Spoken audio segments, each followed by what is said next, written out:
Amazing Village Building. Volume 2 by Kuzu Shishio. Translated by RPG Noob at RPG Novels. Audiobook by Masquerade at Masquerade Audiobooks. Chapter 64. I for one am not going back. A certain group advanced through a snow-covered path. Is there really a village ahead? I'm not sure, but I don't think those merchants were lying to us. With this snow though, it might not matter either way. We might freeze to death before arriving. Having heard of the rumors about the village in the wasteland, these people left their village. However, because the place that was mentioned, which was the northernmost place in northernmost region of the Albert territory, was heavily covered in snow, even moving took quite an effort. Oi, what's that? Is that a road? It is. And look over there. They had discovered a road that stretched in this snow-covered land, and by looking where the road led, they saw magnificent, gigantic castle walls. It's real. The rumors were true, as through the fatigue from their long journey was suddenly gone. They sprinted forward, with a spring in each step. Their feet now felt so light, even the heavy snow couldn't keep them from reaching the road. Wait, there's not a trace of snow on this long road section. The winter in the wasteland was so cold, probably because of the mountains nearby. Snow fell quite frequently, so much so that the wasteland was covered in snow before winter was truly here.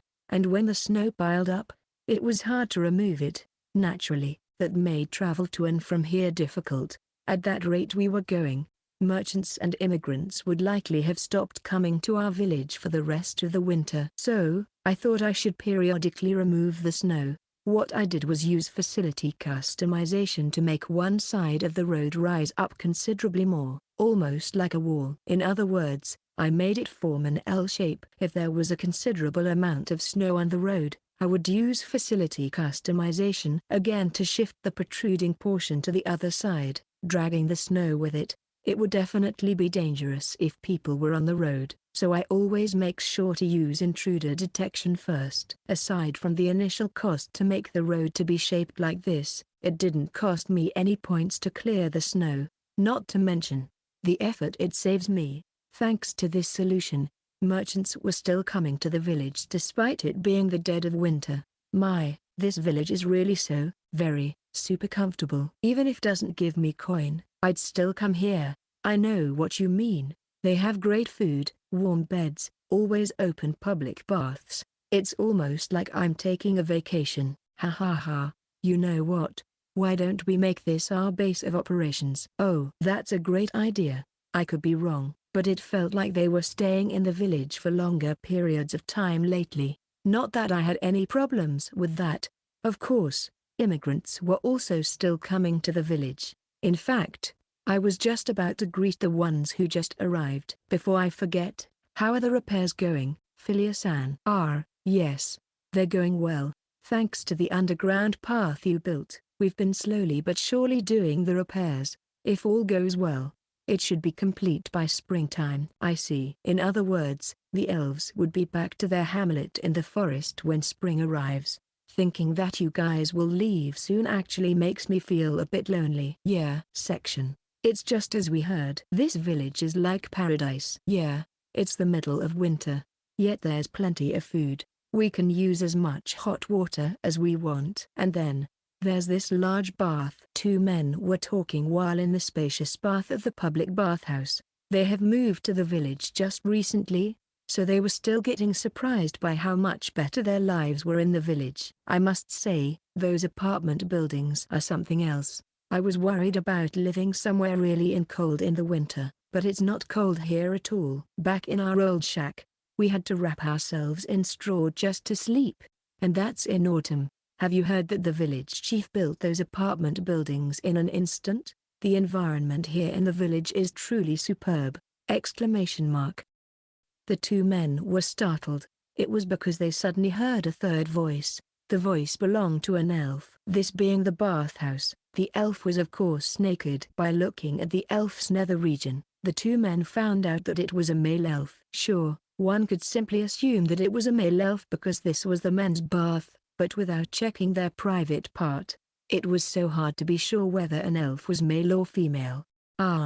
Is it true that elves used to live in the forest? Yes. However, We were recently attacked by a horde of orcs. It was thanks to this village's help that we escaped a gruesome fate. It might not look it, but this village has great war potential. It's much safer here than in any city. Oh, that's reassuring. I was actually a bit worried when I heard this village was close to a den of monsters. The two men were perplexed at first, but they quickly became conversational with the friendly elf. When your home gets fixed, does that mean you'll leave and go back to the forest? No.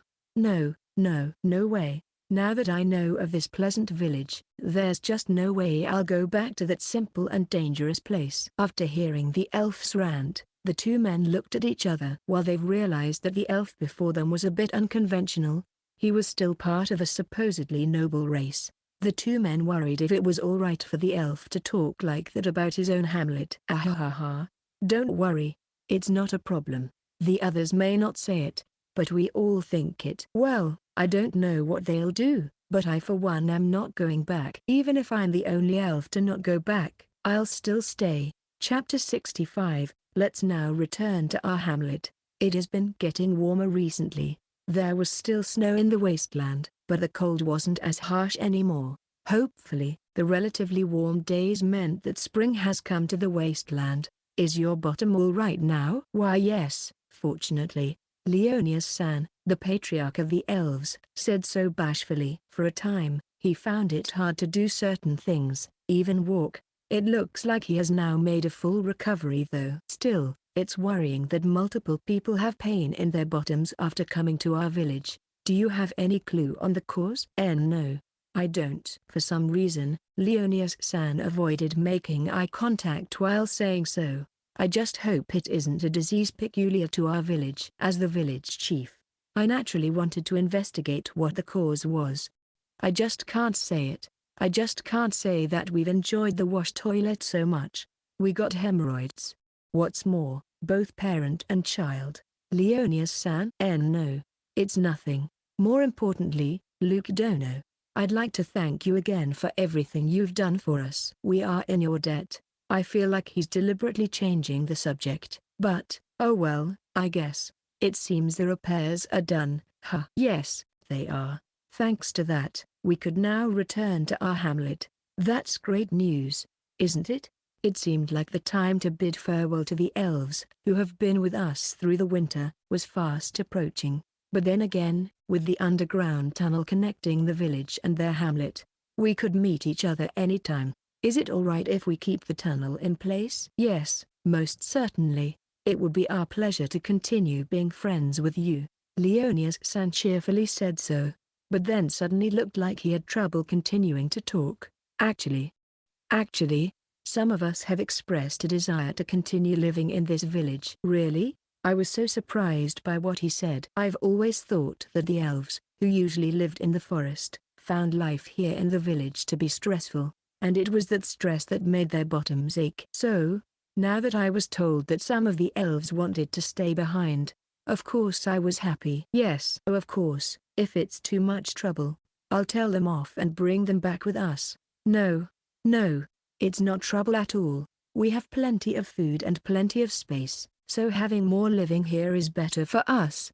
Actually, are you sure? Can they really immigrate here? Yes, absolutely. They're more than welcome. Section. The next day, it has been decided that some of the elves would immigrate here, while the rest would go back to their hamlet. I wonder which group Philia-san's going to be in. She's the patriarch's daughter, so I guess it's only natural for her to go back. To bid each other goodbye, the elves have gathered in the plaza. Luke Dono, as representative of our people, I would like to express my gratitude again. Moreover, from the bottom of our hearts, we hope your village continues to develop.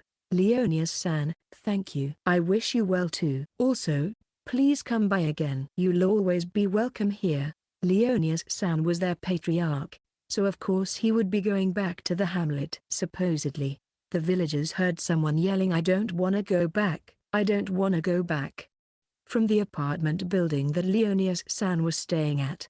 Surely, they were just imagining that, right?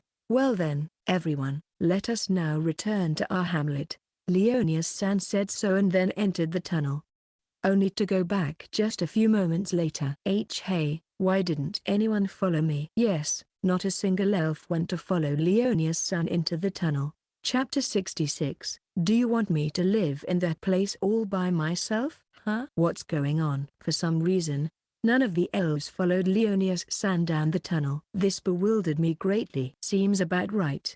So, nobody really wanted to go back home, huh? It didn't feel like the elves all conspired to pull a prank on Leonius-san. They themselves seemed confused, yet at the same time, they also reacted as though this was as they expected. Hey, why didn't anyone follow me? After a while, Leonius-san noticed that nobody followed him and went back up. Patriarch, it should be obvious why. What? Everyone has decided to stay and apply to be villagers here. The elves then simultaneously began to express their thoughts. I mean, unlike in the hamlet, the food here is delicious. It's safe here. I don't have to worry about being invaded by monsters. I can take a bath here whenever I want, how many times I want. No one here smells. Every home here is warm, even in the winter. The bed feels so nice. I can use as much water and hot water as I want. The village chief is so cute. No matter how I think about it, this place is just so much more comfortable to live in than the hamlet. After the elves gave him the differences they found between the village and their hamlet, Leonius-san let out a gah, as though he just vomited some blood. Of course, I know that. Nevertheless, the hamlet is where we've lived for generations. Don't you feel any attachment to it? We do. But that alone is not enough to overcome the greatness of this place. Yeah, if I hadn't known of the great things here, I could see myself bearing with our life back there. But now that I knew these things, I just can't anymore. HNGGH. As though asking for help, Leonius-san turned to his daughter, Philia-san. I also feel the same. You too, Philia? Betrayed by his own daughter, Leonius-san looked into the distance. Not for long though. He seemingly recovered right away and screamed. Fine. Then, I'm going to stay here as we Well, for the patriarch to abandon the hamlet, won't our ancestors curse us? And all our efforts of repairing it will then go to waste if no one lives there, right? I felt a bit sorry for Leonius-san who was being left out. What are you trying to say? Do you want me to live in that place all by myself? Leonius-san, to call your home that place. Let me put it this way. I too want to live in this villa Leonius-san screamed his heart out. Well then, once again, welcome everyone. In the end, all of the elves, including Leonius-san, stayed in the village. The 238 people represented by Leonius have become villagers. Section. Some time has passed since the elves became villagers. Luke-sama, a group of people are approaching from the east. The east? Shouldn't there be nothing but mountains in the east? I received a telepathic message from Saturn. His report made me tilt my head. There was nothing but mountains in that direction. Mountains that were 3,000 meters above sea level. At that, and just like the forest in the north, it was filled with monsters. It was hard to imagine any immigrants coming from there. Apparently, they're not ordinary humans.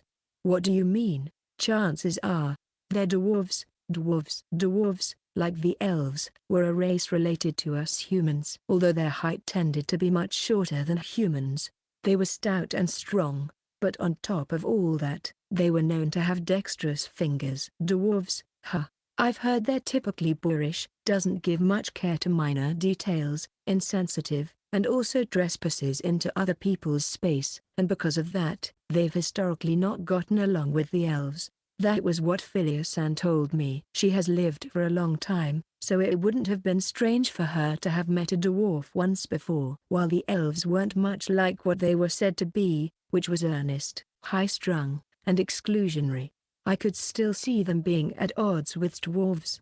Whatever the case might be, I headed out to meet the group of dwarves. Chapter 67. What an extremely pessimistic dwarf. A group of more than 100 dwarves approached nervously. They were about the same height as me, yet their shoulder width was more than double mine. Excuse me. Hello, I'm Dolan. And I'm Luke, the chief of this village. A pleasure to meet you.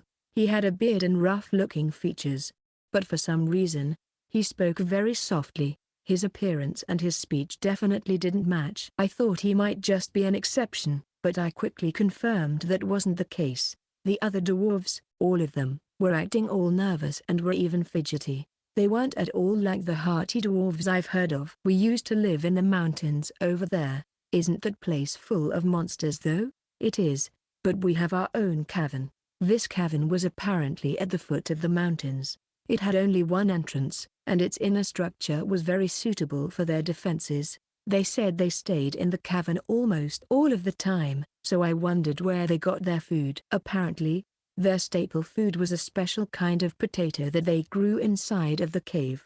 We also eat the insects and the bats inside the cave. From time to time, beasts and monsters would also wander inside, giving us meat. That didn't really sound like a great way of life to me. Much like the elves, the dwarves have also interacted with humans in past, but have stopped doing so. Do they live in this remote place because they were persecuted as well? No. In the dwarves' case, it's their divine punishment. Back then, they used the powerful weapons they made to expand their empire, but that attempt to conquer the world incurred heaven's wrath, leading to the collapse of their empire. They were separated from one another, living only in small groups. Of course, this happened before I was alive, so this is all based on the story handed down from generation to generation. I mean, it's been more than 1,000 years since it happened. 1,000 years. Having only lived a decade, I couldn't even imagine what it was like back then. Even so, I couldn't help but wonder what exactly Phileas-Anne meant by divine punishment. I myself don't know the details, but that made my ancestors settle in that cavern. We've been living there until recently. I see. You've been living in a gloomy cave until your personality's gotten gloomy as well. Not that I'm complaining that you're quiet. Of course, by all means. Dwarves should continue living in dark, gloomy caves. Maybe it was because they were dwarves, but Phileas-Anne was being a bit harsher than usual. There might be some truth to dwarves and elves not getting along. But then, why have you come to this wasteland? Actually, Dolan-san told me that a few days ago, a ferocious monster appeared in their cavern. The entrance to the cavern was sealed off at the time and there wasn't any indication of it being forced open, yet the monster still appeared and rampaged within. It's a monster that could be said to be both like a giant snake and hornworm. A few dwarves were eaten by that monster. After getting full, it retreated. However, because it appeared seemingly out of nowhere again, the dwarves had little choice but to abandon the cavern they called home for generations and flee to the wasteland.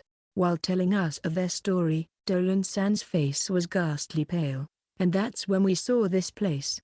We have nowhere to go, no food. If at all possible, please consider granting us with food. Dolan-san timidly requested like that. Giving you food won't be problem. We'll also provide you with a place to live in. Ah really? We're of a different race. Yet you're showing us so much kindness. Ha! I don't suppose the compensation you expect from us is labor to the point of death, can it? What an extremely pessimistic dwarf. Chapter 68. Worked to death. They've surely turned those elves into prostitutes, right? Then, are we also? No, look at us. We're too ugly to be turned into that. More likely, because we're a bit stronger than most humans, we'll be worked to death. Ha! The dwarves spoke to each other about their worries. That's not the case here at all. The elves are living here as regular villagers. We don't discriminate against people of other races here, so don't worry about that. Geez, who's been turned into slaves?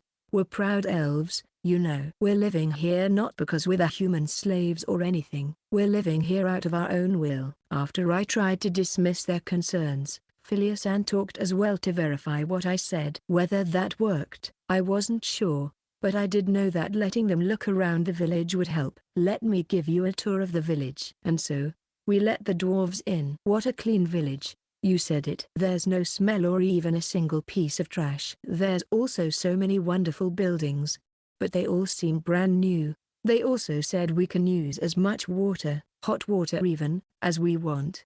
Do all humans live like this? Being noticed by the villagers, the dwarves were frightened at first. However, as they saw more of the facilities in the village, their astonishment eventually won out. By this point, They were restlessly looking around. That one over there is our public bathhouse. Your public bathhouse? Yeah. It is large baths that can be used by a lot of people at once. Wow. Bathing at once. Then, all have to be naked? I don't think I can ever do such an embarrassing thing, unlike the elves who didn't have an issue with it at all. The idea of bathing naked with others seemed impossible for the dwarves. I had this image in my head that the dwarves wouldn't have minded something like that, so I found their reactions to be a bit surprising, to be honest. And lastly, I guided them to a particular apartment building. This will be the place you will be staying in. There shouldn't be any problem even if each family take up a unit. Each unit there has its own toilet, by the way. I proceeded to show them the inside. I also gave them a rough explanation of how to use the various things in each unit. Village Chief's armor. Yes, what is it, Dolan-san? For some reason, Dolan-san seemed to have trouble speaking. This is also wonderful and all, but if there's something you want, feel free to tell me. If I used facility customization, I should be able to give them what they want. Actually, the windows, well, they're big, and lets in a lot of light, ? When I asked for more details, they said that they weren't so fond of the sunlight, possibly because they had lived in a dark cavern for their whole lives. If it's too bright, we'll be on edge all the time. Or perhaps feel ill. I see. The dwarves have quite the troublesome constitution, but if their problem this time was just that, it was easy to solve. Just remove the windows from each unit. Oh, but I think I have a better solution. So, what do you think? Amazing. It's almost like we're back in the cavern we've lived in. Yes, we'll be perfectly relaxed here. Dolan-san shouted like that in the tunnel. Yes.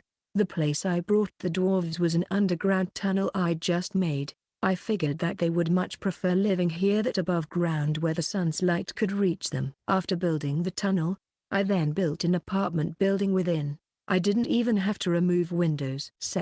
And so, cheers. When evening came, we held a welcoming party for the dwarves. The sun has set, so they didn't mind being outside. All right, don't hold back, drink as much as you can. We'll take you up on your offer. It's so delicious. Alcohol brewing has become popular in the village recently, resulting in more kinds of alcohol being available, and perhaps because of the abundance of clean water and other good ingredients, they were delicious as well. Or so they say. I still didn't drink, after all. I had heard that dwarves like alcohol, so I kind of expected them to let loose a little. However, I turned out to be wrong. Well, inaccurate. The dwarves, who have drank a bit, suddenly began shouting. Chapter 69. Please drink only in the underground tunnel from now on. Gahaha. This thing's delicious. Sure is, but we're wasting it if we drink it by itself. Oi, you, do a trick or something. Then let me show you my famous belly drumming. The dwarves were nervous wrecks just a while ago, but after having a drink, they completely changed. Laughter could be heard here and there, and puzzling party tricks could be seen as well. There were even some who got half naked and danced, a few of which were female dwarves. Hey, your breasts are showing. All right, time for the children to go to bed. Huh? Their personality completely changed after just a few drinks. Yeah. Although it might be more accurate to say that they've gone back to the dwarves I'm familiar with. Philia-san, with a look of exasperation on her face, sighed. You-hoo, you-ow. A few drinks more and they started to cry like gorillas. Drink in hand, they then began spinning around. It was like they were having the time of their lives. You-oh-ho. One of them then pointed at me and declared something. I didn't speak the gorilla dwarf language, so I unfortunately didn't know what he was trying to say. The other dwarves understood him though, almost perfectly. The dwarves all at once rushed toward me. Hey, ha, you-hoo-hoo. Chief Luke, hooray. The next thing I knew, they were lifting me up with their superhuman strength. Like that, they proceeded to throw me up in the air multiple times. Why are you tossing me? You-hoo-hoo. Chief Luke, hooray. What are you saying? You-hoo-hoo. Chief Luke, hooray. I don't understand any of that. I was able to break free from being continuously tossed up in air, but the dwarves still continued with their merrymaking throughout the night. It only became peaceful again when all the dwarves have fallen asleep. The next morning, the dwarves who were like corpses in the village square were awoken by the morning sun. NGNHWH! Exclamation mark, why am I naked? Realizing that they were almost naked and also exposed to the sunlight, they panicked. So embarrassing. The sun's too bright. They picked up their clothes that were scattered all over, and then rushed toward the underground tunnel. From now on, the dwarves will be allowed to drink only in the tunnel section. Why yes, if you say so, village chief. But if I may ask, is this because we did something to displease you? After I informed Dolan-san of my decision in a slightly firm tone of voice, he nervously asked me, so, don't tell me you've forgotten what you did yesterday. Deepest apologies, but we were so drunk we couldn't. They had apparently forgotten most of last night. It was for that reason that they were so surprised when they woke up earlier. We did such embarrassing things? Maybe there's just a mistake? Sorry to say, but that's the truth. Now that I think about it, there have been times when I drink at night and find myself waking up naked and somewhere unfamiliar. That's exactly what must have happened there too. I couldn't really blame him for being in doubt. I myself still find it hard to believe that this dwarf, whose figure was shrinking in each passing moment, was the same dwarf who led the others in taking off their clothes, drawing a face on their bellies, and then dancing. At any rate, please drink only in the underground tunnel from now on. The 124 dwarves represented by Dolan are now villagers. After this and that, the dwarves became the newest addition to the village. Chapter 70. It looks ancient.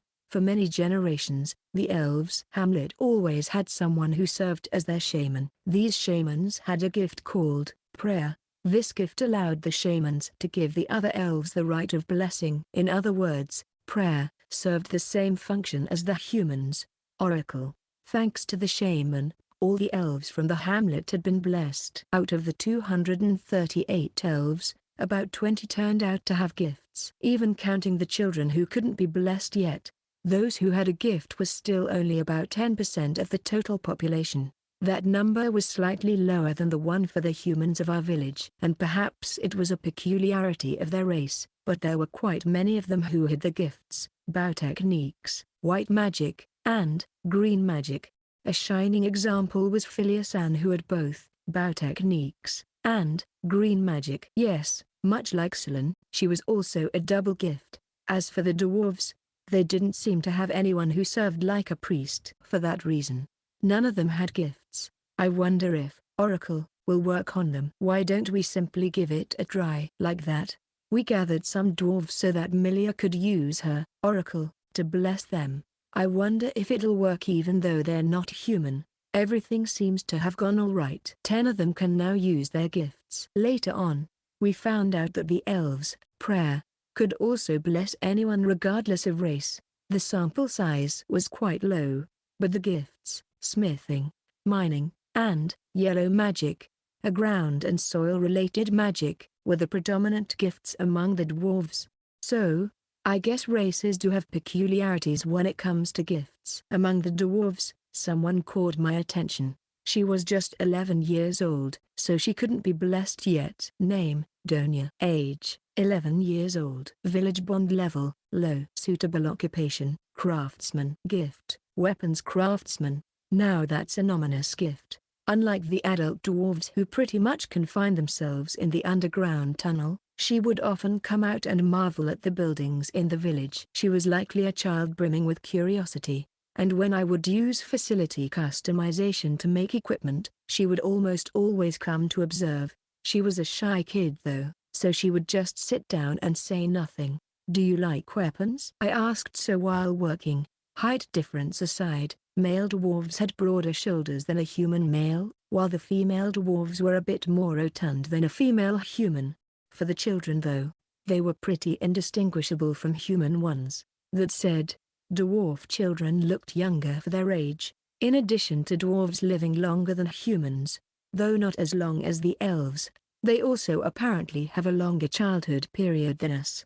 Because of that, even though Donia was 11 years old already, She looked like a 5 or 6-year-old human. Unfortunately, due to her appearance, I tended to talk to her as though she was a child. Donia remained silent, but she nodded her head. As soon as she did, she showed me what she was hiding behind her. Is that a stone tablet? It looks ancient. It was a worn-out stone tablet that had some kind of characters written on it.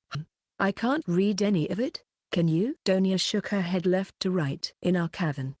From ancient times. Maybe, from old dwarf. An old dwarf? You're saying this might be left behind by an ancestor or something? Here, she pointed to the edge of the stone tablet. There was some kind of drawing there. It looked like a person, but its head was incredibly big for its body. Its arms were long, but its feet were short, and it was short but stout. What is it? A golem? Weapon. A weapon? Ancient weapon. Dwarves made, unlike golems. Inside, you can ride them. Here. I looked closer when she said so, and there was indeed some kind of window in the center of its head, and in that window, a face of person was drawn. So, it's a weapon one rides and fights in?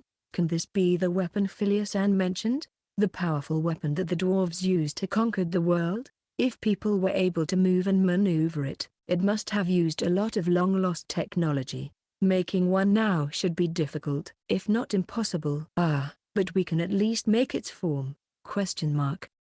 I suddenly thought of something and then made a stone wall. Chapter 71, Sorry to alarm you. Alright, I'm gonna use customization on this. The drawing in the stone tablet in mind, I made the stone wall taller. After that, I carved out the arms and legs, and then the head part. Amazing. Looking at the golem I made in an instant, Donia let out a voice of amazement. I must say, the one I made and the one illustrated in the tablet were extremely alike. Want to see it move? I used facility customization further to make the golem's limbs move. Keeping it balanced was quite hard though. It moved. Yeah, but this is the more exciting part. I made the golem stoop forward until its arms almost touched the ground. Look, you can use the arms to climb up. I took the surprised Donia by the hand and led her to the arm of the golem that served as steps. Like that, we managed to climb atop the golem. Look, you can get inside! Through the entrance in the golem's temporal region, we were able to go into its head. There was nothing at all in the cavity at that point, so I quickly made a window in the front so that we could see outside, and also seats for us to sit on. Alright, let's take a stroll around the village. While riding the golem like that, I made it move. Thump thump thump. There was quite a bit of vibration inside. It was also much harder to maneuver from within. Yet, despite that, Donia bounced up and down every time the golem did anything. Amazing, amazing. It moves, amazing. She was so shy and silent just a few moments ago, but right now, she was shouting with glee. Her eyes even sparkled. Hey, what's that? A golem? But how did it get in the village? Wait, look there, I think someone's riding it. While we were taking a stroll on the golem, the villagers gathered. Sorry to alarm you, village chief. The villagers reacted like that when I waved to them. We then continued our stroll until we've done a lap around the village. As a result, we got sick. Donia and I got down and quickly vomited. Donia's face, which was bright red from excitement earlier, was now ghastly pale. I had no doubt that my face was looking the same though. The vibrations within the golem eventually made us feel nauseated. And that was just after one lap. This isn't meant to be ridden, is it? I wonder, is the ancient weapon in the stone tablet any different? It was possible that the one depicted in the stone tablet was comfortable to ride in. Otherwise, fighting with it would be hard, if not impossible. Must be. Yeah, that'd be amazing. Kinda hard to imagine that the dwarves of today could make that though. Someday, I'll build it. This weapon. With eyes full of determination, Donia declared so. Once she gets her gift next year, she might just be able to build it. However, once such a thing was made, what then? Weapons were instruments of war. Would the one she makes be used for killing a great number of people? The dwarves from ancient times even used their mighty weapons to conquer the world. Donia, Why are you so determined to build that weapon? Donia thought for a while before answering my question. Because we are weak, and that's why. We've always had to stay inside our cavern. But even then, we were driven out. If we had a powerful weapon then, we could have fought back. I was speechless after hearing her. Certainly, the power to fight was also the power to protect. Our village was a testament to that. If we had no power whatsoever, we would have fallen already to the likes of the bandits and the orc horde. No matter how much we might wish for it, eternal peace just wasn't possible. Somewhere down the line, a force wishing to harm our village would definitely appear. Yeah, and we need to have enough power to fight. Not just to attack, but to protect the whole village. Chapter 72. Yeah. This is a dungeon, Silen. Now that it's spring, there's something I'd like us to look into, and that is, that day, I came to ask Silen a certain favor. To the west of the village, there's a rocky area, but there's something a little unusual about it. In what way? For some reason, this place isn't recognized as under my control. Each time the village levels up, its area expands. When it became level 6, the majority of the wasteland was considered part of the village. However, the place I mentioned was not part of the village, even though the nearby areas and beyond were. I noticed this in the middle of the winter, but because of the snow, I decided to hold off any investigation. By the way, I knew it was a rocky area because I was able to see it partially from an observation tower. So, I'd like us to take a closer look. Oh, I see. By us, I mean, no. Before I could even say I wanted to come as well, Silen refused. But why? The hunting team will be there, so it should be safe, right? Even so, no. You do know you're the reason that this village even exists, right? What do you think will happen to it if you get hurt badly out there? Come on, you're treating me like a helpless baby. The journey from the village up to the rocky area was at most 10 kilometers. The dangers along the way should be nothing compared to the fight against the orc horde. Besides, this wasn't the first time for me to leave the village. I have been to the Elves' hamlet in the monster-infested forest. At least let us do a preliminary investigation. For all we know, there might be a dangerous monster there. But once you've confirmed that it's safe, I can go, I guess. But we'll have to be sure, okay? Section. So, this is the place Luke was talking about. The hunting team led by Silen has journeyed toward a certain rocky area.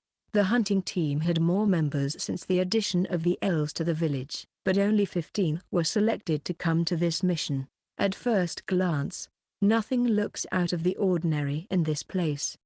But if Luke Dono says so, then there must be something else going on.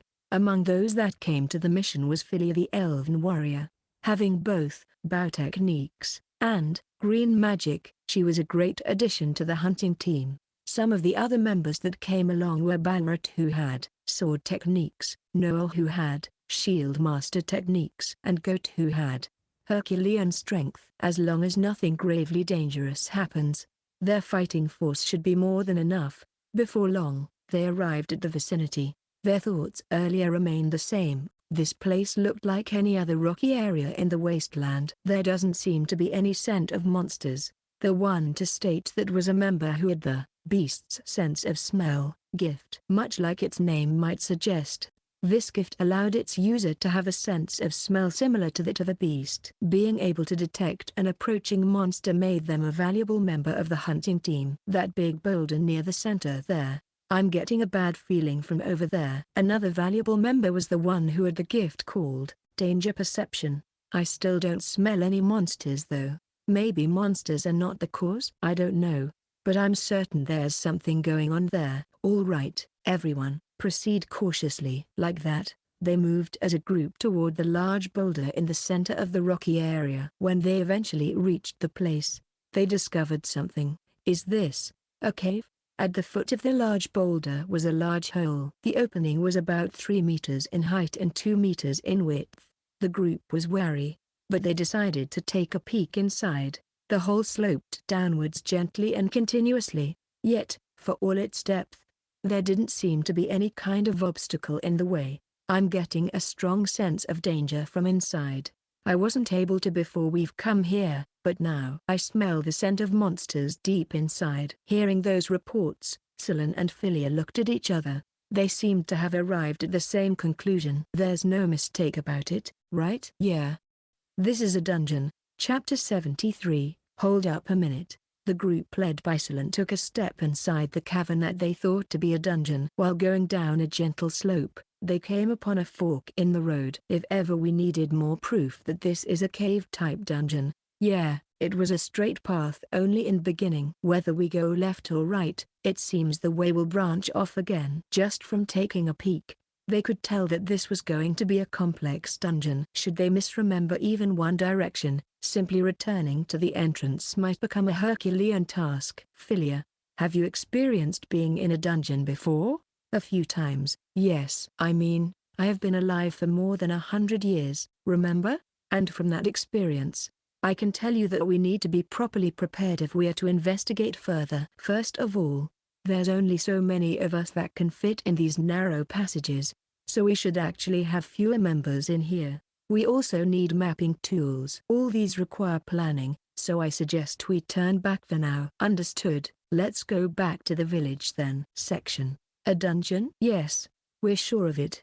Selen's group returned from their investigation and gave me their report. So, that's why that place is excluded from being a part of the village. I recalled the lessons my private tutor gave me about dungeons back in my parents' home. According to him, dungeons always had a dungeon master, the term used for the being that owned the dungeon. If that rocky area was a dungeon and thus was under the control of someone else already, it made sense that my gift didn't make it part of the village. From the looks of things, it's an unexplored dungeon. That or one that's not been explored for a long while. Either way, we might be able to obtain valuable items and materials from there. I see. Since the hunting team has more members now, we should have enough manpower to continue with the investigation, right? I was informed that because the passages within the cavern were narrow, having too many people at once wasn't advisable. They said that the limit should be about 10 people. But isn't that too few? It is what it is. We'll just have to make do with fewer support members. In that case, I recalled a certain person. This particular villager had an excellent gift for conquering dungeons. Section A. Why you want me to go?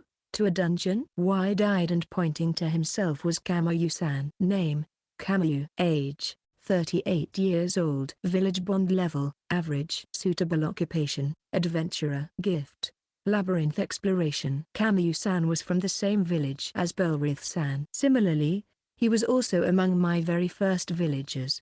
However, likely due to his poor social skills, he rarely talked to anyone. In fact, other than for work, he stayed in his apartment unit all the time, and because of that, his hair was unkempt and his facial hair has grown out. Yes, a dungeon was actually discovered not far from the village. We're thinking of exploring it, and we'd like to have your cooperation. Eh? My cooperation? But it's me. I don't think I can do much to help. I disagree. Your gift, Labyrinth exploration, will definitely come in handy. Why you're expecting too much. Even with a gift, I don't think won't be of any help. I mean, I don't even know if I can properly use my gift. Without any self-confidence, Kamayu-san said so and hung his head. I've heard from Belrith-san before, but Kamayu-san really did seem like quite the pessimist. I see. Then, talking here won't do us any good.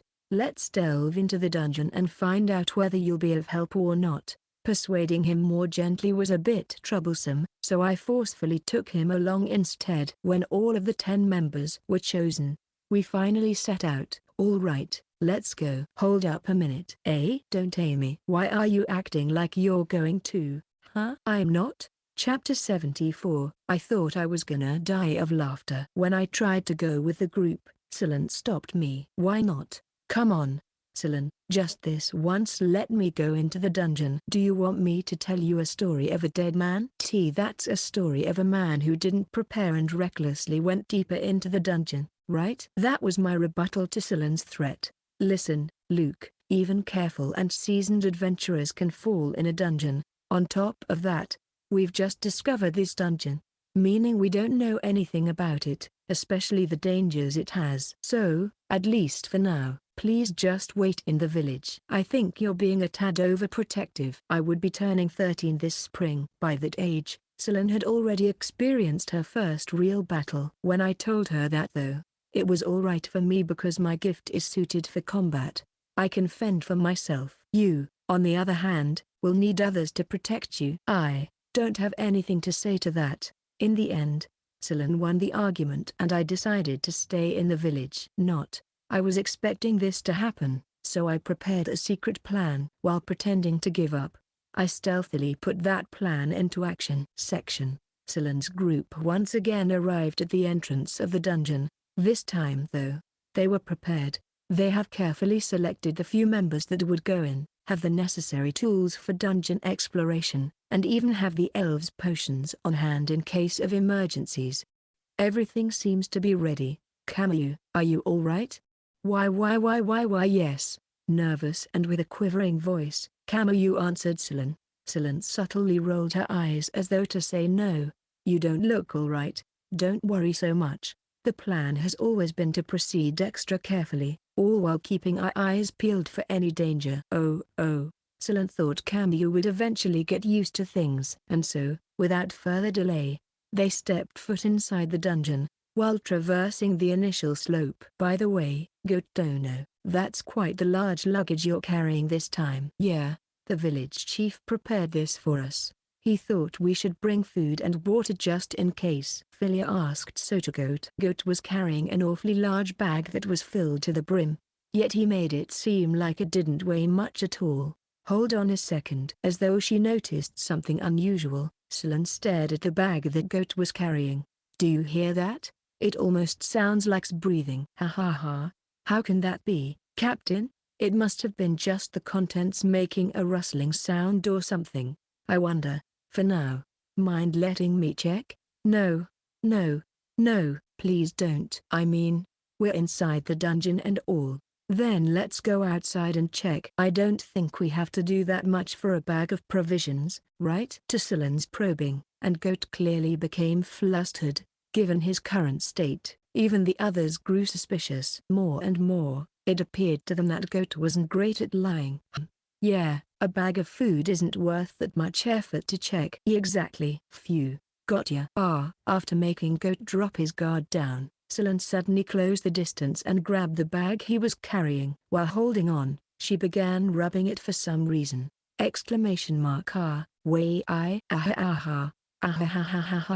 When she did so, laughter came from within, startling everyone. Did a voice just come from the bag? Who's inside? I feel like I've heard that voice before. Some asked so while the laughing continued. Say Celine, that tickles.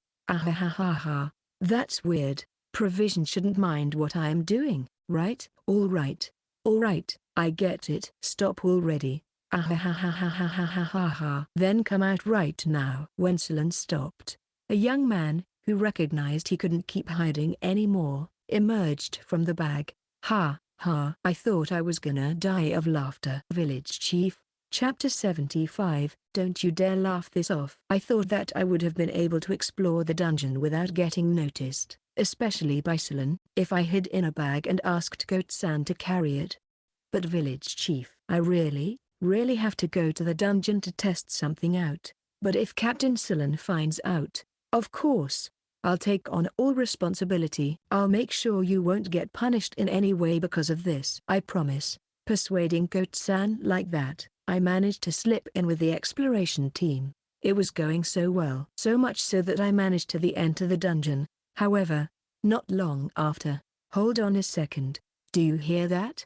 It almost sounds like breathing. Oh no. Did Celine notice me? Apparently, she found something odd with the bag I was hiding in. Goat-san tried to deceive her, and when it seemed like it worked, gotcha. Celine suddenly grabbed hold of my body through the bag. And then, she began moving her fingers. Because her hand was around my sides, I wasn't able to endure. Due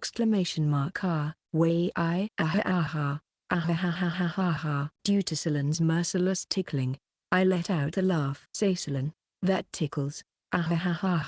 That's weird. Provision shouldn't mind what I am doing, right? Alright, I get it. Stop already. Ah, then come out right now. Accepting that I couldn't hide anymore, I crawled out of the bag. Ha, ha. I thought I was gonna die of laughter. Village chief, while everyone else was surprised, Silen simply glared at me. Didn't I say it's too dangerous here, so you should stay in the village? Ahaha, don't you dare laugh this off. So scary. But, well, it can't be helped now that I've been discovered. At least I've accomplished my main goal. But then, something's coming. The one who shouted was Marco-san, the one who had the danger perception gift. When we directed our vision toward the depths of the dungeon, we quickly saw a silhouette of a being approaching us at a high speed. It's a bloodhound. It was a wolf-type monster that was about 4 meters in length. Leave this to me. Get behind us, village chief. While Philia-san moved forward and readied her bow, I hurried toward the back. I think this can be a chance for me. If things go well, I might even get Silen to reconsider. 20 village points will be consumed to build an earthen wall. Proceed? Yes, no. And so, before Philia-san let loose her arrows, I formed a wall in front of the wolf monster. Jiao? The wolf monster crashed into the wall and cried in pain. After confirming that I could build facilities even here, I proceeded to use facility customization on the wall. The result was a humanoid golem that was about 5 meters tall. I made that golem hit the wolf.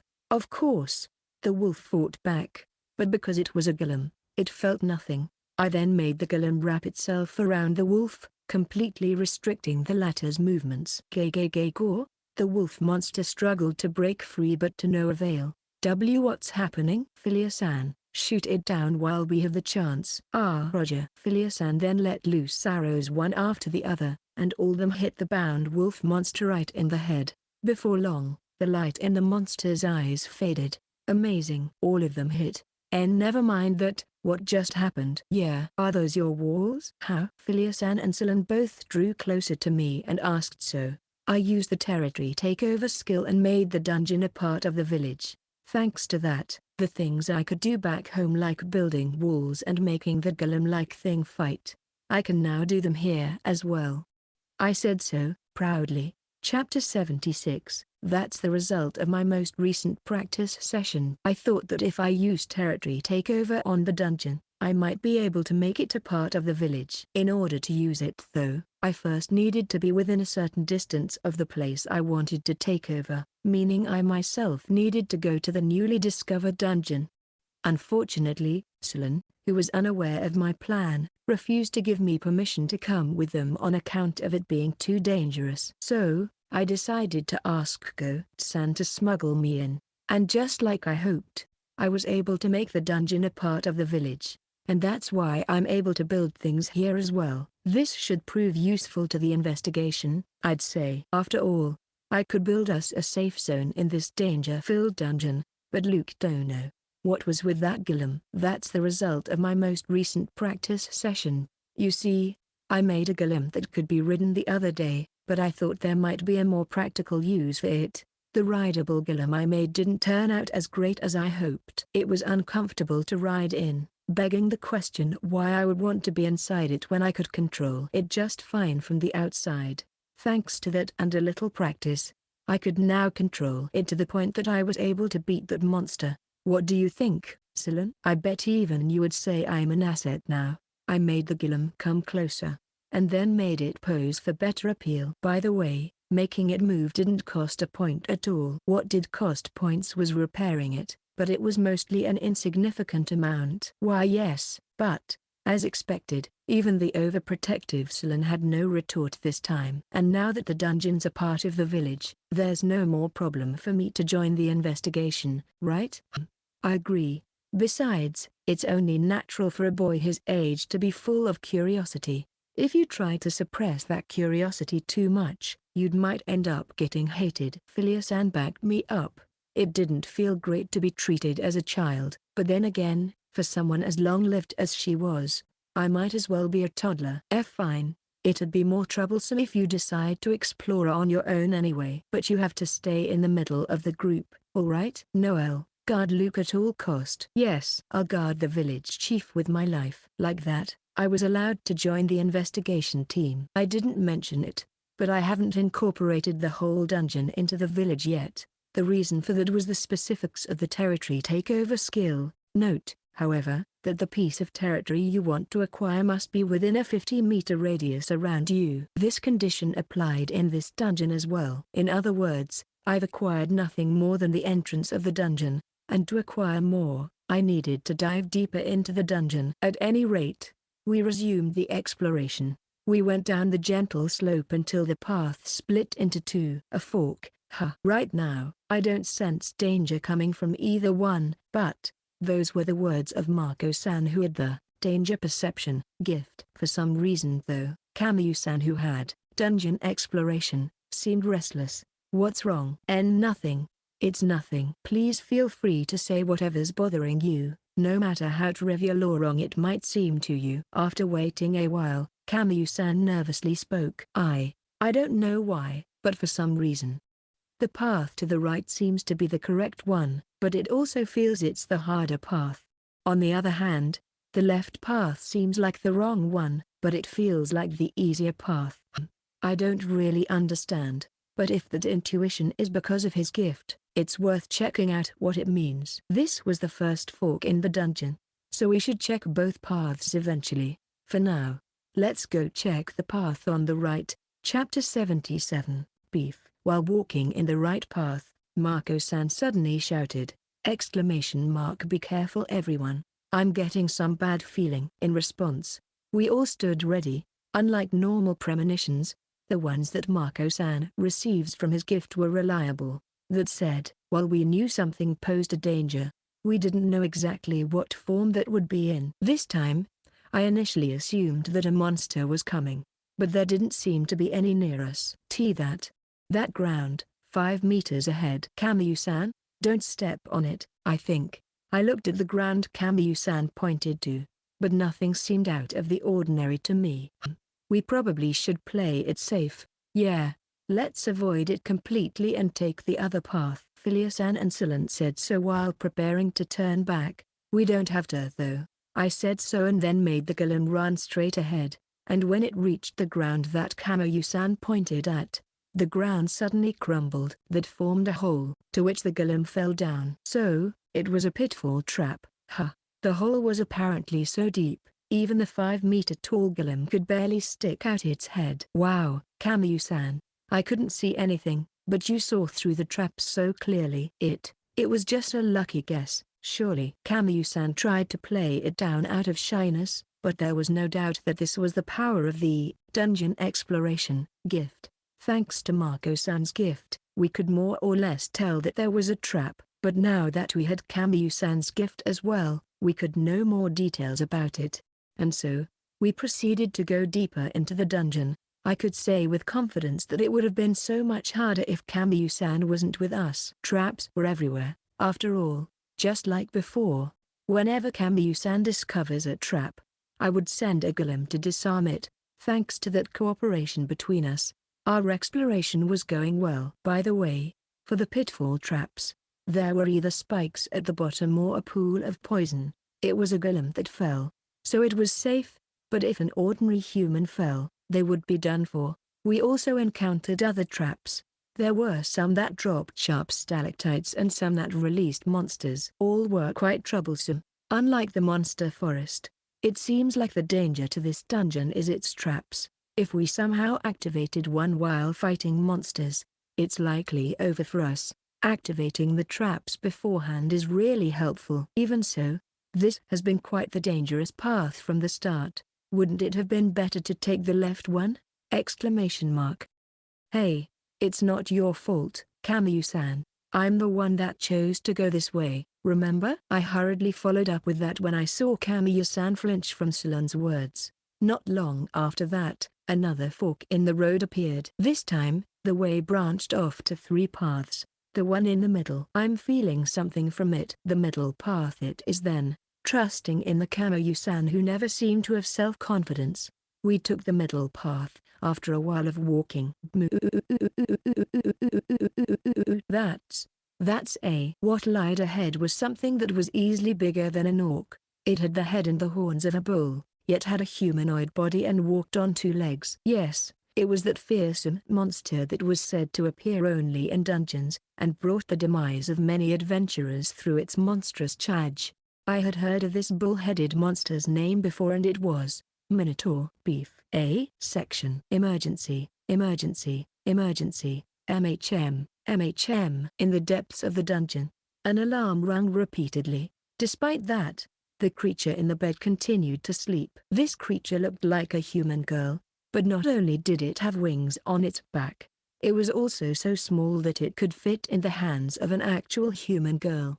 Emergency, emergency, emergency, intruders have entered and are absorbing the dungeon. It's recommended to respond right away. Yoo-hee. So many hunks. As though having some kind of pleasant dream, the winged creature showed no signs of waking up. Emergency, emergency, emergency. The alarm repeated and repeated in vain. Chapter 78, NGH. What's that noise? A Minotaur Beef. While I said that monster's name, the others yelled out something completely different. I've heard Minotaur meat's crazy delicious. To be frank, I've been getting a little sick of eating nothing but pork lately. Let's have some barbecue tonight. Apparently, they just saw the Minotaur as food. Boo. Moo. As through the monster itself sensed that, it took a step back. Boo. Moo. However, it pulled itself back quickly and then charged at us with great speed. Its charge was as terrifying as the story said it would be. Golem. Moo. Wah. It destroyed it like nothing. I made the invincible golem go forward, but the moment it clashed with the Minotaur, its body easily got smashed to bits. The golem I made from the earth apparently wasn't any match against the Minotaur's charge. Chief, leave it to me, the one to say that while standing in front of me was Noel Kun. Way I not by Clayang. Noel Kun's giant shield made such a sound. As for Noel Kun himself, he was pushed back by a few meters, but he somehow was still on his feet. He has successfully stopped the charge all by himself. Moo. Amazing, Noel. A raw power brute like me's no match for you now. Ha. While Goat-san was praising Noel Kun like that, Philia-san and Selen attacked the Minotaur. The Minotaur has stopped moving and was therefore defenseless against Philia-san's arrows and Selen's ice blades. Against such concentrated attacks, even the Minotaur didn't last long. I wonder just how delicious Minotaur meat is. I'm drooling already. Hey, keep it together. While bantering like that, the people who have grown used to hunting quickly drained the monster's blood. Supposedly, doing this would lessen bad odor and even improve the meat's taste. After enough blood was drained, the Minotaur was put inside the bag. Because it was heavier than an orc, simply transporting it was an issue. Thankfully, Goat-san was with us to carry it. After that, we decided to continue our exploration. Along the way, we encountered more Minotaur. We now had more beef and that delighted everyone, but that also meant more things for us to carry. What do you do when this happens while hunting in the forest? We have more hunters now, so we divide ourselves. Some continue to hunt, while the rest dismantle what we've already taken down. I see. Right now though, we only had a few people, making that method not viable. To continue exploring the dungeon, we had little choice but to carry our prey as they were. Sooner or later though, even if Goat-san could carry the weight, the luggage would be too big to fit the relatively narrow corridors of the dungeon. Stairs. We discovered a flight of stairs. Oftentimes, dungeons had multiple floors, and connecting the floors together were typically staircases. Luke, what do you think? Should we head back for now? We have a lot to carry, so going to the next floor might be tough. Let me see. Oh, why not simply leave our extra things here? Because monsters might come by and eat it? Not if we put it here. I said so and then built a storehouse. Section. Emergency, emergency, emergency. Intruders have entered and are absorbing the dungeon. It's recommended to respond right away. NGH. What's that noise? The palm-sized girl was finally awoken by the blaring alarms. Her sleep disturbed so rudely, she initially had a grimace on her face. But soon enough, an emergency? Oh no. Wait, is that for real? My dungeon's really being conquered. Chapter 79. Just that's enough to change the field of dungeon exploring. I think if you build houses and apartment buildings here, living here won't only be possible. It'll be quite easy, wouldn't it? In front of the storehouse I just built within the dungeon, Silan commented so, apparently amazed. So, basically, even by yourself, you can make a city within a dungeon. Just that's enough to change the field of dungeon exploring, I think. Philia-san grumbled. Building a city, a safe zone within the dungeon, would certainly make exploration a whole lot easier. I've heard that this has been successfully done in some dungeon. I bet that took a lot of manpower. I mean, to begin with, they had to bring large number of materials into a dungeon full of traps and monsters. But for the chief, all he has to do is walk up to the place empty-handed. Even, the village chief's amazing. For some reason, the others looked at me with respect. I just built a storehouse. No need for that much, or at any rate, we put our yield for today into that storehouse. No longer carrying anything other than the necessary supplies, we descended to the next level. By the way, there seemed to be another path that would lead to this staircase. If we perhaps took the left route at the first fork, it was possible that we would somehow still end up here. The feel of this place has changed quite a bit. They look like man-made structures. Like what Silan and Philia-san said, rather than being like the same cavern as before, this level felt like some kind of ruin made of stone. Looking ahead, I immediately realized that this level was far more complex than the one before. It had far more branching paths and almost seemed like a maze. This way. We believed in Kamyu-san's instincts and proceeded without hesitation. We still encountered traps and monsters. Of course, in addition to the Minotaur that were present in the previous level, this level also hosted bad bats, vampiric bat monsters, and saber snakes, snake monsters that had sword-like fangs. An individual bad bat wasn't particularly strong, but because it tended to appear and attack in groups, it was an even more troublesome monster than a Minotaur. Furthermore, because it can fly and thus can attack from over our heads, our strategy using shields was pretty much useless. Damn it. What troublesome enemies are they calling more of its kind? I swear, it looks like there's more of them now. Ouch. Let go, damn you. Once it gets a chance to bite, a bad bat wouldn't let go for a while. If a number of them manages to latch onto you, they would likely drain you of blood until you're dead. Everyone, get inside. I hurriedly made a small house and told everyone to get inside. Even with so few of us, we just barely managed to fit. With the door closed, the bad bats couldn't get inside. That didn't stop them from trying though. We could clearly hear the sound of them chewing on the walls. I see. Your buildings can also be used as temporary evacuation spots. And thanks to this, we're safe for the moment. Now, Sophia, if you please. Right away. Sophia-san was an elf that had the gift called white magic. This allowed her to heal our wounds, but while they can't attack us here, we also can't attack them. Leave that matter to me. While standing near a window in the wall, Silan said so and refined her magic power. Not long after, she opened the window and unleashed her powerful ice magic. As soon as the last of her ice blades had flown, she closed the window once again. I see. Indeed, if we do it like this, we can attack them without giving them a chance to fight back. After nodding as though to give praise, Philia-san proceeded to ready her own magic and joined the attack. They repeated Silan's tactic over and over. There's still one left? Now that I had made this area a part of the village, all my other village skills were usable here too. That included intruder detection. We thought we had defeated all of the bad bats, but intruder detection told me that one still remained. When I looked at where it was supposed to be, I saw something tiny fleeing with all haste deeper into the dungeon.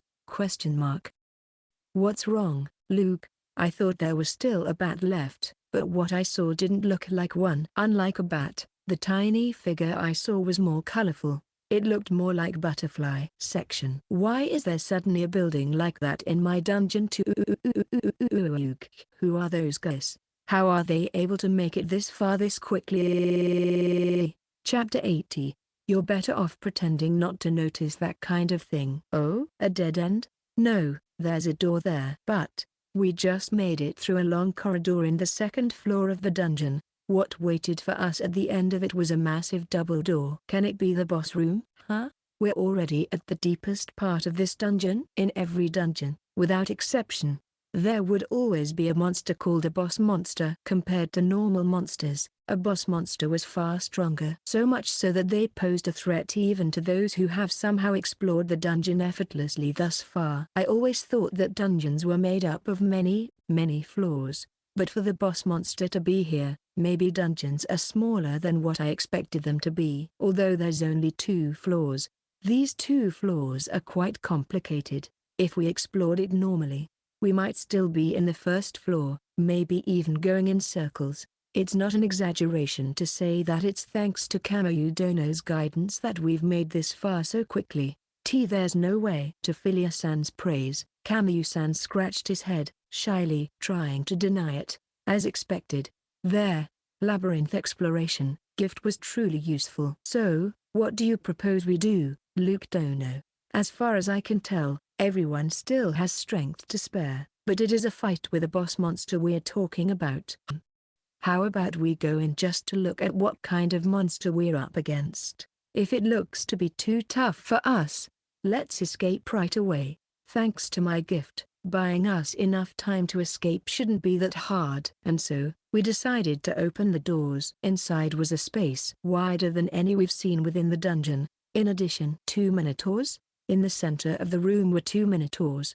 They didn't seem any different from the ones we've encountered before. Be careful, they might look normal, but they're boss monsters. It's possible that they're of a higher ranking species, or that they have some special power. As soon as Philia-san said that, the 2 minotaurs began moving. The 2 monsters let out their war cries and then charged toward us.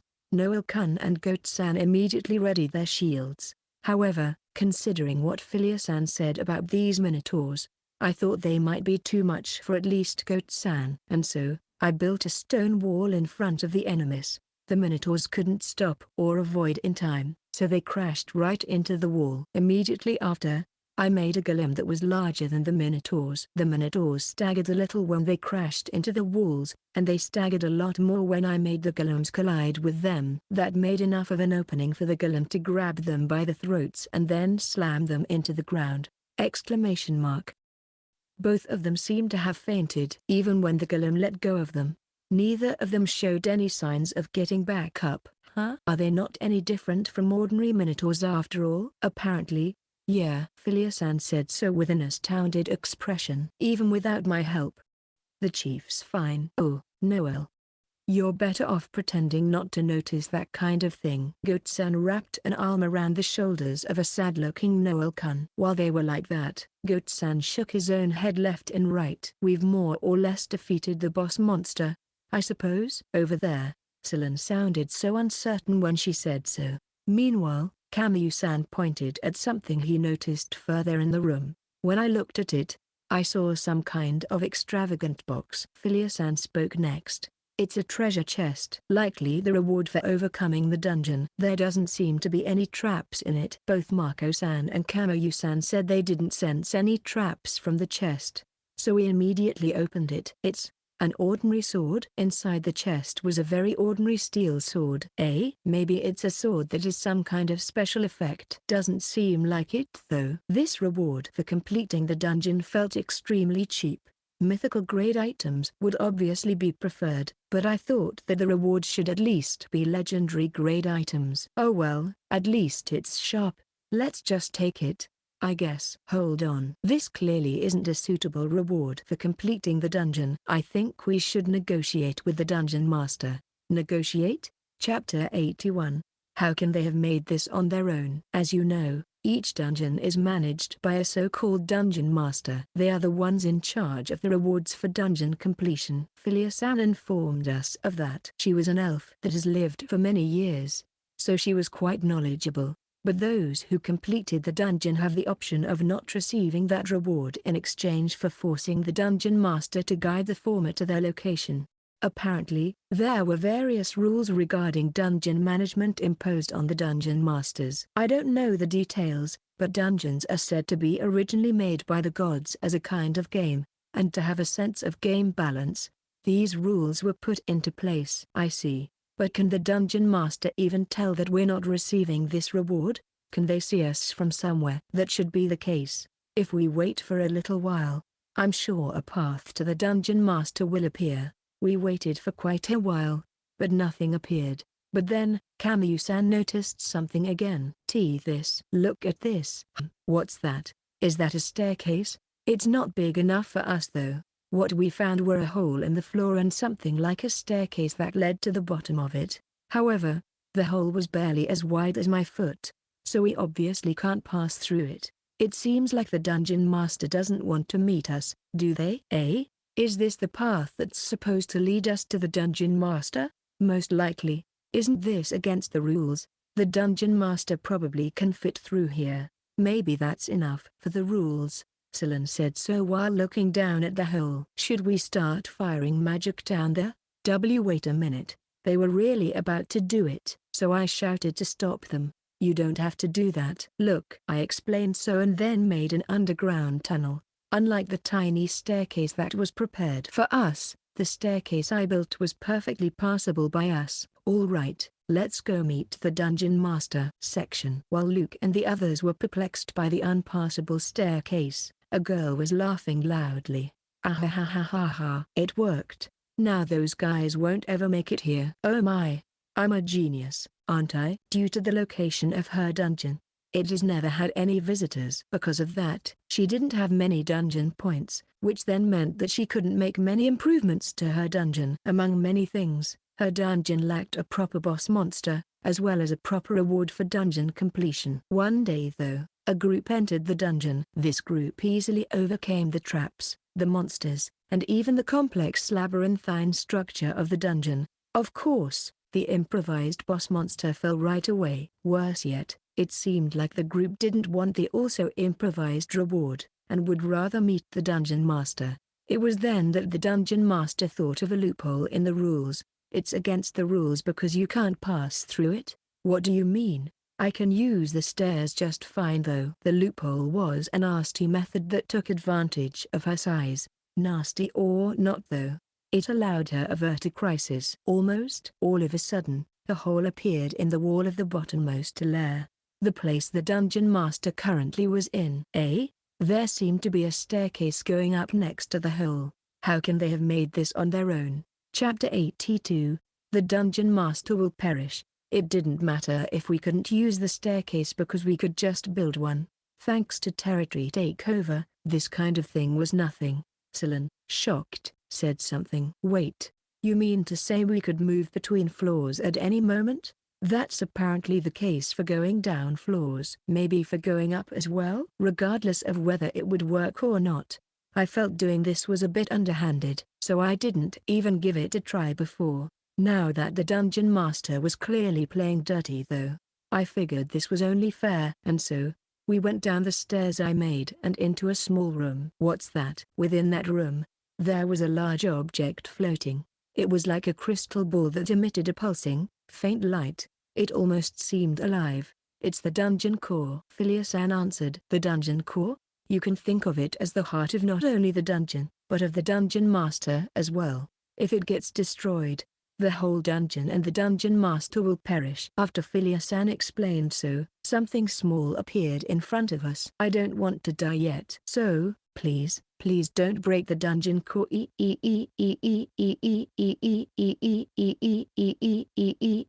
While teary-eyed and in the air, it skillfully knelt and then bowed its head down. It was able to do this feat thanks to the wings in its back that left behind a trail of sparkling dust-like particles. A fairy? She was a winged, small girl who could fit in the palm of my hands. She looked so much like the fairies I've heard of in stories. Are you the dungeon master? I am. I'll die if you break the dungeon core, so please have mercy. All right. It's not like we're here specifically to do that. Really? Yay. Oh wow. Now that I've taken a closer look at you, you're quite the cute boy. I marry. By the way, she was in tears just a moment ago, but now, it almost seemed like her eyes were sparkling in joy. Her pupils also looked like they were heart-shaped, but that must have been just my imagination. Either way though, what an excitable fairy. Are you sure, Luke Dono? It's said that breaking a dungeon core will grant you a special power. A special power? Yes. I don't know the details, but apparently, It's almost like a gift, and because of that, many people would refuse the dungeon completion reward and break the dungeon core instead. Hey, that's enough unnecessary details. Philia-san's explanation made the fairy's face become red in anger.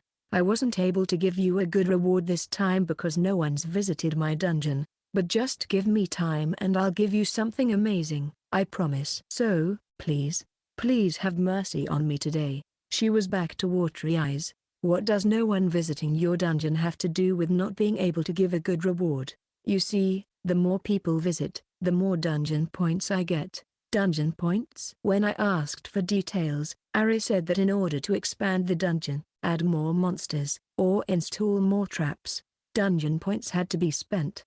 She gradually gains these points, but the more people there were in her dungeon, the more dungeon points she receives.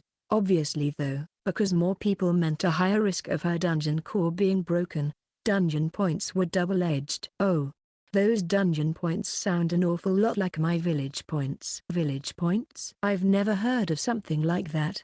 Let's see, like your dungeon points, if I earn and then spend enough village points, I can do different kinds of things like building facilities. Her head inclined to one side. She thought for a while. And then, she seemed to have figured out something. So, the reason why my dungeon's being eroded and why you guys can build those things, it's because of you. Chapter 83, in a few moments, I'll be moving the village. So, the reason why my dungeon's being corrupted and why you guys can build those strange things, it's because of you. Ari exclaimed. Huh? You were aware of that? Of course. I'm aware. I see. I had used territory takeover before, but no one ever noticed that I made an area a part of my village. That was only natural though, given that there weren't any changes that one could observe. That didn't seem to be the case for dungeons though. The dungeon and I are basically one and the same. If someone possesses your body, you're gonna notice it. Wouldn't you? I was so terrified, you know. I agree, that's certainly terrifying. Can you no longer control those areas? It seems I still can. So, the dungeon master hasn't lost control of the areas I've taken over. Then, I guess it's fine to leave things be. How about absolutely not? Sorry, to tell you the truth, I have no clue how to undo it. Hey, that'll be troublesome for me, or are you saying it won't be? It won't be. I won't build anything without telling you first. Then, I guess it's fine. She's more understanding than I expected. In exchange though, I have a favor to ask. What is it? I want to make the dungeon grow, so please bring people here. Like I said before, no ever comes here ever since it was made, so the dungeon hasn't grown much. Not to mention, I have so much free time, every day's so boring. Well, your dungeon is in a wasteland that no one visits until recently. What? No one ever comes here. With a surprised look on her face, Ari shouted so. Apparently, she couldn't tell from within what kind of place the outside of her dungeon was. But won't bringing people here be risky to you? You know, 'cause they might break your dungeon core. You're right. And that's why in some dungeons, visitors must first agree to a contract before they can get in. The contract has a lot of strict restrictions, including something about not destroying the dungeon core. You see, dungeons can and often have a great boost to an area's economy. So if someone was to break the dungeon core, that area's economy will suffer severely for it. Celine informed me so. I'd like that kind of thing in my dungeon too. Well, just so you know, although there are people who will ignore the contract and break your dungeon core. That's not great. It would be beneficial for our village if the dungeon developed to the point that we could obtain useful and valuable items from it. However, if we invited people from all over to dive into the dungeon, a person who wanted to break the dungeon core was bound to appear. Before doing that, the dungeon should grow at least a little bit more, as the dungeon was now. It was possible for them to reach the boss room right away, but then again, there shouldn't be many who could deal with that unfair staircase tactic. I might have a good idea. We just need people to be inside the dungeon, right? Section. After returning to the village, I gathered the villagers. Hello everyone. In a few moments, I'll be moving the village. To avoid accidents, please stay inside the buildings for now. Also, be sure to hold on to something. Move the village? What does that even mean? Who knows? But it's the village chief who's doing it, so it's surely something crazy. Even so, there should be nothing for us to worry about as long as we follow his instructions.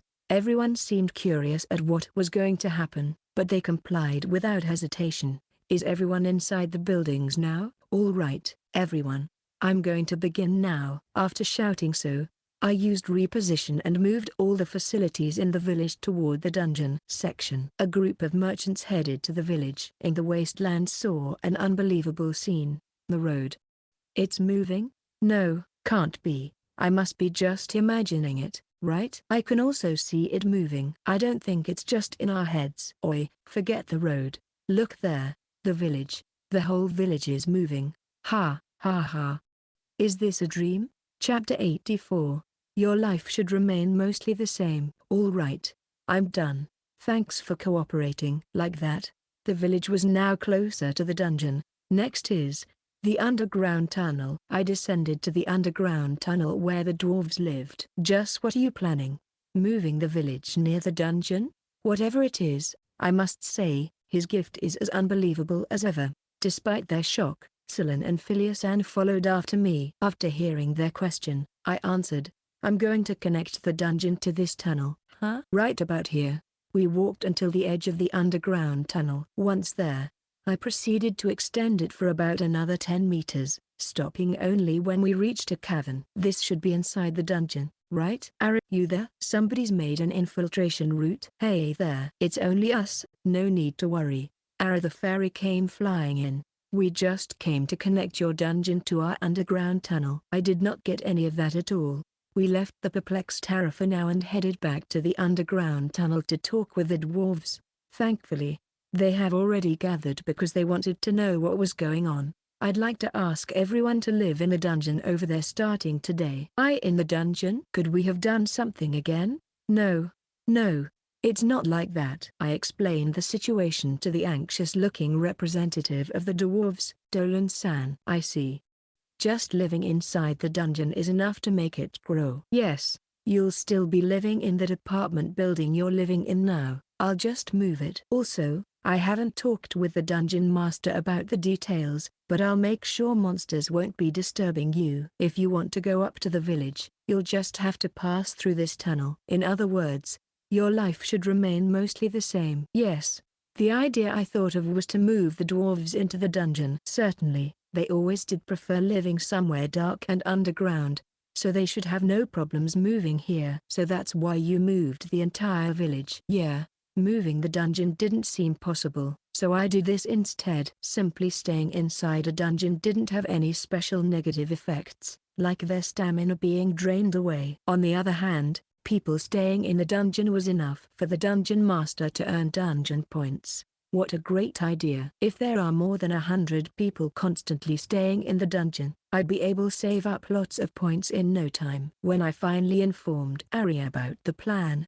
she excitedly shouted so while twirling around in the air, "We're happy to be of some use." Thank you very much, Dolan-san. All right, now that it's all settled, I'll go move the apartment building here. You have my word that monsters won't come here. Like that, the dwarves' lives of staying inside the dungeon began. There was another benefit to the village and the dungeon being this close. It made hunting easier. If it's not asking for much, could you make lots of minotaurs? Sure, that's no problem. Feel free to hunt them down. All right, we can nugget minotaur beef anytime. By the way, Ara the dungeon master apparently couldn't step out of her dungeon. When we asked her to enter the underground tunnel, it was as though an invisible wall was preventing her from going further. Ara was quite disappointed at being unable to go to our village. Can I ask you to come visit me instead? I've always been alone in here, and I have nothing else to do but sleep. That must really be boring. Oh, okay, sure. Yay. I'm so happy. But you know what? I'd be even happier if you also brought along some hunks. Hunks? Chapter 85. Am I supposed to climb and then play at the top? Since spring began, we saw a faster growth to our village's population. Apparently, rumors of our village have spread so much, even those who lived beyond the north of the Albert territory were migrating here. Ta ta ta ta. Congratulations, because you now have more than 3,000 villagers. Your village has become level 7. 700 village points have been acquired as level up bonus. You can now build more kinds of facilities. Maximum village area has been increased. The village skill, Villager Appraisal 2, has been acquired. The new facilities I unlocked thanks to the level up were as follows: Store 50, Restaurant 100, Playground 100, Graveyard 200, Hospital 500. Stores and restaurants, those will be useful. As our population grows, the more business there would be. In fact, a few merchants have settled here already. However, what they were using as stores were sheds that I customized. It was fine for now, but I might not be able to keep up later on. So, it would really be helpful if the stores were ready-made. Of course, some stores might need some modifications, but it would still mean less work for me. The same could be said for restaurants, naturally. At the moment, we had a tavern-like place that made use of the outdoor kitchen. It offered free food and drinks. But with the future in mind, we should probably turn it into a proper commercial establishment. Next. What's a playground? A facility that has various equipment for children to play with. I don't really get it. So I guess I should make one and try it out. And so, I built one in a vacant space. What appeared was a flat ground that had many mysterious things I had never seen or heard of before. What's this? Am I supposed to climb and then play at the top? Maybe I'm supposed to slide down from here. When I climbed one of the mysterious objects, I saw an inclined plane that could fit exactly one person. This plane continued until it touched floor. Whoa. When I tried to go down the plane, I slipped down with great speed.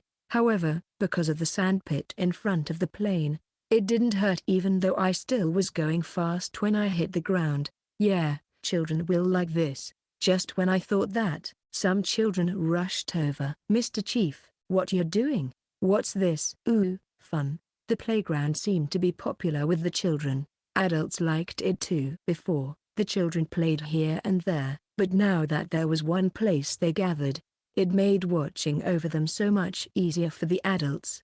If I was still a kid, I maybe would have played with them. But no, I'm the village chief. Yeah, I don't have such free time. Yeah, moving on. Next are graveyards and hospitals.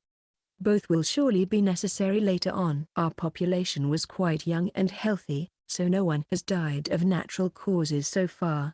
Now that the graveyard and the hospital were available though, it almost felt like a sign that things were about to change. The village's maximum area has increased yet again. Now, not only the wasteland, but a good part of the forest to the north, as well as the mountains to the east were part of our village. For convenience's sake though, the village I refer to in conversations with others was just the part where people lived. By the way, whenever the village would expand, it would expand radially, with the center being the place I first made it. Each level up doubled the current radius, which then meant that the village's area was quadrupled. In reality though, instead of being shaped a circle, the village as a whole had a distorted shape.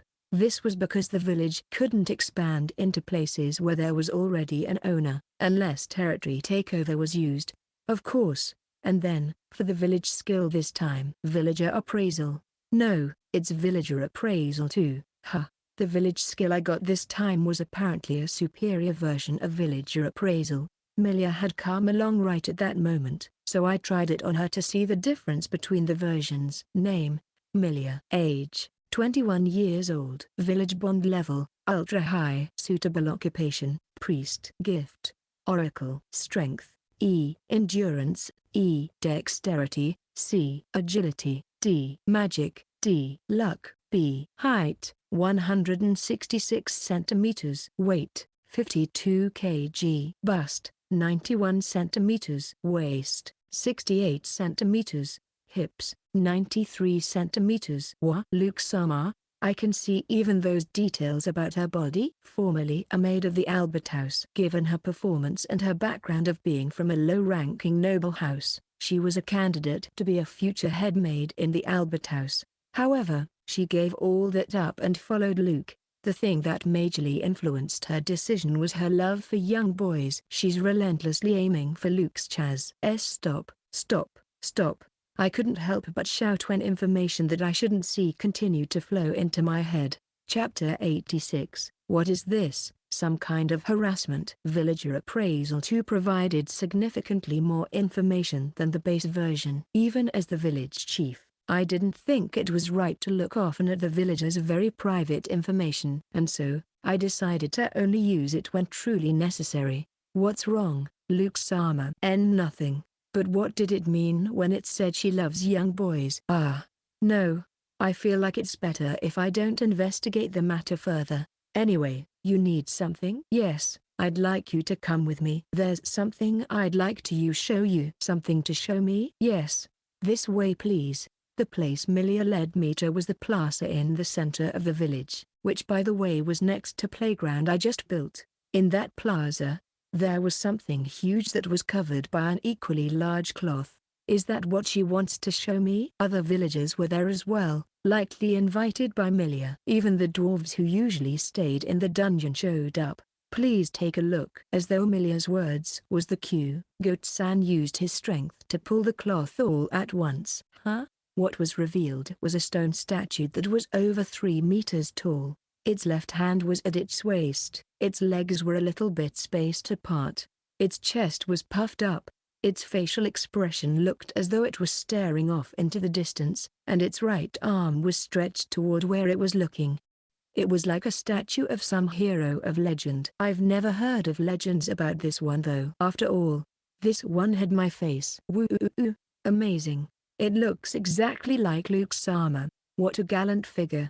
The villagers seemed exhilarated for some reason. As for me, I was simply confused at what was happening. What is this? Some kind of harassment? I've had this made for today. Many skilled people, most being dwarves, have worked on it, and I must say, they've perfectly captured your gallant appearance. When I looked at the dwarves, they looked satisfied and proud of their finished work. It didn't seem like they built this just to harass me. Why build this though? Congratulations, Luke Sama. Today, exactly 1 year has passed since the village was built. It was 1 year ago that Luke Sama started to bless us with his magnificence. Milia explained so to me, in a way that was almost like a declaration. Oh, that was today? It's been a year already. Yes. Back then, it was just the two us, the empty wasteland in front of us, Luke Sama said to me without any trace of anxiety or despair. Indeed. There is nothing here, but that's actually better for me. Because like this, I get to build everything myself. I did not say that. I won't ever say anything like that. Oh, the way Luke Sama thinks is truly, entirely different from us ordinary people. Yeah, he's definitely a hero. To the words that Milia claimed I said to her back then, the villagers became excited. There's no way I can deny it now. Only Solon, who has known me a long time, had the face that said that doesn't sound like him. I hang my head, but Milia only continued to speak. There's one more thing we prepared to commemorate this day. Another one? When I heard that, I unintentionally shouted, I present to you a record of your magnificence and glory. It's written by Totoru who was there, literary talent, gift. Of course. This is only the first volume. We plan to make more volumes. The first volume covers in great detail Luke Sama's childhood, making it a must-read. But I'm just the chief of a village? Isn't this kind of thing for people who've accomplished great things in their life? Plus, isn't this supposed to be written by a pupil or descendant when the person in question has passed? At the moment, we are in the middle of preparations for the mass production of the book. Once we have those, even more even more people will know of Luke Sama and this village. Did she say believer just now? Chapter 87. This is almost like fiction. Deep in the forest full of monsters, a large creature rests. Having an overall length of over 50 meters, it was undoubtedly the king of the forest. No one and nothing could harm it. So it has been like that for a long time. It constantly absorbed nutrients from the ground, so it didn't even need to go find food. In fact, it usually stayed where it was, either sleeping or simply resting. All of a sudden, Its body quivered as though it felt something. The unpleasant sensation told it that someone has invaded its territory. Yet, there was no one in the vicinity. For the first time in the thousands of years it has stood at the summit of the forest's hierarchy. The creature remembered what danger felt like. The creature felt that if nothing was done, its very existence might be at risk. For some reason, it felt that the source of the unpleasant sensation was somewhere south of the forest. And so, the creature roused itself up and moved toward it without a care for the trees, the monsters, and the animals that were in the way. Section. It was the anniversary for the foundation of the village. So we held a celebration party after Milia gave me those things. Although I say a celebration party, it was just the usual party we have where we eat and drink together. Nothing really fancy. Of course, as usual, the dwarves whose personalities change drastically whenever they drink were asked to celebrate underground. The next morning, while many of the villagers were still sleeping because they drank and partied so much, I woke up at the usual time, which was no problem at all, given that I didn't drink any alcohol. I'm scared to read it, but I have to check. While sitting down in a bench in my home's yard, I looked at the excessively ornated book that I stealthily borrowed from Milia. It wasn't just heavy, it was thick as well. Written in the cover with large characters were the words "The Legend of Luke Sama." Yes, this was the book Milia had arbitrarily commissioned for the anniversary celebration. It would be horrible for me if this book was mass-produced and read by many. However, because Totoro said he did his best to write it, I couldn't simply throw it away. Either way, I should check out its contents first. It might even be good, despite the title. At least, I'm sure they won't write any lies. Right? Section. Yup, I was so naive. Instead of not having any lies, it was actually full of lies, especially the parts I supposedly said. Indeed, there is nothing here, but that's actually better for me. Because like this, I get to build everything myself. Orc King, your fate was sealed the moment you decided to attack my village. Eat this. Building press. Your lineage, your age, your gender, or even your race. None of those things matter here. Every single one of you is my precious villager. My family. What is this? This is almost like fiction. I had no memory of ever saying those words. Moreover, my character in the book sounded so pretentious, and my move already has a name. Don't go giving it a name of your own. Yeah, I really can't let this be mass-produced. I should go talk to Milia. Right when I said so, my intruder detection gave off an intense alarm. Intruder detection was a village skill that would alert me when something hostile or with malicious intent would enter its range. It worked not just against people, but monsters as well. However, because of the maximum area of the village has grown a lot, it was activating non-stop, which was to be expected since just in the forest there were countless monsters already. For that reason, I limited the range of intruder detection to be up to the forest's entrance only. Something has now entered that range, and this reaction. Isn't this more intense than with the Orc King? While I shivered at the thought, I looked northward. I saw it right away. It was a creature larger than even the monster-infested forest's trees. It was a dragon? Chapter 88. That's not a dragon. It's an emergency, Chief. A giant monster from the forest. Screaming through telepathy, Saturn reported so. Inform everyone at once. Will do. Fortunately, while I was busy reading that book, the villagers have woken up. Given the monster's size, many of them should have already noticed it, or at least the commotion it has caused. After a while, I reached the top of an observation tower, and there, I saw the giant creature from the forest as it leisurely made its way toward the village. A giant monster that looks like a lizard. Yup, that's a dragon. No, actually, that's not a dragon. Huh? When I turned around to see the source of the voice, I saw Phileas-san walking toward me. It's not a dragon, but it looks like one. It's called a tree dragon. Sure, it has both the appearance and the name of a dragon, but it's actually a plant-type monster similar to treants. I guess you can say it's only mimicking a dragon. Mimicking a dragon, huh? It looked like a dragon, but on closer inspection, its body was indeed made up of wood. Its outer layer was something like the bark of a tree.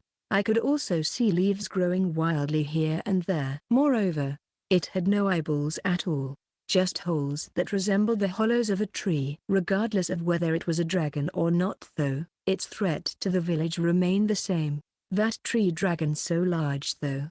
It may be something that has lived deep within that forest for a long, long time. It wouldn't be an exaggeration to call it the king of the forest at that size. But then, why is it coming out of forest? According to Philia-san, tree dragons were like treants in that they basically didn't have to move from where they were. They could sustain themselves through the nutrients in the ground, meaning they didn't have to hunt for prey. But because of this way to nourish themselves, tree dragons were overly territorial. They would mercilessly attack any who dared enter its domain. Well, no mistake about it now.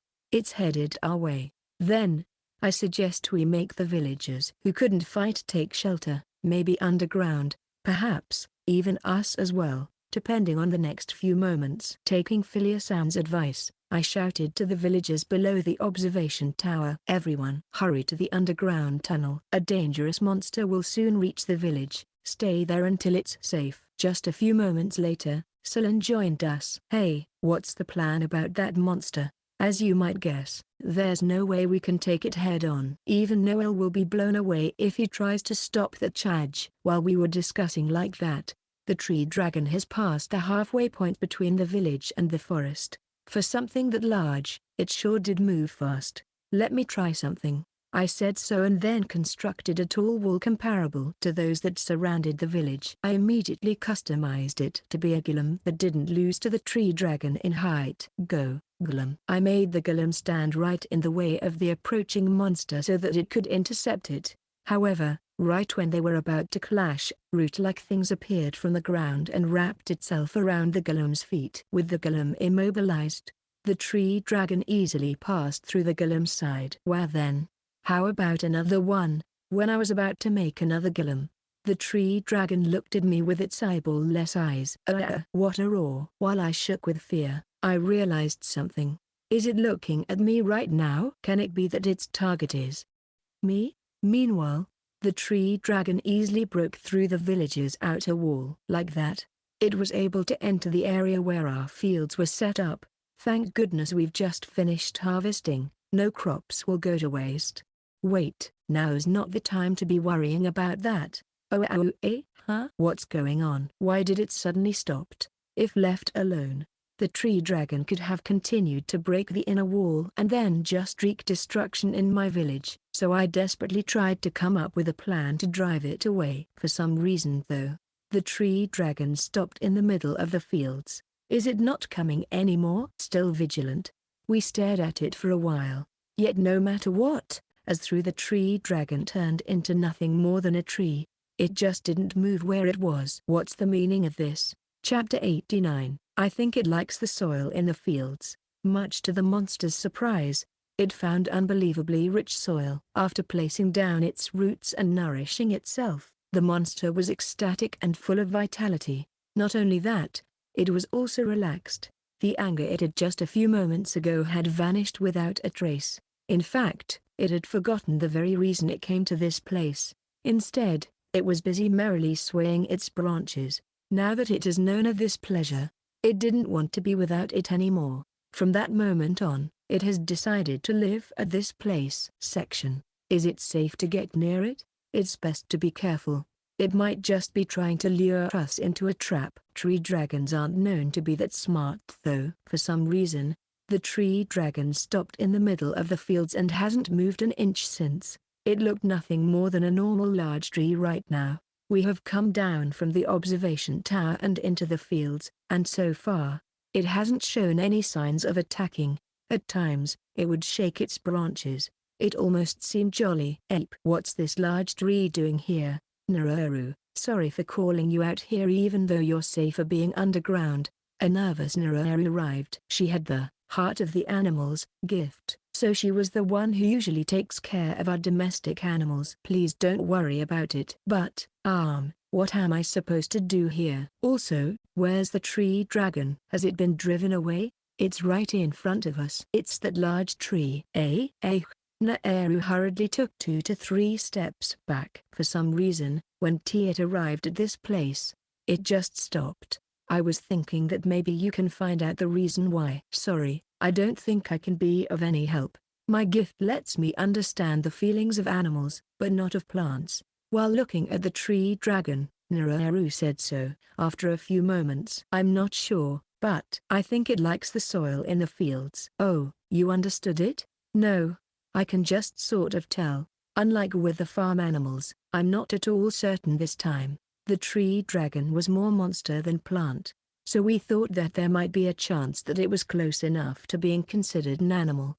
There was little harm in confirming it, so we decided to give it a go. For us to get anything out of that shot in the dark was enough for me. As though to prove what Naru said to be fact, the tree dragon swayed its branches merrily. And before I knew it, my intruder detection village skills stopped giving an alarm. Well, I guess I don't mind you staying here. Just don't suddenly attack people, alright? Understood.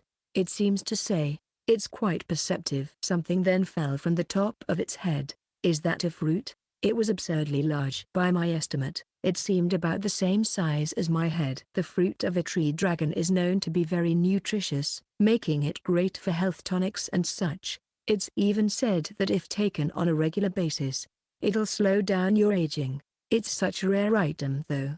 Yeah, seriously. It's so rare that some kings had squandered their entire nation's fortune just to obtain one. Phileas and Ancelin said so. It was so much more amazing than I initially thought. So, are you saying you're giving this to us? Is it supposed to commemorate us being acquainted or something? Then, I gratefully accept. Thank you. I'll be giving you the next one I make as well, so come by then. It says, after this and that, our village gained a new companion. Just in case. I should tell the other villagers not to get too close though. Section. We had resolved the village's crisis. The whole thing happened early in the morning, so I haven't had any breakfast. To solve the next issue, I decided to come back home. Well then, I'll go fix something up right away. Thanks a lot, Milia. Huh? What was I doing before the whole tree dragon thing again? I feel like there was something important I wanted to discuss with Milia. Oh well, I'm sure I'll remember it sooner or later. Chapter 90, Aren't They Too Big? My name is Alec. I might not look much, but I'm actually quite a renowned adventurer. An adventurer was a person who makes a living off of subjugating monsters and exploring places that were infested by monsters. Some adventurers had contracts with nobles and did work exclusively for that noble, while there were those who had no long-term employer and did whatever acceptable job was available. Sometimes though, adventurers, especially those highly skilled in fighting, would become mercenaries and participate in wars instead. I had heard that in some countries, there was an organization called the Adventurers Guild that would assist adventurers. Unfortunately though, such a helpful organization didn't exist in this country. As for me, I was part of a 4-person party of adventurers that, while wandering around the country, made a living primarily from selling the materials of monsters we defeat. And right now, we were headed to the so-called north because of a certain rumor we heard. I think we should be in that wasteland soon. Hey, how sure are we about this rumor again? Doubt in her eyes, Hazen asked so. Hazen was not just the youngest among us. She was also the only woman. As one could easily guess by the staff in her hand, she was our valuable magic user. Highly, we did hear it from merchants. After all, to the north of the Albert territory was a wasteland that was surrounded by 2 monster-infested areas. One was the forest to the wasteland's north, and the other was the mountains to its east. There were many theories about them, but monster-infested areas were dangerous places because of the many monsters that lived there. Normal people should avoid them as much as possible. However, for us adventurers whose living was gathering and selling monster parts, it was no exaggeration to say that these places, much like dungeons, were treasure troves. But then again, because many of these monster-infested areas were in the middle of nowhere, it was rather hard to find provisions as well as safe places to sleep. That made exploration of such areas difficult to do for a long period of time. According to the merchants though, there was a village that was built almost instantly in the aforementioned wasteland. What's more and more people were gathering there. The Iron-Willed Merchants Information Network was, as always, Astonishing. Although we still have to go there to know for certain, it should be well worth the effort. Before long, we saw the wasteland. As soon as I did, I thought to myself that it would really be impossible to grow anything, much less crops from the ground here. Even wild plants were scarce. There were also craggy mountains scattered about. I couldn't help but feel a bit anxious at the sight of it. I couldn't help but doubt the existence of that village. Hey, over there. There's suddenly a road. Haysner said so and pointed somewhere. When I looked, there was indeed a long, unbranching path that almost seemed to cut through the wasteland. Moreover, it was a well-made road that was definitely out of place here. I have traveled through the Alpera highway before, a road that could be said to be the most beautiful in the world. But I would have to say that this road before us didn't fall behind too much. I might even be convinced to say that this was the better of the two. Surprised though we may be, we decided to follow the road. After a while of walking, we saw something else.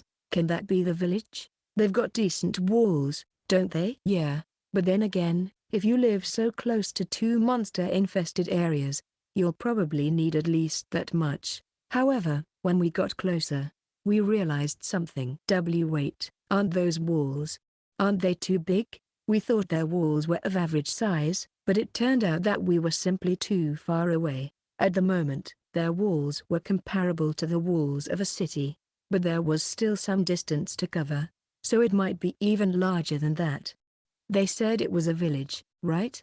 Yeah, I'm positive they did. Section. Beyond the two castle gates we went through was a marvelous city that had these mysterious and large buildings everywhere, with stores of various kinds.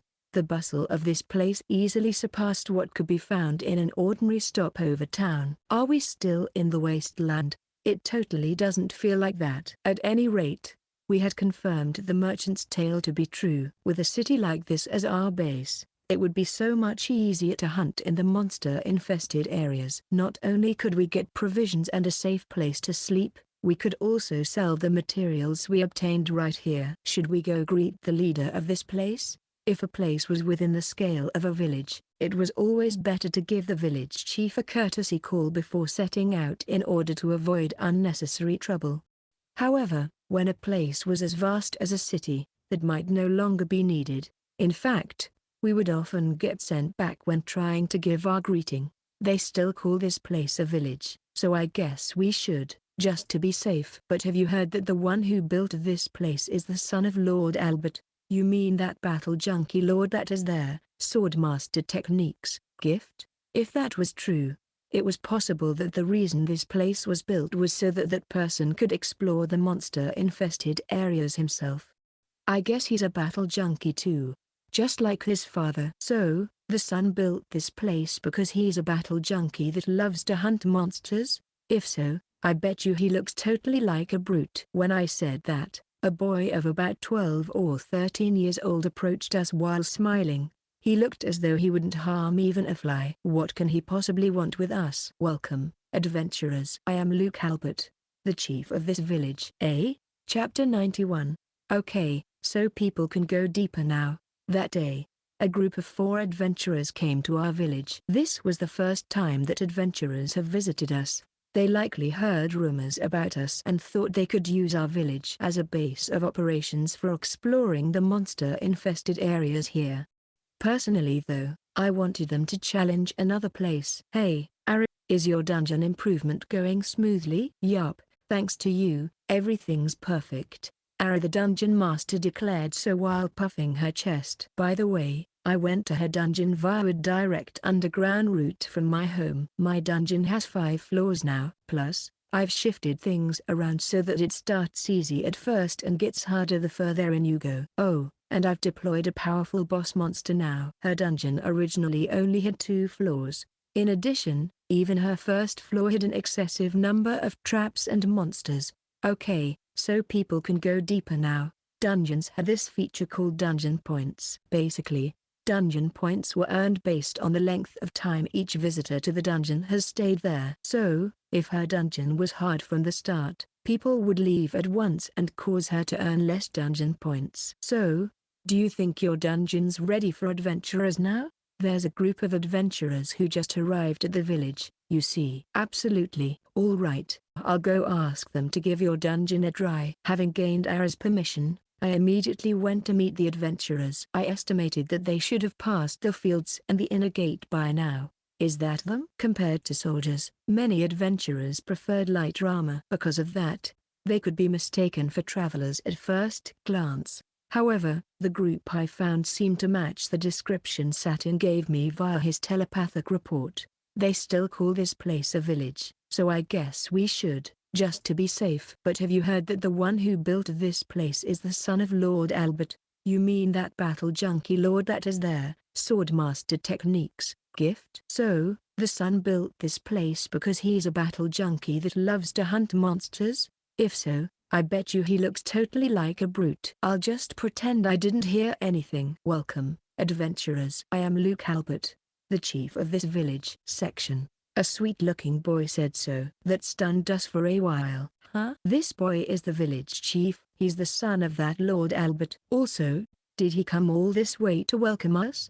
No, that's impossible. He must have been just nearby. But then, how did he know we were adventurers? We did identify ourselves as adventurers when we passed the first gate, but not enough time should have passed for him to get that information. While thinking all of that, I and the others knelt down. Even unrefined adventurers like us knew that one should always do these kinds of things before a noble. Failure to do so could get us severely punished. It didn't matter if the noble in question was a kid. Strangely though, the boy tried to stop us with a hand gesture. There's no need for such formalities here. More importantly, am I right to assume that you came to our village with the exploration of the nearby monster-infested areas in mind? I was never one for manners and etiquettes, so I was quite relieved to hear we didn't have to worry about those things. No need to tell me twice. Still, not just appearance. He also doesn't have the arrogance typical of nobles. As far as first impressions go, I think I like this kid. Yeah, we were thinking of using this village as a kind of base for our exploration of those places. I see. We've actually just built an inn here, so I hope you give that a try. Are you telling me a city, a village of this size didn't have any inn until recently? Where did all the merchants stay then? Actually, I've got a proposal for you all. A proposal? I couldn't believe what the boy said next. What do you think of exploring a dungeon? Chapter 92. That sounds perfect. A group of adventurers have come to the village. The soldier and leader was Alex-san, the magician was Hazna-san, the hunter was Dil-san, and the priest was Gai-san. When I told them about the dungeon, they were awfully surprised. A dungeon? There's a dungeon nearby? Yes, we've just discovered it recently. Monster-infested areas and a dungeon.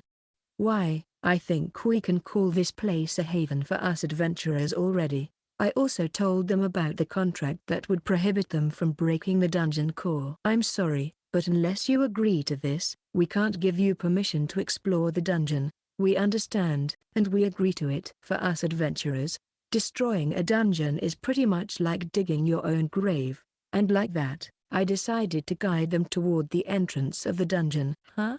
The dungeon is within the village? Yes, I thought it'd be easier to manage things that way.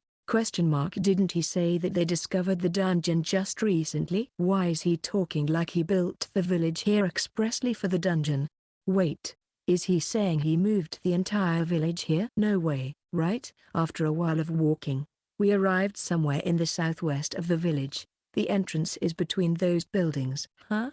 The entrance to the dungeon was currently in the middle of 4 apartment buildings that were built to be inns. Wait, those are inns? They're stupidly big. Yes, they're inns. But just to be clear, these ones are exclusively for adventurers who will challenge the dungeon. I made them this big and this many in anticipation of future traffic. Of course, we also had normal inns. At the moment, we were offering customized medium-sized houses as inns. Visiting merchants stayed for free in the vacant apartment units, but just recently, I decided to charge a fee and let the villagers manage it.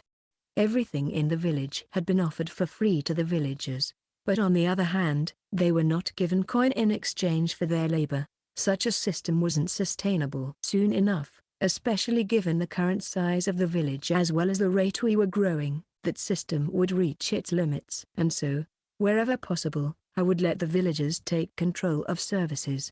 Thanks to our transactions with the merchants, money has been flowing into the village. Hopefully soon, enough would be distributed to the villagers that they would be able to trade with each other using money. By the way, we also have a restaurant in the village, so do please give them a try. They offer superb dishes made of orc and minotaur meat. Orc and minotaur meat? Yes, we've obtained a lot of orc meat from the northern forest. As for the minotaur meat, we got them from this dungeon. If you've hunted some and want to sell their meat, we're willing to buy it. A bit later, I was going to make a stall or something dedicated to buying materials from adventurers. Now that the dungeon was open for exploration, I expected more adventurers to come. Especially if we asked the merchants to spread information about it. They say orc meat's delicious. They're so expensive, I haven't eaten one though. Same with minotaur meat, but I'd definitely give them a try once I've saved up a bit more. Both were originally super rare meat, after all. Then, I'm happy to inform you that in this village, they're reasonably priced. Ah really? We talked like that until we reached a courtyard-like place between the 4 apartment buildings. Here we are, the entrance to the dungeon. In that place stood a large boulder, and at its foot was a gaping hole. The dungeon entrance is in this kind of place. Wait, won't monsters come out here and attack? Oh, you don't need to worry about that. The dungeon master has set it up so that kind of thing won't happen. Set it up? The adventurers simultaneously tilted their heads. Also, this dungeon has multiple floors, each one designed to be harder than the one before it. The deeper you go, the stronger the monsters and the more lethal the traps. For that reason, I think it's better if you become familiar with the upper floors before proceeding deeper. I see. Next, near the staircases that connect floors are safe zones. It has been set up so that monsters won't enter these safe zones. There are also small buildings there, so if you ever feel like you need to rest, please make use of those in the safe zones. That sounds perfect. Chapter 93. I'd like you to be close-lipped about it. Also, there's more? The adventurers looked as though they were told there was another dish coming despite them being full already. Excuse me, but none of you has a gift, correct? Huh? Why yeah. I mean, obviously, there's only, what, a handful of adventurers who has earned enough of a fortune to be blessed. On top of that, it's not like we're guaranteed to get a gift after being blessed. On the contrary, we actually have a low chance to get one, right? Betting such a large amount of money for such low odds, only nobles can be so few. As though he just remembered I was a noble myself, Alexan hurriedly closed his mouth. Don't worry about it. I'm nothing more than a village chief right now. Nevertheless, it was indeed unfair to charge such an exorbitant amount of money for something that wasn't guaranteed. It wasn't like there was much effort involved in the rite of blessing aside from finding someone with Oracle. I could understand a fee, just not that much. For 1 gold, you can get blessed in the church here. We have a priest with Oracle, you see. Ah really? For 1 gold? I thought 1 gold was a good balance. People could just see it as an offering. Of course though, the service remained free for those who settled in our village. I heard it was supposed to be a platinum coin or something though. Definitely not any amount that normal people like us will earn in this lifetime. A platinum coin was worth 100 golden coins. I myself had seen one only a few times in my life. I guess father also paid that much to have me blessed. And all that for such a result. No, I shouldn't think about that anymore. In exchange though, I'd like you to be close-lipped about it. Alright, gotcha.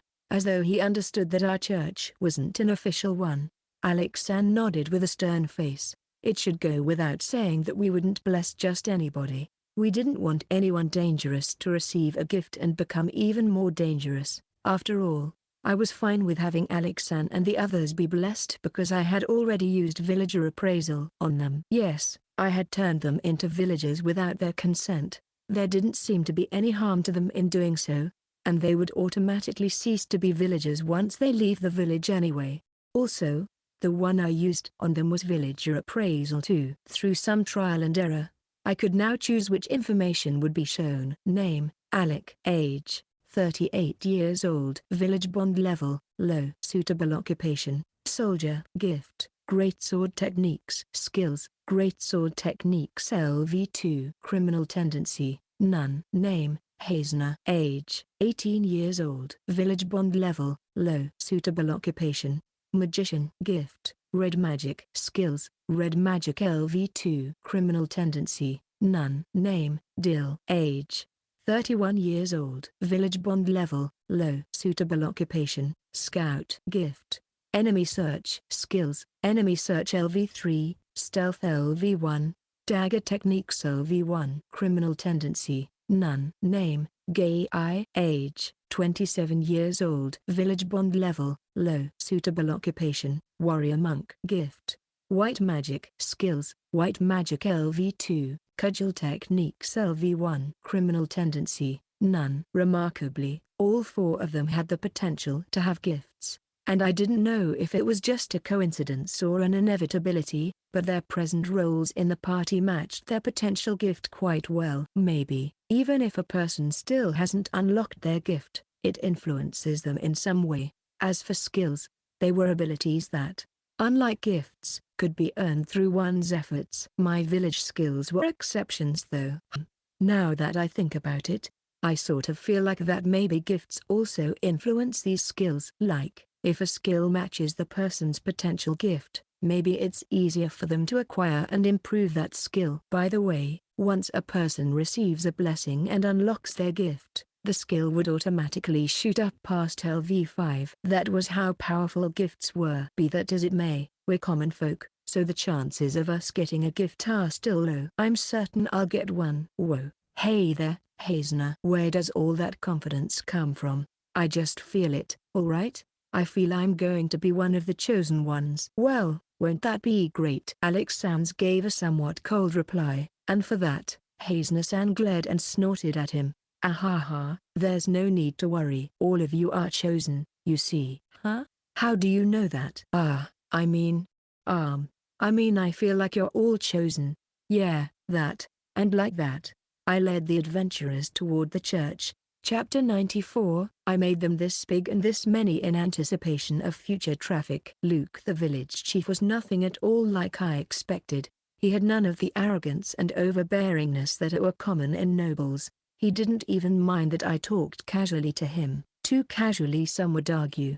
This gentle and kind lad didn't belong in this war-torn era. One has to wonder how exactly he grew up like this. In terms of maturity, he certainly got Hazener, the youngest among us, beat by a large margin. But then again, maybe that's thanks to some kind of special lesson taught only to noble kids. A dungeon? There's a dungeon nearby? Yes, we've just discovered it recently. Monster-infested areas and a dungeon. Why, I think we can call this place a haven for us adventurers already. We came to this place with the goal of exploring the monster-infested areas nearby, but we ended up discovering an even better treasure trove. To make it even better, the dungeon was supposedly within the village. The village chief offered to take us there and we gladly accepted. Along the way, I witnessed something bizarre. Hey, is that an elf over there? Yes. The elves have become part of our village. You serious? Aren't they supposed to have cut off all interactions with humans and moved to the ends of the world, or something? I saw an elf casually talking with a human. The elf acted so naturally that I initially noticed them for their head-turning beauty and not at all for being an elf. Just so you know, dwarves have also become part of our village. They mostly stay underground though, so it might be harder to meet one. Dwarves too? No. Wait, what do you mean underground? We walked some more and I noticed something else. The village itself as well as all those who lived here were tidy and clean. As an adventurer, I have been to many cities, but never have I been to a place that was completely clean until now. Usually, there would be human waste and trash lying on the roadside, but none of that was here. From what I was told, everybody being clean could be attributed to two things: public bathhouses, and each home having its own bath and lavatory. And everyone here had a home. It was incredibly rare for a city to not have any homeless person, but this one apparently was one of those. We always provide people a place to live, and that's how we've become a village of immigrants. Always provide? You make it sound so easy. We were taken to a place that had these mysterious, gigantic buildings. Wait, those are inns? They're stupidly big. Yes, they're inns. Ah. But just to be clear, these ones are exclusively for adventurers who will challenge the dungeon. I made them this big and this many in anticipation of future traffic. We were informed that each unit had its own bath and lavatory, much like the homes of the villagers. Amazing. That's making me want to live here forever. When Hazener heard the explanation, her eyes sparkled. Inns near monster-infested areas or dungeons typically had subpar accommodations, which was to be expected since monsters attack them from time to time. If a dungeon was managed by the lord of the land, there was a chance that there would be a decent inn nearby. However, right now, there was only a few of such dungeons in this country. It was also explained to us that the entrance to this village's dungeon was just a few steps in front of the inns. Or more accurately, the entrance was surrounded by the inns. Given that, I thought it was only a matter of time before monsters come out of the dungeon and attack the buildings. When I raised my concern, the village chief told us that there was no need to worry about such a thing. I've done nothing but be surprised since we got to this village, but by far the thing that surprised me the most was when we were informed that we could blessed here for only 1 gold coin. Half convinced, I was brought to a church-like building. In front of it was beautiful lady. Welcome. I am the priest Milia. This beauty is the priest? No. More importantly, why is she wearing a maid's outfit? Section. My name is Dant. I am the governor of the North, the most northern region in the Albert territory. Until recently, I have been completely devoted to my duty. I only did one offense, but it was a major one. I hid the existence of the village in the northern wasteland from Raoul Sama. When it gets discovered that my report was false, my head would likely roll to the ground, literally. Still, I would have no regrets. I had complete faith in Luke Sama. After all, I was certain that he would become an important figure in the future, surpassing even his father, Lord Albert.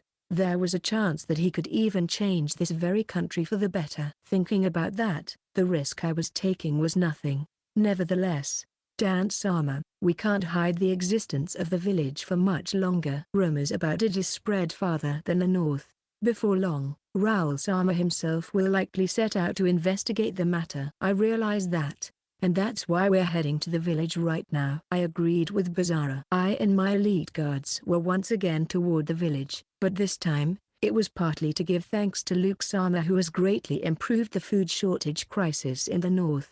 The other purpose of our visit was to relay a certain important piece of information to him. It's been half a year since then, hasn't it? I wonder how much the village have grown since then. I can't help but feel excited and scared at the same time. It has been quite a snowy winter, so perhaps it hasn't changed much. Bizarra's words made sense, but my gut feeling told me otherwise. Furthermore, it told me that I needed to brace myself. When we were near the wasteland, we noticed something.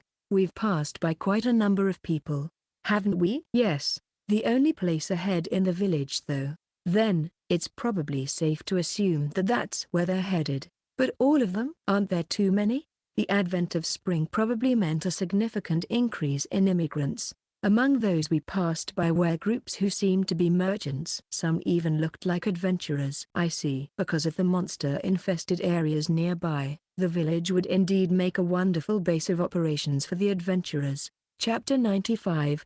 It's as you said. And so, we arrived at the wasteland. In there stood the village. And just like I expected, it has grown tremendously since our last visit. There weren't any shops last time, yet there were so many now. Moreover, the marketplace was so crowded, it even felt like the number of people there was comparable to the ones in Reason, the largest city in the north, which boasted a population of over 10,000. Half a year ago, there were probably only about 1,000 or so people living here. I wouldn't be surprised if their population has grown tenfold. With such an increase in population though, a shortage of accommodations would normally be the case. However, likely thanks to Luke Sama's gift, not a single vagabond could be seen anywhere. As though to confirm my theory, several tall buildings stood in a row in the distance. This definitely couldn't be called village anymore. Not that it could be called one half a year ago. Is this really that village? But it's just been half a year. And there was that winter too. I had prepared myself for this absurd growth, so I wasn't too shocked. Bizarre, on the other hand, was. And then, he found something. This sword? No, not just this sword. This helmet.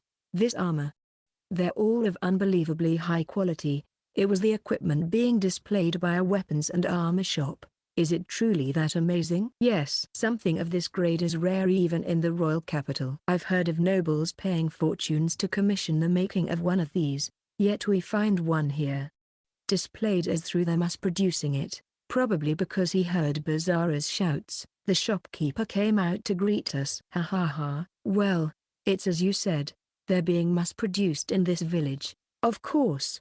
They're priced like it too. These ones are? How? There are many brilliant blacksmiths here, you see. I immediately wondered if those brilliant blacksmiths had gifts. In this village, that would be the more likely case. When Bizarre heard of the actual price of the items, he suddenly fell down to the ground. And then, as though fearing the shopkeeper would change his mind as well as the price, Bizarre took out his purse with all haste. While the purchase was happening, a man with a wild and bushy beard came by. Hello Dolan-san.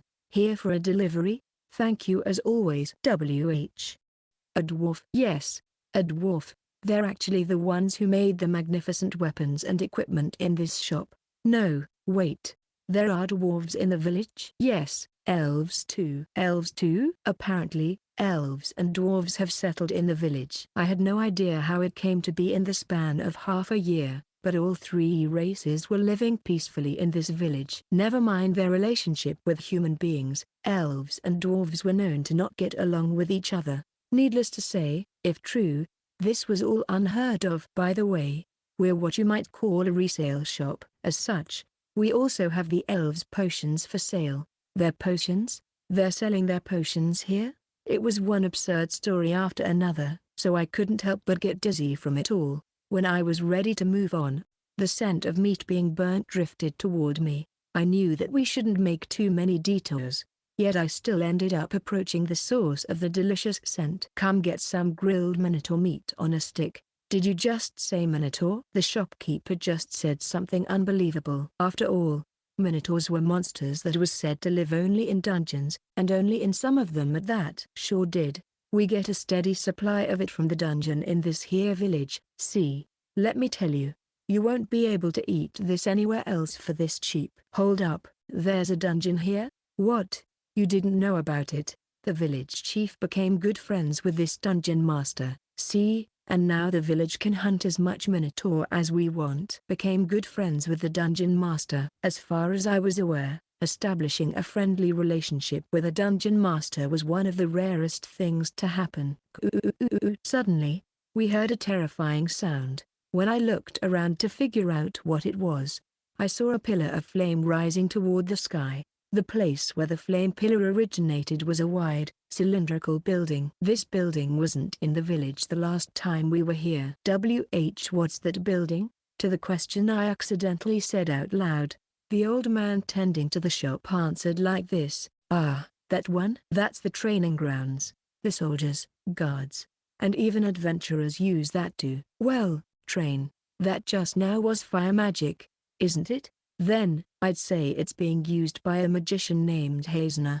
She likes our grilled minotaur meat, and comes by here often. If she could use magic to that degree, she must be quite the master. Quite possibly, high-rank adventurers like her were gathering in this village. Ha, ha ha. Luke Sama, you've exceeded even my wildest expectations. Chapter 96, I'm super duper happy. Ooh, I'm earning so many dungeon points. I'm super duper happy. The dungeon master said so. Her dungeon now had 10 floors, and it seemed she would add more soon enough. As for the adventurers, after Alex San's group, a great number of adventurers have come to our village. Their main goal in coming here was obviously the dungeon. As such, they really liked that they could easily access the dungeon right from their inns. A notable downside to their focus on the dungeon, however, was that the monster-infested areas were left pretty much ignored. We still had the hunting party to provide us with orc meat though, so it wasn't really an issue. I regularly used my villager appraisal tool on the adventurers, and whenever someone had the potential to receive a gift, I would strongly recommend that they get blessed. As to be expected, it was rare for a whole party to get gifts, as was the case for Alexander's party, but the likelihood of getting a gift seemed to be higher for adventurers. The adventurers were also greatly delighted by the weapons and armors being sold in the village. After all, those weapons and armors were made by dwarves, many of whom had the blacksmith gift, so outstanding quality was guaranteed even in the mass-produced ones. Moreover, they were cheap. The materials used to make them were all obtained from the dungeon. A side benefit of all this was that I no longer had to make the weapons through facility customization. In addition to the adventurers, the number of immigrants has also increased. It wasn't that long ago when we reached a total population of 3,000, but we were now already double that. We might actually be comparable to a small city now. Our size would naturally result into us being talked more and then result in our population growing further, hopefully starting the cycle anew. On other news, Dan-san, the governor of the north, has come to our village today. It has been about half a year since his previous visit. His guards, including Bazara-san, came this time as well. Huh? The sword that Bazara-san's carrying looks an awful lot like the ones we sell, doesn't it? It's been a while, Luke-sama. Yeah, it has. Although not long enough to make the insane growth of your village be considered normal. I've lost count of how many times I was surprised since I got here. Dan-san excitedly talked about the changes in the village that he noticed. Among them were the growth of our commerce, the migration of the elves and dwarves, as well as the existence of the dungeon. And most importantly, these weapons. They're of this quality, yet they're so cheap. I knew I had to have it, even if it meant having to borrow some money from Dan-sama. Bazara-san spoke with even more excitement than Dan-san. Oh, so he did buy it in the village. The swords here were definitely cheap, but maybe not pocket money cheap. Luke-sama, I actually have something important I have to report to you. Dan-san was smiling wryly when Bazara-san told me about the sword, but in a complete reversal. He was serious now. The Albert House has won against the Schneer House. Huh? So soon? But didn't the fighting begin only a short while ago? Yes, the fighting started and concluded in the span of about a month. The Albert forces captured the Schneer territory's major cities one after another, and in no time at all, they marched toward its capital. There, the biggest fight of the war happened. But the Albert side overpowered the other side this time as well. Right when the castle was about to be captured, the Schneer House declared their surrender. A war starting and ending within a month was exceptionally fast. Now that the Albert House has absorbed the assets of the Schneer House, they now held a power that was comparable to a kingdom. Despite this being Raoul-sama's first campaign, he played a large role in its success. To reward him for this, he was made in charge of the now former Albert territory. Further would probably focus on managing the still unstable area that, until recently, used to be known as the Schneer territory. As for what used to be the Albert territory, there should be no major problems even if an inexperienced Raoul was to manage it. In his new position, it's probably only a matter of time for Raoul-sama to know of this village. This might be impertinent of me, but I still want to advise you to come up with countermeasures for when he eventually does find out. Chapter 97. For I have resolved myself to fall alongside you. After hearing what Dan-san said, I slowly inclined my head to one side. I don't think Raoul's going to do anything drastic once he finds out about the village though. I mean, he's now the successor of the Albert House. If he really did perform marvelously in such an important war, especially considering that it's his first ever, chances are he won't have the time or interest in a village in the wasteland, right? You're being too naive, Luke-sama. What do you mean, Milia? That person, he'll do whatever it takes to remove any and every threat to his position, no matter how insignificant it might be. Even more so if he discovers that the threat is you, Luke-sama. There's no doubt about that. That guy acts so big, but in truth, he's nothing but a small chicken. Silan, you too? The two of them seem to have extremely poor opinion of Raoul. I'm not a threat to him though. How are you not, Huh? Why are they immediately rejecting what I said? Even Dan-san, if Lord Albert somehow knew that you were able to build a village as grand as this in such a short time, he'll instantly change his assessment of you. Given that, it's only natural for Raoul-sama to see you as a threat. Is that so? Truth be told, an order to investigate the existence of this village has been issued to me in the past. I managed to deceive them with my report, but now that rumors of the village have spread so far, I fear it's only a matter of time before Raoul-sama knows of this place. Huh?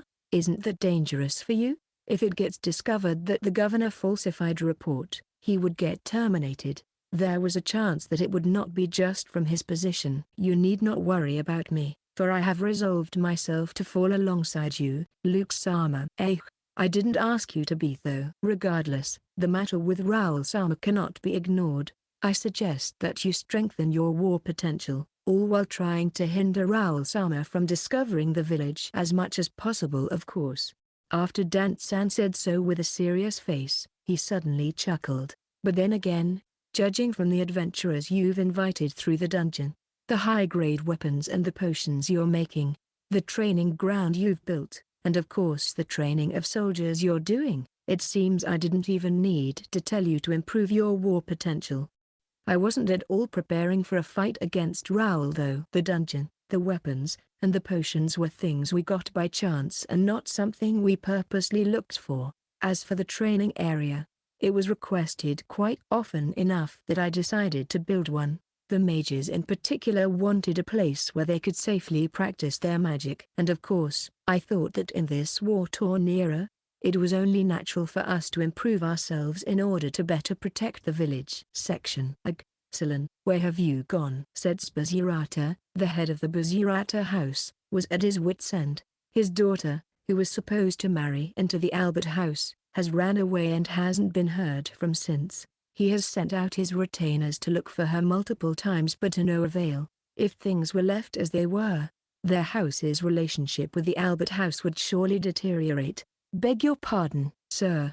We've received critical information about Lady Celin's whereabouts. Sir. What? Is that true? When his retainer reported so, Seds unintentionally drew near. Firstly, there have been rumors about a newly built city going around recently and has even reached your lands. Sir, this city is said to be in the wasteland in the northern region of the Albert territory. A city in a wasteland. When he replied so, Seds remembered something. Can that wasteland be the one Luke-sama has been ordered to develop?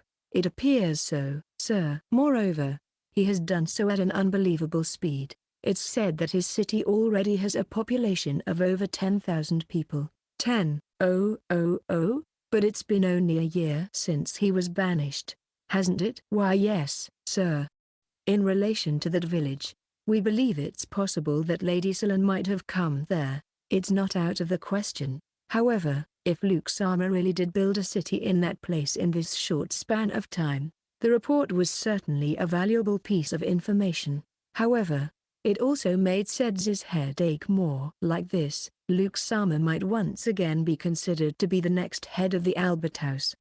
No, it's too late for that now. If what I heard about Raoul-sama's performance in the current war is accurate, he should be guaranteed to be the next head. And if that's the case, Celin should do as though he has just made up his mind. Seds nodded to himself and then gave an order to his retainer. Investigate the city at once, and if you find Celin, bring her back at all costs. Chapter 98, doesn't know when to give up.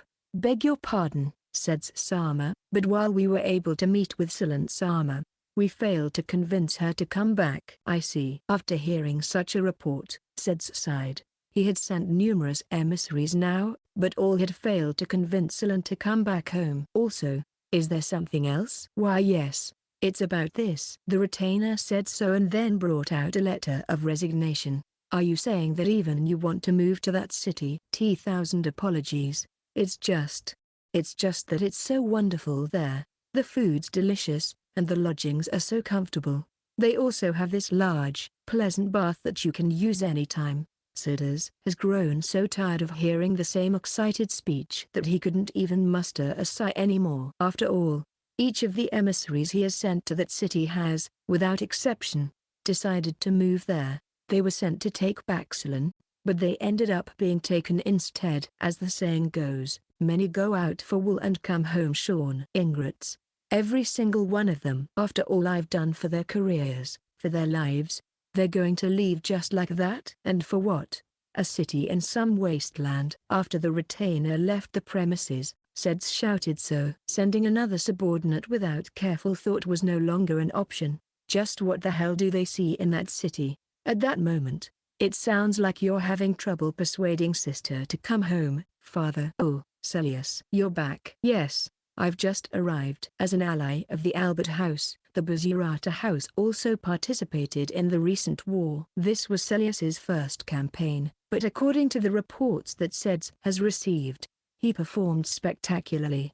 He possessed both dual wield and green magic, making him a double gift like his older sister. Another thing he had in common with his sister was his appearance. He looked so much like her that others would sometimes mistake him for a girl. Not that any of that mattered in the battlefield, especially when he and his sister individually demonstrated enough strength to make the enemies shake in fear. Anyway, my dear sister's selfishness is putting us in quite a bind, isn't it? So, you've heard. I didn't imagine that Luke Sama would have such an ability though. It's hard to tell which one between him and Raoul Sama would have the greater strength in the future. So maybe your sister's actions aren't so bad. No, it's very clear, father. Celius confidently declared so. In the end, Luke Sama's gift is simply building a city, isn't it? He cannot possibly match Raoul Sama and their swordmaster techniques. Gift. I've seen it firsthand, and it's truly extraordinary. Moreover, Raoul Sama has mastered the use of his power. Taking down a city is a simple matter for him, especially with the right motivations. I see. Nothing could have convinced Seds more than his son's first-hand account. So now, all we have to worry about is your stubborn sister. No matter what I say, she won't listen. Maybe she will listen to me. Let me bring her back. Are you sure? You've just come back from a war. There's no need to worry, father. Truth be told, I've been quite unable to sit still since I've returned from the battlefield. Hopefully, this mission will solve that. Celius. Before I knew it, you've grown to be so reliable. Seds was moved to tears at his son's growth. However, a thought suddenly crossed his mind. What if even Celius is tempted to move to that city? No. No, I should have faith in my son. Very well then, please bring your sister home. Yes, leave it to me, father. Ultimately, Seds decided to send off his son with a smile. Section. Ceylon Sama, another emissary from your noble house has come. Another one? My stubborn father really doesn't know when to give up. Recently, emissaries have been coming from Ceylon's home. The first ones arrived about 3 weeks ago. They were sent to ascertain whether the rumors about our village, which have apparently reached even Ceylon's family's domain, have any truth to them. Of course, their main goal in all of this was to bring Ceylon back home. Not wanting to live in hiding, Ceylon met with the first emissaries and told them that she wouldn't be coming home. After days of trying to persuade Ceylon and failing, the emissaries decided to give up and come home. After some time though, the same emissaries arrived to the village again. This time, they had a different purpose. Please, let us move here. We've already resigned our post, so there's no conflict now. We beg of you, please let us migrate. When pressed for details, the emissaries said they enjoyed the time they spent here so much. They knew they just had to move here. It wasn't just the first emissaries though. Each group sent by the Bazirata House ended up moving to the village. With such results, Ceylon thought that her father would soon give up on trying. Doesn't he realize that if he keeps this up, he'll have no retainer left? I wonder, should we send this one away before they even set foot in the village? Ceylon Sama, this one identifies himself as your younger brother. Celius? Chapter 99, Even by Force. How can there be a city like this in a wasteland? Celius was terribly baffled. He expected a city in the wasteland. Yes, but not of this size. Its walls were greater than even the ones in the Bazirata territory's capital. None of the towns and cities he has sieged in the recent war could compete either. Additionally, he has never seen a road as magnificently constructed as the one that led to the city. He thought it must have taken ages to build just the walls and the road, but the truth was that none of the structures in the wasteland existed a year ago. Before long, he saw a gate which was just as magnificent as the walls. When he was almost in front of it, people who seemed like guards approached. Their equipment suggested they were guards, but their rough-looking faces and their mannerisms almost made it seem like they were bandits. "I am Celius, an emissary of the Bazirata house. I am here to meet with my sister, Celine." After he stated his position and purpose of his visit, the guards looked surprised. Nevertheless, Celius's group were let inside after only a little while. When he passed through the gate, he found a vast field before him. He was surprised that they could even grow crops here in the wasteland. When he looked closer though, he was surprised even more. The crops were not only varied and healthy, they were gigantic. What's that? A tree? In the center of the field was something that looked like a giant tree. The guard that was guiding him and his party seemed to have heard him. I won't get close to that if I were you. It's not so fond of outsiders, so be careful." "Yeah? Not so fond? How can a tree even be fond of anything, huh?" "What's that? That looks like the head of a dragon." No, it can't be." "Yeah, must be just imagining it." Beyond the fields was another layer of walls. With 2 layers of walls, Celius thought the city might last longer in a siege than he initially gave it credit for. But then again, that was only if the defending troops were at least decent. "Well, it certainly seems lively here. However, if what I heard is true, that they have a population of 10,000 that are mostly immigrants from different places, they can't possibly have enough trained soldiers. That being said, what's the delicious aroma?" It's minotaur meat being grilled on a skewer." "Yes, I must try it at least."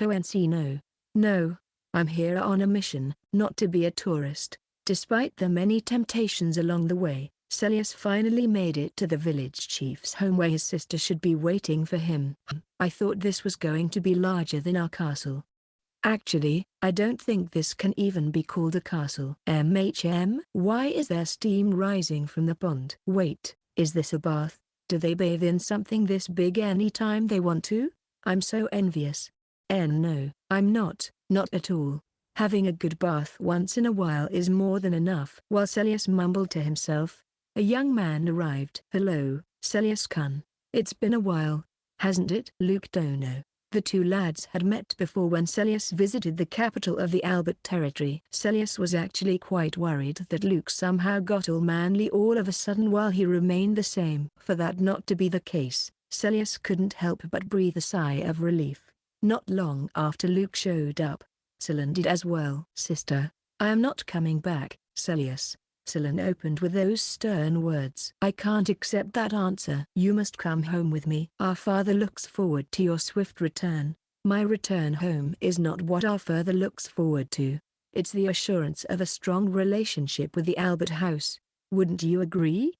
Even then, it's for our house's sake. As nobles, it's only proper for us to obey the wishes of the head of our house." "Just disown me then. If I'm no longer a noble, there's no problem with me doing whatever I want, right? Is there really no convincing you?" Celius asked for confirmation, and Celine quickly nodded. "Then, even by force, I will take you back." In the next moment, Celius's guards drew their weapons. These guards were no ordinary soldiers. They were the strongest among the Bazirata house. They had numerous military achievements under their belt, and they had provided great support to Celius in the recent war. Perhaps it was to be expected in such a situation, but armed villagers, who hid themselves before now, have surrounded Celius's party. In the end, they're just civilians who picked up weapons. Meanwhile, we're elite soldiers who have served in an actual battlefield. Moreover, including myself, we have 3 people with gifts among our ranks. The only one we should truly worry about is my sister. It's been a while since the 2 of us fought, but with my strength now, even she doesn't stand a chance." Celius had no doubt in his mind that they would prevail. Little did he know, however, that each and every one of his opponents possessed a gift. Chapter 100. It's not a city, silly. How Celius has reached peak bewilderment, which was no surprise, given what he just witnessed. The allies who supported him in the battlefield had all fallen down in the village chief's estate. Ghhs Celius. Sama, forgive us. From their groans, Celius noted that all his guards were still alive. That was alarming in a different way though. It was like their enemies purposely didn't kill them. For the enemies to be able to do that without having casualties themselves, there must be quite a gap between the two sides' strength. How were you guys defeated? Celius couldn't process it. His guards were the best of the best among the Schneer House, yet they lost to the amateur soldiers of a recently built city in this wasteland. Worse yet, it has been only a few minutes since the fighting began. Barrett, what happened? How can you guys be defeated so easily? Celius, who was focused on his one-on-one battle with his sister, didn't know exactly what led to his guards' swift defeat. And so, he tried to ask Barrett, the middle-aged soldier who served as the head of this unit. I can't believe it myself, sir. Ugh. But it looks like they all have gifts. What? Don't be absurd. It should be impossible just to get blessed out here. And you're saying this many people have gifts? Celius's common sense outright denied what Barrett proposed. However, he knew full well that Barrett wasn't the type to make things up, especially not at these moments. Celius has only gotten more confused. As though disregarding his troubles, his sister calmly asked something. So, are you ready to continue now? It's been a while since the two of us had a match, so I'd like to see it through. But if you're not up for it, I'll understand. ! Another thing that Celius couldn't understand was why he couldn't defeat his sister. After participating in his first war, he felt he has gotten so much stronger. So strong that his sister couldn't compete anymore. Reality didn't align with his expectations. How have you become this strong? I wasn't just sitting on my ass this whole time. You know, I've gone to monster-infested areas as well as to the dungeon here, all on top of daily training. Of course, there's a dungeon near this city. Are you talking about this place? It's not a city, silly. It's a village. Bullshit, there's no way this is a village. Celius forgot himself for a moment. Regardless, he didn't see any meaning to keep on fighting his sister, so with his head hanged, he threw his weapons to the ground. All right, great work, everyone. We'll be providing medical treatment, so please stay where you are. When Luke saw that the fight has ended, he announced so. They were treating not just their villagers but also Celius's group who they were fighting just a few moments ago. Are you injured anywhere? No. This is nothing. Silan has grazed Celius's right arm with her swords, but they were nothing serious. As such, Celius intended decline the treatment, but when he looked at the one who offered it, whoa! Before him was a beautiful girl with unbelievably refined features. There's no need to hold back. Many of my kin can use white magic, so healing a wound like that should take no more than a moment. When Celius looked a bit more closely, he noticed that the girl's ears were pointed. Yes, the girl was an elf. What's the matter? Have you perhaps not met an elf before? We aren't so different from you humans though. Especially so in this village where everyone is treated similarly. Oh, I forgot to introduce myself. I'm Philia. I owe a great deal to your sister. Totally unlike the manufactured elegance of the nobles, Philia's movements seemed naturally sublime to Celius.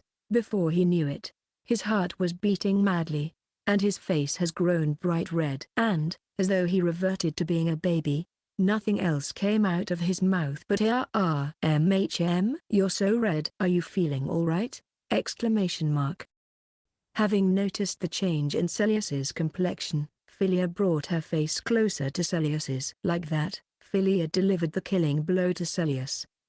Hey, pull yourself together. That day, Celius fell in love with an older elf girl. Forgive me, father, I will not be able to come home for a while. Celius. So said the brief letter that Cez received from his son. Celius, Chapter 101, maybe the rumors are true. Still no reply from that guy? Why yes, sir. We've sent numerous messages, but he is still yet to respond. Raoul was irritated. The reason for that was Luke, the older brother that he had already presumed dead. According to the rumors being spread in the territory, Luke has built a magnificent city in a wasteland. In order to ascertain the truth, An order to investigate was given to the governor nearest to that wasteland. That governor had sent a report that denied any authenticity to that rumor. However, instead of the rumor dying down due to its falsehood, it has only gotten more widespread as time passed. This was certainly odd, so another investigation was requested. But unlike before, the governor in question hasn't made any response whatsoever, even after repeated requests. Given this lack of cooperation, I think it's possible that Governor Dant has defected to Luke Sama's side. TSK. He's a mere governor.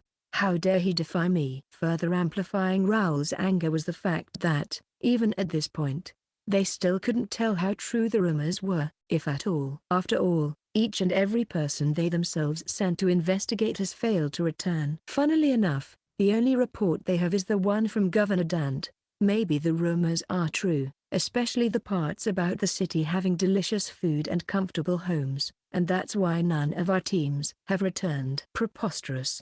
That wasteland's so barren, it's impossible to grow even a single crop. Plus, it's surrounded by monster-infested areas, and even if they can somehow solve those things, how can he build a city like that in just a year? Raoul barked so toward his retainer. At that moment though, a man Raoul didn't know entered the room. Who are you?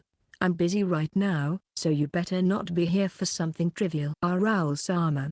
This man is a subordinate of Governor Dant. What? The man apparently has come to report to Raoul about Governor Dant's treachery. I am risking my life to be here. If I get found out, I don't know what fate will befall me. Even so, I've decided to risk it all for you. Raoul Sama, your plight is of no interest to me. Now, do you have something for me about your master's treachery or not? I do. Here, sir. The document that the man produced supposedly contained Governor Dant's information about the so-called city in the wasteland. Upon looking it over though, Raoul concluded that the things written there were just too unbelievable for Raoul. 2 layers of walls, each one better than those in the royal capital. A population of at least 10,000. A dungeon. What is this nonsense? You have the gall to show me this nonsense? It's not nonsense. If it was, the governor wouldn't have bothered keeping it safe within his room, right? Raoul still thought that the document was unbelievable, but he also couldn't help but feel anxious. If this is somehow true, send a team to the wasteland again. But this time, have them pose as immigrants. Why yes sir, and if the chance presents itself once they're inside, tell them to kill that Luke bastard. Section. It's really there, but what's with those walls? Wasn't this place supposed to be built just a year ago or something? Yeah, this road's odd as well. Something like this should take several years to build, right? While advancing through the road in the wasteland, a certain group was wildly baffled. The group was initially half convinced that their mission was a fool's errand. And so, as soon as they saw the city, they were so shocked that they have forgotten about their objectives. That Luke Sama built this? So that governor's report wasn't true, after all. How could they have hidden a city like this? We should go tell Raoul Sama right away. Yes, this group was an investigation team dispatched by Raoul. I'll gather more information about that city. You guys go ahead and return to the capital to report to Raoul Sama. So said the veteran spy to his subordinates. He had infiltrated a countless number of places before, and obtained valuable intelligence. It could be said that he has contributed a lot to the rapid rise of the Albert House. And from time to time, he also did assassinations. It seems like I'll have to dirty my hands this time as well. The other members of the investigation team had no idea of this objective, as only the veteran spy was given this instruction directly by Raoul. However, before the others could leave, the ground they were standing on all of a sudden just vanished. Chapter 102. Is the cell moving? Raoul has dispatched a team to investigate the wasteland. The team was able to confirm the existence of the city in the wasteland, and has decided to split up into 2 groups. Majority of the team was to go back and report to Raoul, while the rest was to go infiltrate the city and obtain more information like its layout and its war potential. Please take care.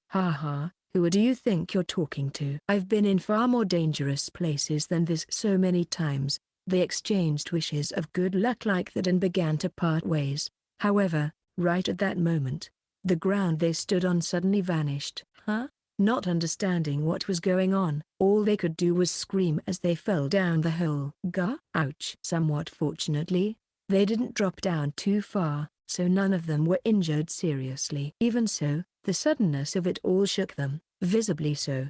It took them quite a bit of time before they began making sense of their situation. Where are we? Isn't this a jail? Somehow, they ended up in a jail cell. They were surrounded by 3 sides of stone walls and 1 side of iron bars. When they peeked beyond the iron bars that sealed them within, they saw an unbending underground passage that seemed to stretch on infinitely. It might not be the best time for it, but they couldn't help but notice how splendid the underground path was. It was probably the best they had ever seen. Suddenly falling down a hole, finding themselves trapped within a jail cell, and gazing upon the underground path. It was truly a bizarre situation they landed themselves in. Yet, things only continued to get more bizarre. Zuzuzuzuzuzu. Is the cell moving? What the hell's happening here? Mommy. The series of events have overwhelmed and paralyzed the team. Before long, the cell stopped moving. Just when the team thought they could breathe at last, another source of dread showed up. Welcome everyone! Exclamation mark. An old woman who laughed menacingly approached the cell. She was small and seemed frail, but for some reason, a chill ran down everyone's spine. Who are you? What are you going to do to us? Before I tell you that, how about Youst tell me why you've come here? Hi. Even the veteran spy in the group was convinced that this wrinkled old woman with a sadistic laugh was dangerous. Section. A certain group has come to our village. They looked to be immigrants at first glance, but my intruder detection skill has determined that they posed a threat to the village. After I was made aware of them by intruder detection, I constructed an underground tunnel that stretched until it was right below them. In that spot, I then constructed a jail cell. Next, through facility customization, I made a hole that would drop the group into the now ceilingless cell. Like that, we have successfully captured them. After that, I used reposition to move the cell deep into the village. Thanks to Granny, we were able to find out that the group was an investigation team sent by Raoul. As expected, they were Raoul Sama's henchmen. Milia said so in a cold tone. Yeah. But is it really alright for us to go this far? What are you saying, Luke Sama? According to the information Granny Nima got, there's someone among them who was ordered to assassinate you. Yeah. I for one have no intention of going easy on them, Milia replied first, and Silan next. When they put it like that, it was hard to disagree. I still don't want to be in a fight with Raoul though. Chapter 103, put gathering intelligence in the second or third priority. That rumors. There really is a city in this wasteland. A merchant group looking for a new land was overwhelmed by the splendid walls that cut across the wasteland. Maybe the other rumors about it are also true. Like, I heard there's almost no regulations in the city, but at the same time, there's not a single company that is a monopoly in the market. I also heard they're lending us shops, free of charge. It almost sounds like a paradise for merchants like us. Hey newcomer, you're really lucky, you know. You don't know how much we had to endure because of greedy fees and taxes. The one being called a newcomer was a lad of 18 years old who didn't have any noteworthy physical features. His name was Rain. As a novice merchant who has joined the merchant group just a few days ago, he was still undergoing the basic training for being a merchant.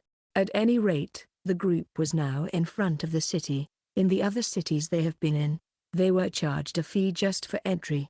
However, this one didn't charge a single coin. The merchants cheerfully talked about how this move of allowing people to enter and exit without any fees would help the city's economy in the long run, and of course about how wonderful the city was. Meanwhile, Rain was terrified for some reason. Purpose of your visit? There wasn't any entry fee, but people entering the city were still being inspected for the sake of security. And because the merchant group has come to the city purely to trade, they didn't particularly mind. Except for Rain. It's alright. Everything's going to be alright. I am a novice merchant, just a novice merchant. There's nothing suspicious about me. In truth, his family served as retainers to the Albert House. Recently, Raoul Albert has sent investigation teams one after another to confirm the rumors about the city in the wasteland, but for some reason, not a single person has managed to come back. That was when Rains further devised a plan to have Rain disguise himself as a novice merchant and blend in with a merchant group that was headed toward the city in the wasteland. The problem was, Rain was a novice not only in being a merchant but also in being an intelligence officer. Naturally, he asked his father to reconsider, saying that it was impossible for a novice like him to pull it off by himself. However, his father insisted that his inexperience should actually make him less suspicious. Rain's family was at the bottom of the hierarchy among the Albert retainers. So, in hopes of getting promoted, they would take every opportunity there was, even the risky ones. Rain was the third son anyway, so even if this scheme failed, their family wouldn't be offset by much. As such, Rain had little choice but to obey. Fortunately for him, he managed to join this merchant group and has established himself as a new merchant. But the previous investigation teams also tried to blend in with merchants, didn't they? No.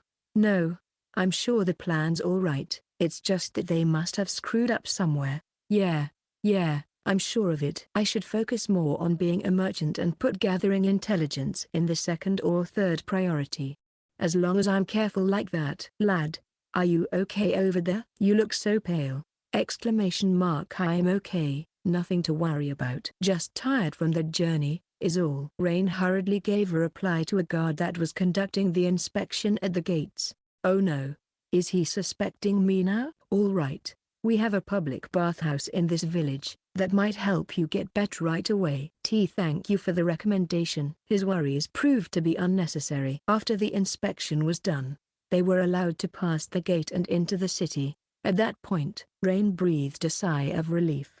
Okay, now that I'm in, there shouldn't be anything to worry about for a while. But man, what a beautiful city this is. After passing through an area that was full of fields and then through another gate, they saw a great crowd of people. For a moment, they forgot that they were still in the wasteland. Shortly after entering the second gate though, a boy approached the group with a smile.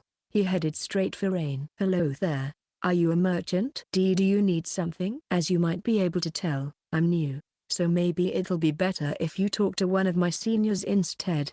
Rain wondered why the boy approached him even though he clearly looked unable to help, and then, still smiling, the boy introduced himself.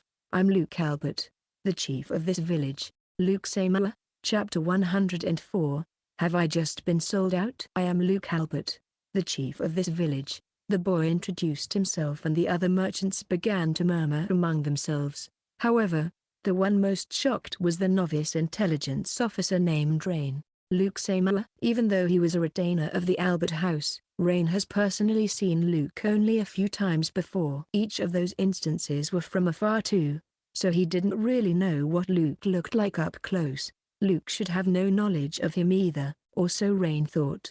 Excuse me, but I'd like us to talk for a bit. What's he want to talk about? Cold sweat ran through Rain's whole body. None of the previous teams have returned, and if the rumors he heard were to be believed, they suffered a fate worse than death.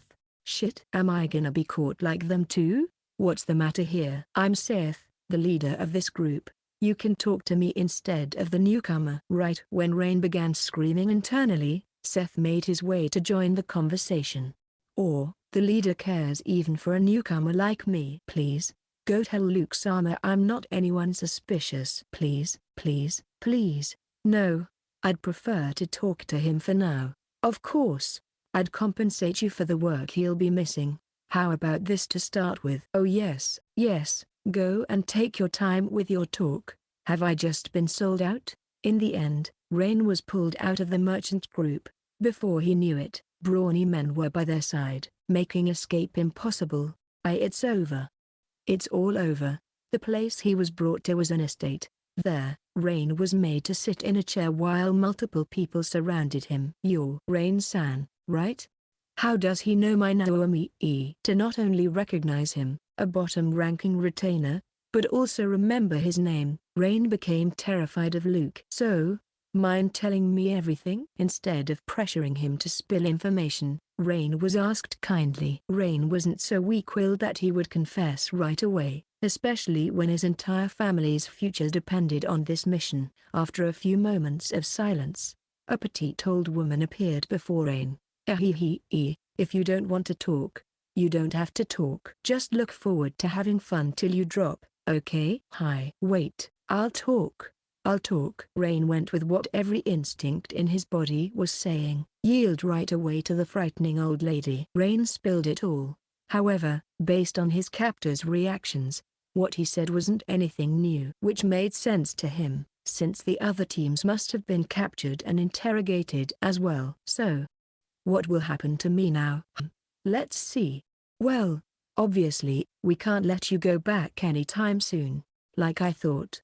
They're going to work me to death, or maybe be experimented on by that scary old woman. She really looked like she enjoyed tormenting others. Filled with despair, Rain was brought to a mysterious box-shaped building. He was escorted there by several guards. Each one looked intimidating, so Rain couldn't help but be even more worried of what will become of him. For the moment, you'll be living here. Go ask the others who moved in before you for details. Oh, okay. By the way, you do realize that there's no use in trying to escape, right?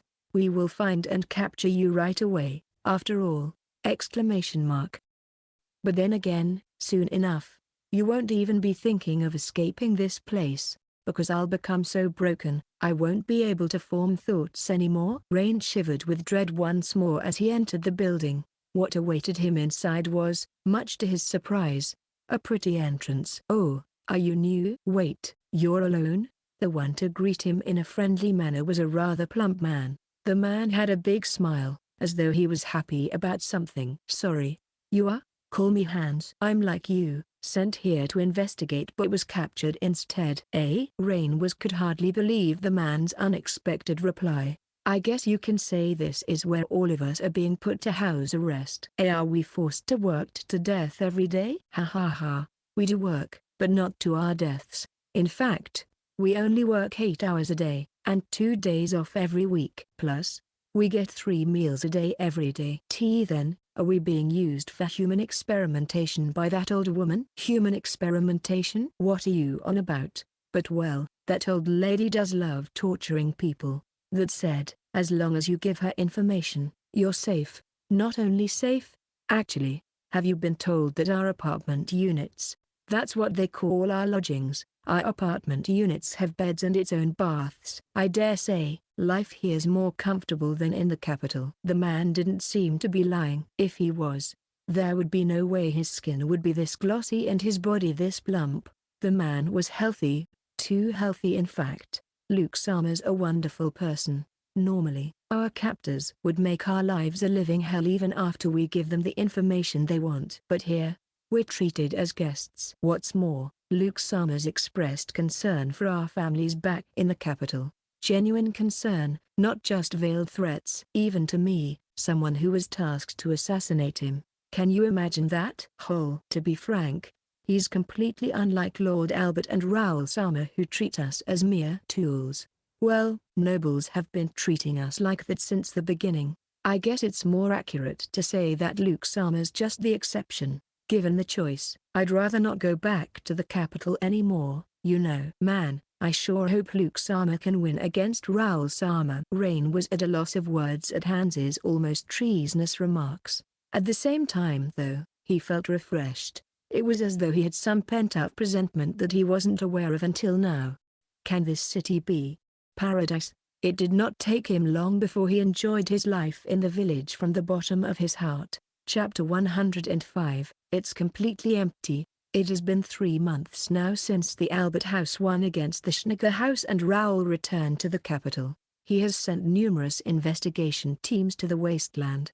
Yet not one of them, not even a single person, has returned. The governor of the north still hasn't responded as well. In the end, their side settled on capturing merchants who had been to the city and interrogating said merchants. The information they got was consistent with the report they got from the governor's subordinate. As absurd as the report was, it now seemed to be factual. Apparently, Luke has indeed built a city in the wasteland from scratch and has developed it to the point that it now has a population of 10,000. All of this in just under 2 years. Luke, how are you still alive? Are you going to get in my way yet again? While glaring northward, Raoul shouted. So, after a while of ruminating, he came to a decision. Assemble the soldiers. Sir? But the other party's your older brother. This is a very pivotal moment for the Albert house right now. Should now really be the time for sibling rivalry?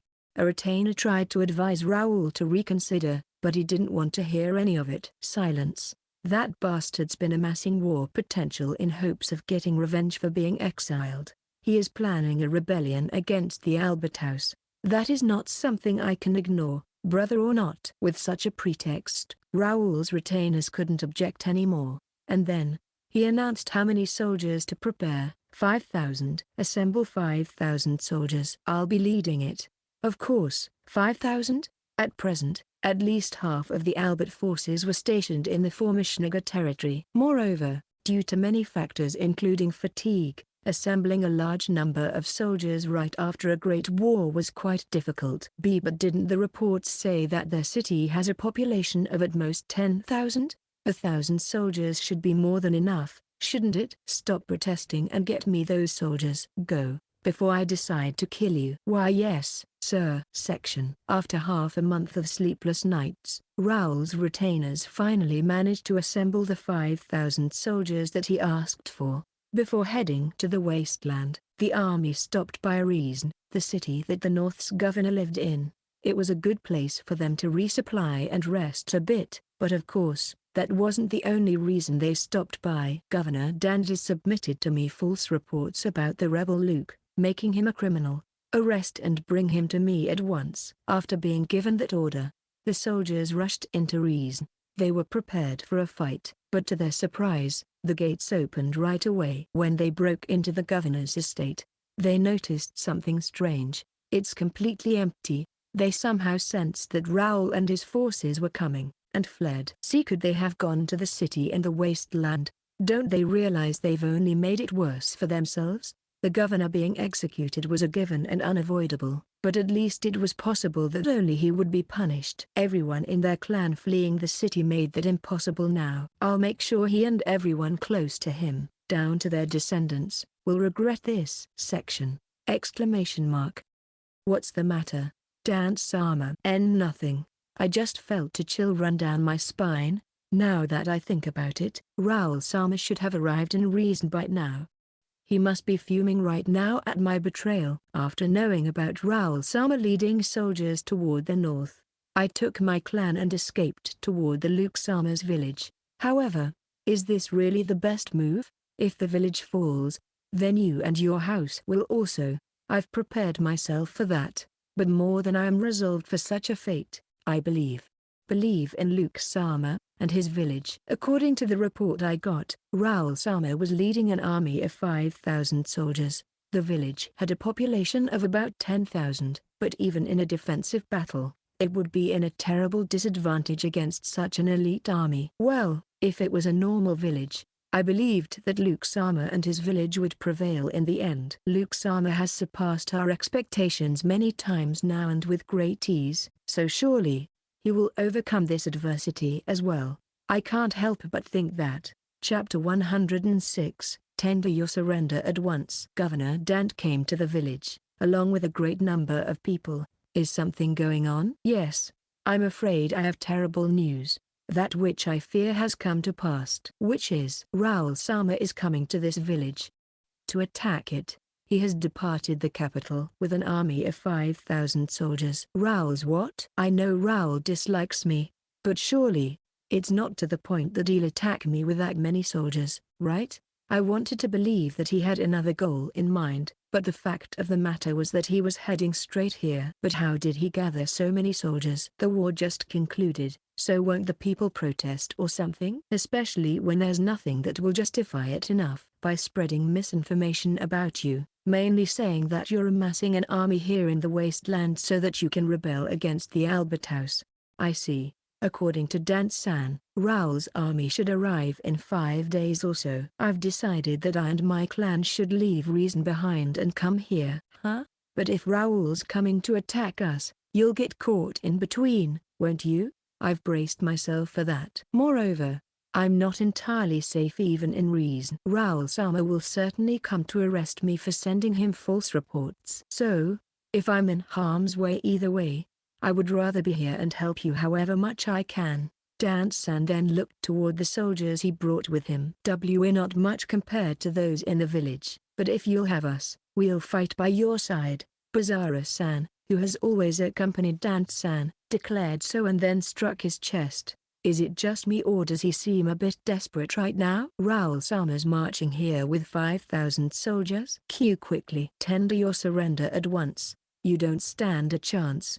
The one to make such an appeal in a flustered manner was Celius-kun, Selen's younger brother. Celius-kun came to the village to take his sister back home, but for some reason, he ended settling here instead. Is their home going to be alright? In the war against the Schneer House, Raoul-sama was initially assigned only a few hundred soldiers, yet he still managed to take a major city with those troops. If he really has 5,000 soldiers now, this village might not even last half a day. You should start heading home then. Wah! Celius-kun was rendered speechless by Selen's advice. Surrendering won't make Raoul spare Luke, and since we absolutely can't let Luke be harmed, we have little choice here than to fight! Exclamation mark.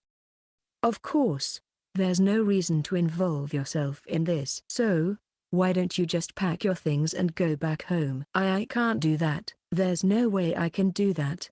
How can I leave you here and escape by myself? Moreover, Celius-kun stopped talking and then turned his line of sight toward Philia-san. What is it? Is something on my face? No. There's nothing. Don't mind me. With a bright red face, Celius-kun got out of the room. Does Celius have? Is that why he decided to live here? And then, I heard an out-of-place cheery sound in my head. Ta-ta-ta-ta. Congratulations. Because you now have more than 10,000 villagers.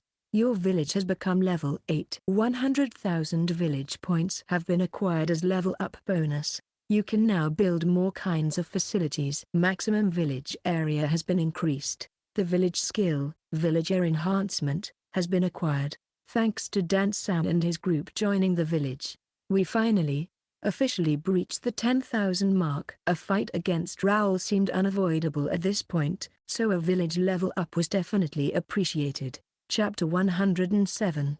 I guess this means a breakdown in negotiations.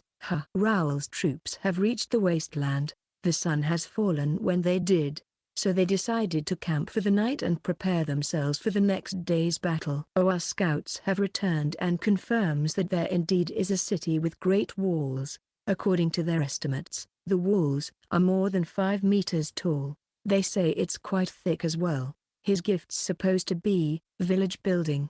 How on earth can that possibly be just a village? After hearing that report, Raoul yelled so in frustration. But whatever. With 5,000 soldiers and experience in my side, it'll fall in no time. Raoul has taken several cities in the war against the Schneer House. Luke's city might have better walls than those cities, but if the soldiers defending it weren't at least decent, Raoul would have an easier time taking his brother's city. They're just a mishmash of refugees and immigrants. There's no way they'd have a decent army to defend the city.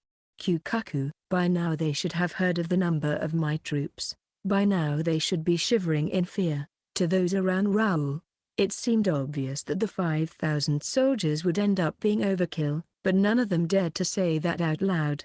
But then again, overkill was exactly what Raoul was going for. He had no intention of forcing a surrender or prolonging the fight.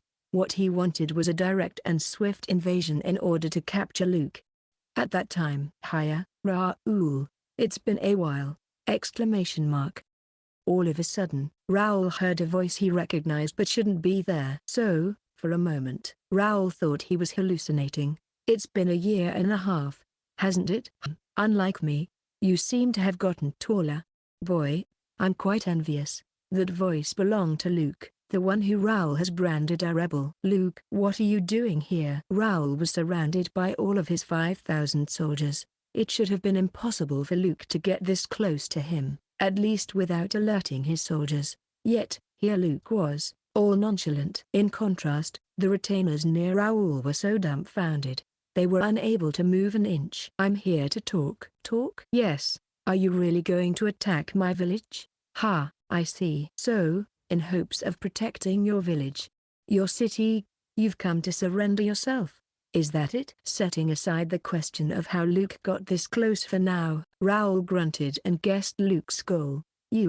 No? What do you mean no? I'm here more to say that this'll be a meaningless fight. You might have heard that I've assembled an army to rebel against the Albert House, but there's just no truth to that. Moreover, I have no desire of becoming the successor to the Albert House. After all, my life here in the village is more than enough for me. Sighs of relief came from Raoul's retainers after hearing Luke's statement. Deep down, they knew that this fight didn't have a good enough justification. However, as though to not allow such thoughts, Raoul shouted in anger. "Silence! I will not be fooled. You're only saying that to avoid getting crushed. How can there be such an unambitious man in this world? I'm telling the truth though." As though stumped, Luke scratched his head. For someone who was alone behind enemy lines, he was acting so casual. "I guess this means a breakdown in negotiations." "I didn't expect much, but still. Let's see. I guess should take my leave now, right? The soldiers have become aware of an intruder's presence." Raoul was talking to the intruder, so they initially were confused on what exactly they should do, but they quickly proceeded to surround the area and be on standby. Like that, all exit points should have been blocked, but when Luke turned around and ran, no one could believe it. Luke vanished.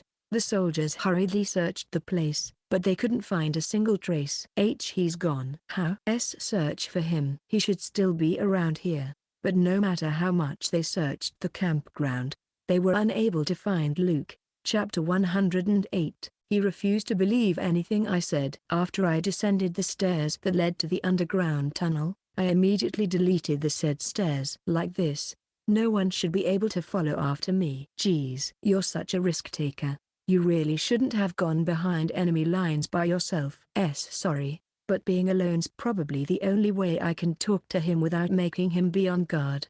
Plus, if you came with me, there'll be some complications with the Berserker house, right?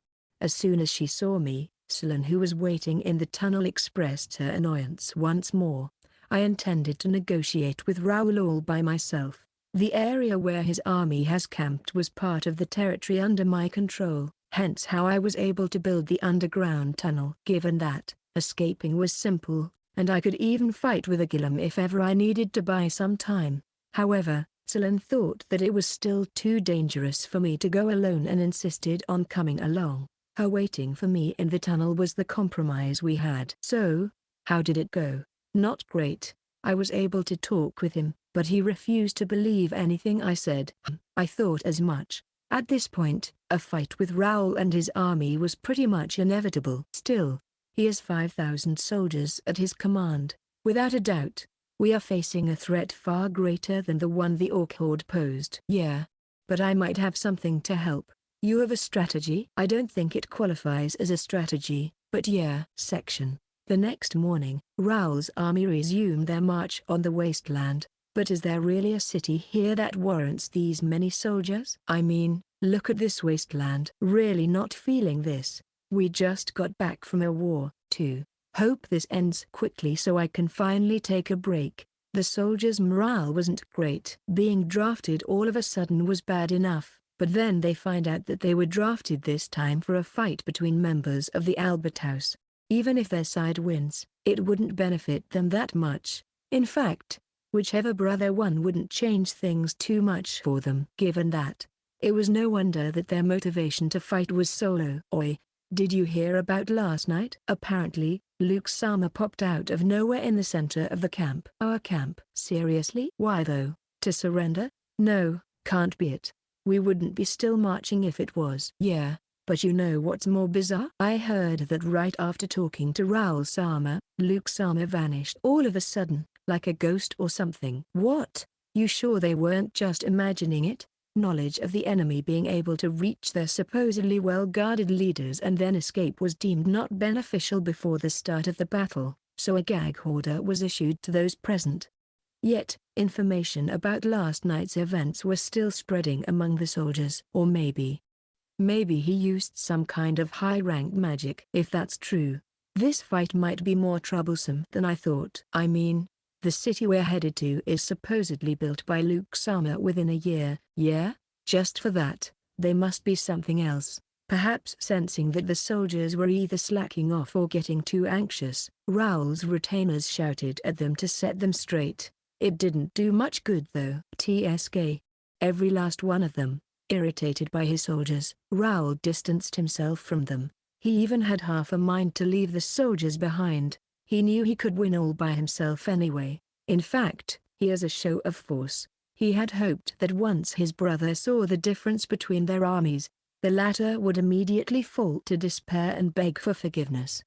But just what happened last night? He appeared and vanished all of a sudden. To make it worse, instead of crying and begging, he acted like my army wasn't anything to worry about. While clenching his fist so tight that his nails bit into his skin, Raoul swore something. Luke, I'm not going to stop until I make your face twist with dread and despair. And then, I'm going to torment every fool who has supported you.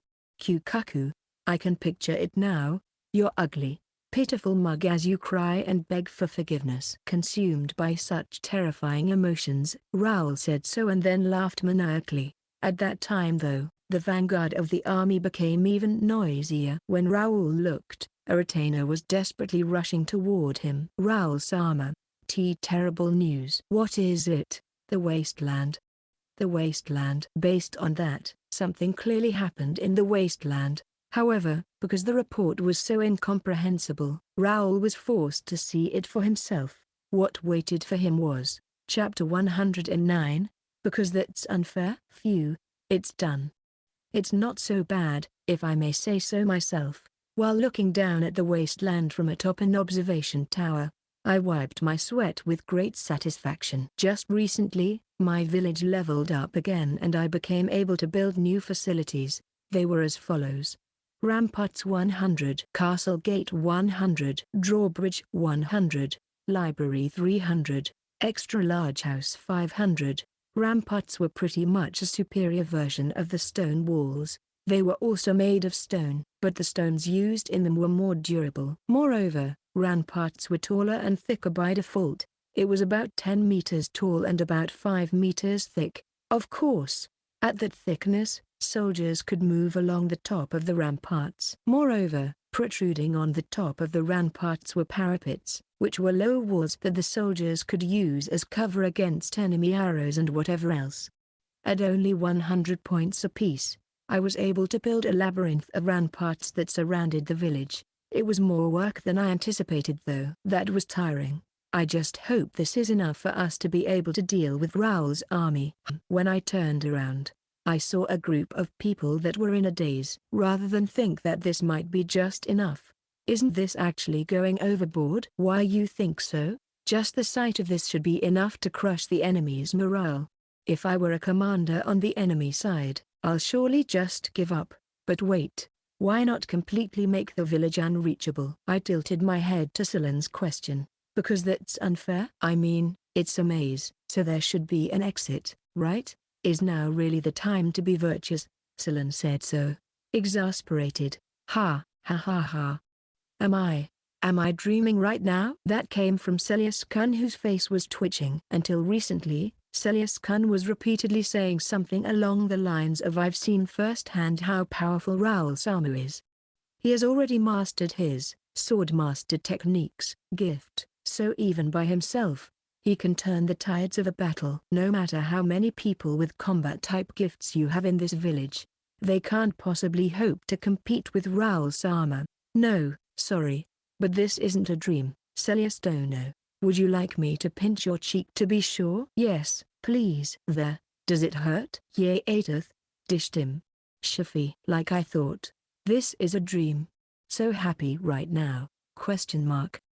Celius Kun looked absolutely ecstatic. So amazing, Luke's armor. You've built all of this in no time at all.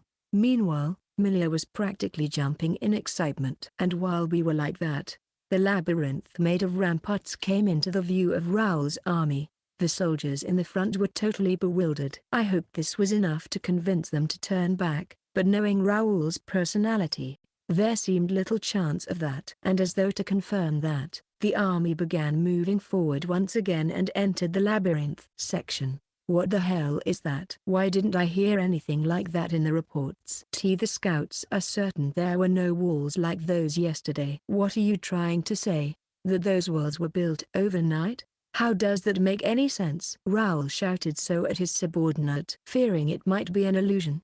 They made the magicians they brought along to examine it, but they all said that it was real. After all, it was said to be impossible to bewitch this many people all at once. But then, can those walls possibly be built? The gigantic walls stretched from left to right, as far as their eyes could see. It almost seemed endless. They couldn't see anything that could resemble a gate.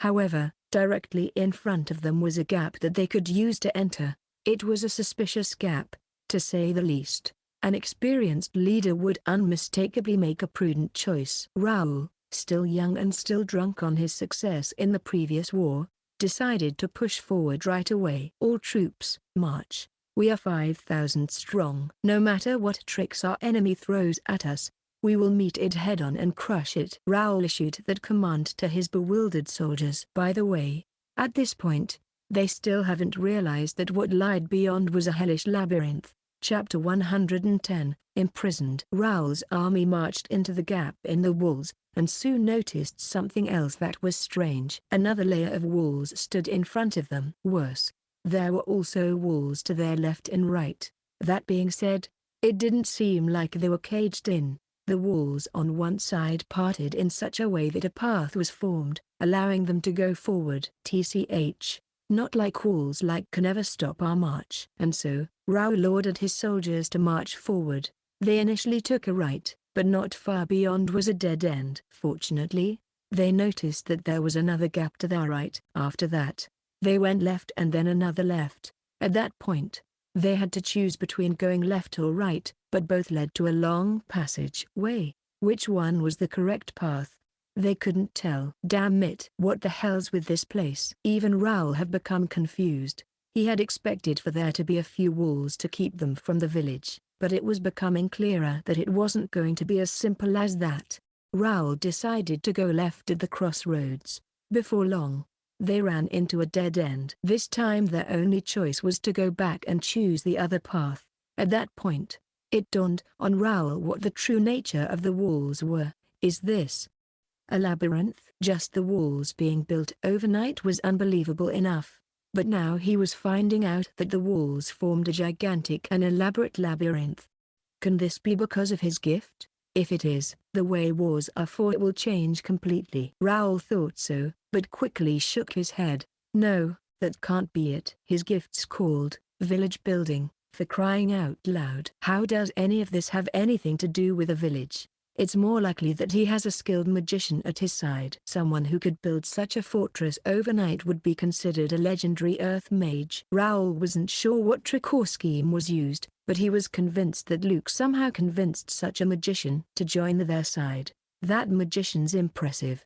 But after building all of these, they must be exhausted. Even a legendary class magician must take a few days of rest before they can use magic again. Upon reflection, Raoul saw this as an opportunity. He would much rather overcome this labyrinth of castle walls than face a magician of that caliber in battle. Rather than move as one, we will split up, divide yourselves up, and look for the correct path. As they were, it would take time to explore the labyrinth. The plan was that once a group has found the exit, directions to it would be immediately shared to the others and the army would eventually reunite. Based on the conclusion though, this decision was not the correct one.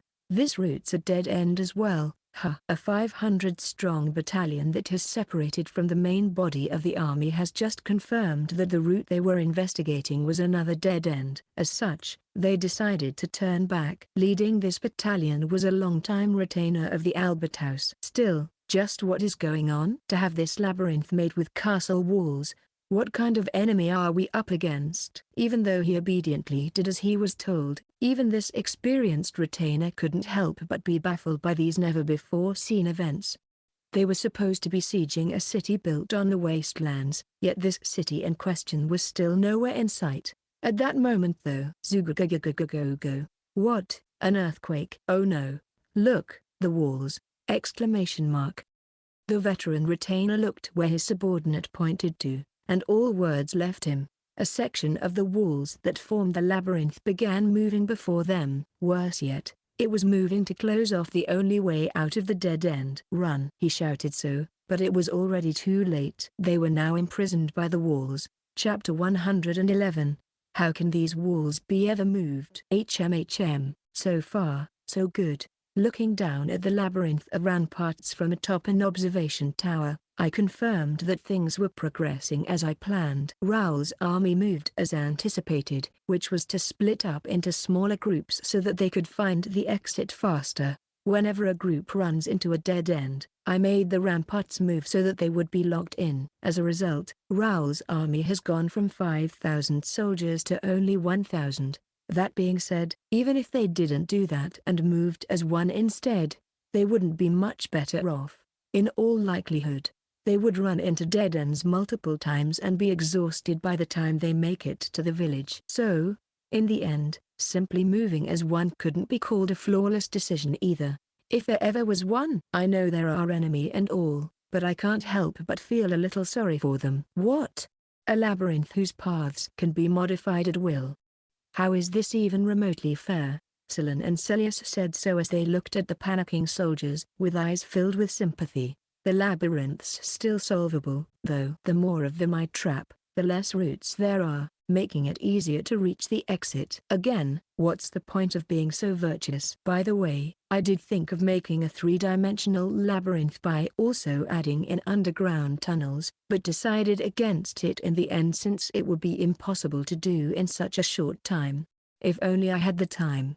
It sounds a whole lot like a dungeon though. Section. Raoul Sama. We've lost contact with another unit that is scouted ahead. Damn it. What's going on here? Raoul's irritation has reached critical levels. He has been receiving such reports one after another. Apparently, the units that have went ahead to check on some routes have all vanished. In anticipation of enemy ambushes, each unit had about 500 people. Like that, as long as the ambush wasn't anything grand, the unit could repel it by themselves, or, at the very least, hold on long enough for the main body or any other unit to arrive and provide help. Actually, there's this. Preposterous. Yes, preposterous rumor. Enough beating around the bush. Just say it already. They say that the walls moved. Huh? Zugugugugugugu. At that moment, a rumble could be heard coming from somewhere. It even frightened the horse that Raoul was riding. Actually, they have heard similar noises several times before, but they had no idea what its true nature was. Wait, don't tell me. I am afraid so. Raoul felt a shiver down his spine. If the walls are really being moved, then no matter how much we search this damn labyrinth, we'll never find an exit. No, that's not possible. How can these walls be ever moved? Overcome by his rage, Raoul kicked away the soldier that delivered the report. The main body of his army was now composed of only roughly 1,000 soldiers. Moreover, after traversing the labyrinth whose exit seemed less and less certain to exist, the soldiers were now tired, in both body and mind. Even so, resting in such a place was just too dangerous. And turning back, well, Raoul would never allow such a thing. The only option left was to keep moving forward, and when the main body was composed of only 500 soldiers, it's a gate. Look, can you see the buildings beyond the gate? Then, is that finally the city? For some reason, the gates were wide open. Beyond the gate was a vast and vacant land. At the moment, about 200 armed individuals were waiting on that land. At the head of that group was a person who Raoul knew all too well. Luke, I've finally reached you. It was only natural to feel suspicious in this situation. The enemy side has such splendid walls and gates. Yet they kept them open. It would have made a bit of sense if the enemy side far outnumbered Raoul's forces, Yet they were clearly numerically inferior. Despite all of those signs, Raoul, who was thoroughly consumed by his rage, gave an order to his troops to take the enemy head-on and without regard for whatever trap that might be lying in wait.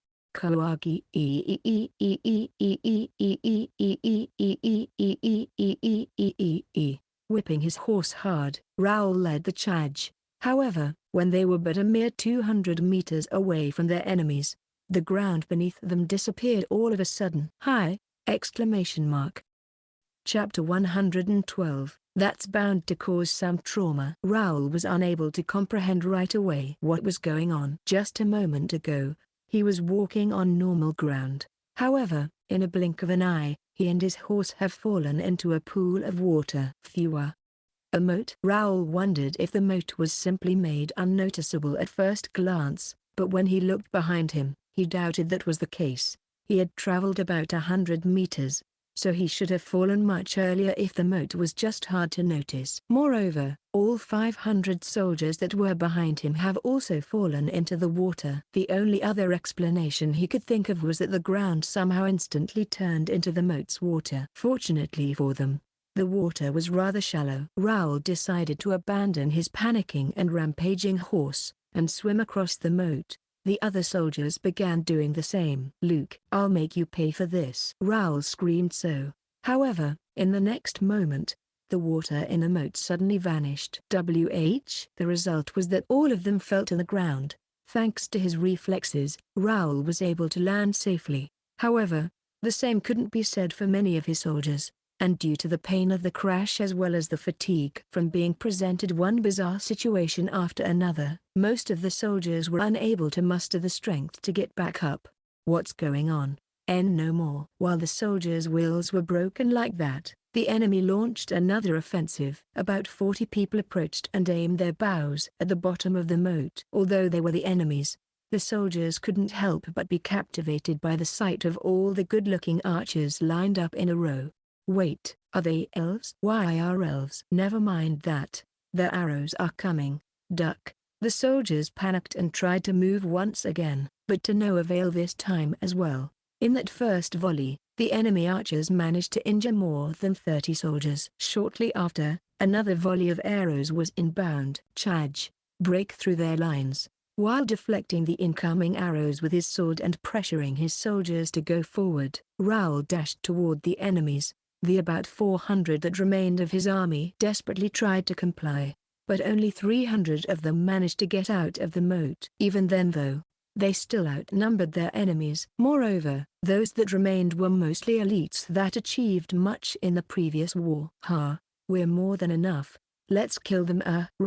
Drowning out Raoul's voice was a terrifying roar. Its source was a gigantic lizard-like creature that was approaching Raoul's army from the side. A dragon? Section. Raoul's army has made it past the labyrinth I made and was at the outskirts of the village. We managed to reduce their numbers from 5,000 to 500, yet it was still difficult to tell which side would win in a direct clash. For that reason, I decided to lay a few more traps. First, I lured them into the village, and just like I did against the bandit group before, I turned the ground they were on into a moat, the ground vanishing all of a sudden.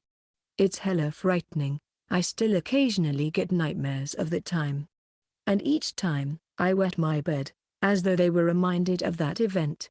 The former bandits became ghastly pale. Anyway, I managed to get all of Raoul's soldiers to fall into the moat. Not that this tactic was even possible to avoid. Last time, Celine froze the water, but we thought that there was too much water this time for that move to work. So, instead of that, I just removed the water while the enemy soldiers were trying their best to swim toward dry ground, causing them to fall into the moat's floor.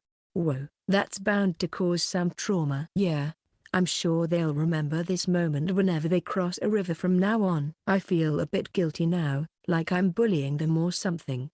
But they're the ones that came to attack, so the fault's all on them. While telling myself that, I mercilessly gave the next set of instructions. Philia-san, stop their advance. Roger. The elven archers stepped forward and let loose their arrows. Charge. break through their lines. While pushing his soldiers like that and swathing the incoming arrows, Raoul dashed forward until he got out of the waterless moat. He's deflecting even Phileasan's arrows. Swordmaster techniques truly is something else. By my count, about only 300 soldiers managed to get out of the moat. They all seemed exhausted too, and yet, Raoul still shouted as though their victory was nigh. "Ha, we're more than enough. Let's kill them." Raoul. You'll have to fight with the tree dragon first though. Chapter 113, Shield Bash. Around the time that the main body of Raoul's army has broken through the labyrinth. Apologies. No matter how much we search, we can't find a way out. Additionally, all the walls seem to be too even. There's nothing to grab onto. We'll need proper equipment to climb out of here. I see. Not much we can do then. The soldiers, including the officers, that were trapped within the walls were on the verge of losing all hope.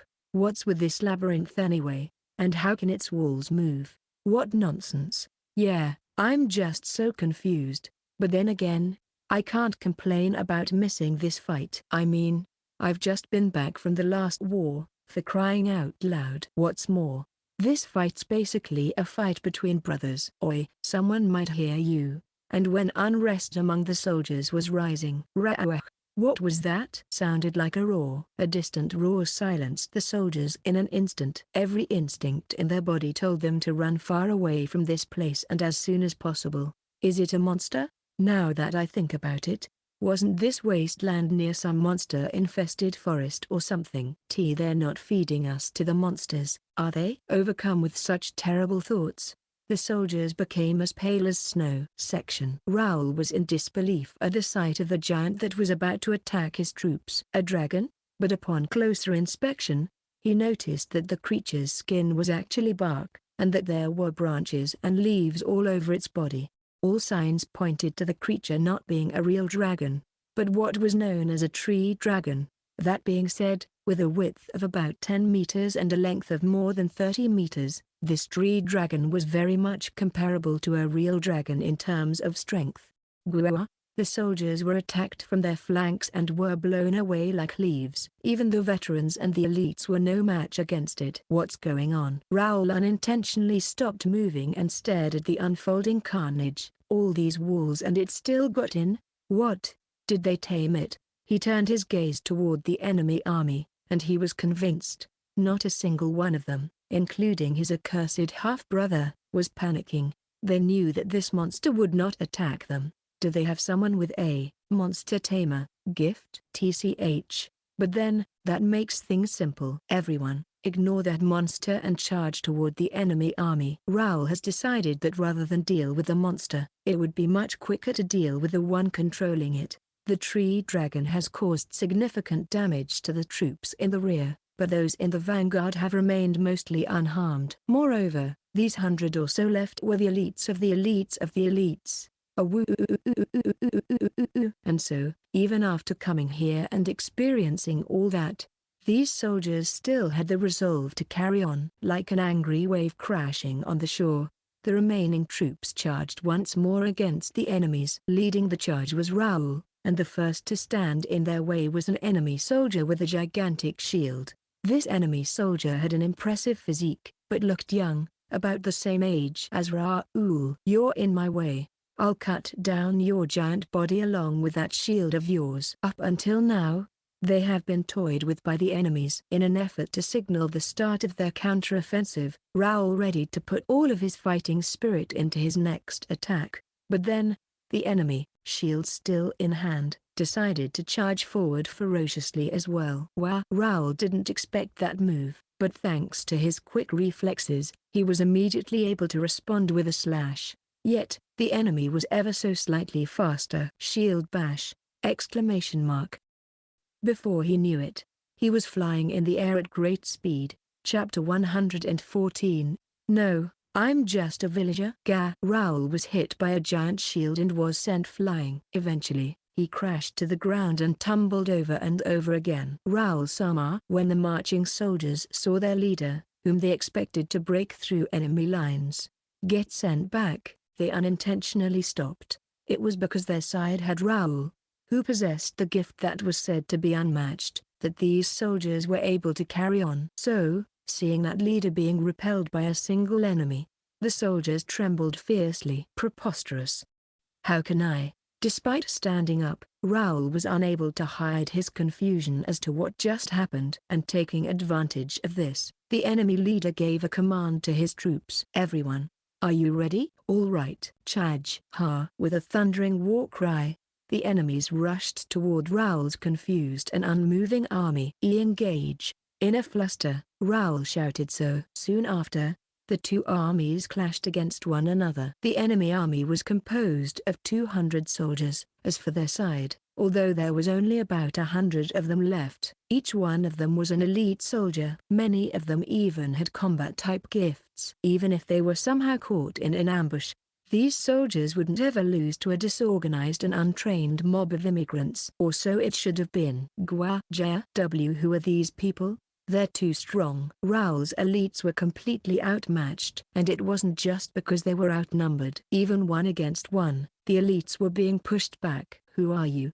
How are you able to fight against a gift-bearer like me? Are you some renowned knight who's in hiding in this wasteland? No, I'm just a villager. Just a villager my foot. Even those that had gifts were having a great deal of trouble against the enemies. Impossible. How can this be happening? How are there so many strong soldiers in this wasteland city? Raoul, as you can see, you have no chance of winning. There's no sense in continuing to fight. You should just declare your surrender right away. Celine, the one to appear before a very baffled Raoul was a blue-haired girl named Celine. Like I suspected, you are with Luke. Section. When the population of the village reached 10,000, my village leveled up and I gained a new village skill called Villager Strengthening. In simple terms, it boosts my village's stats temporarily. How long it lasts would depend on the strengthening effect I've chosen to apply.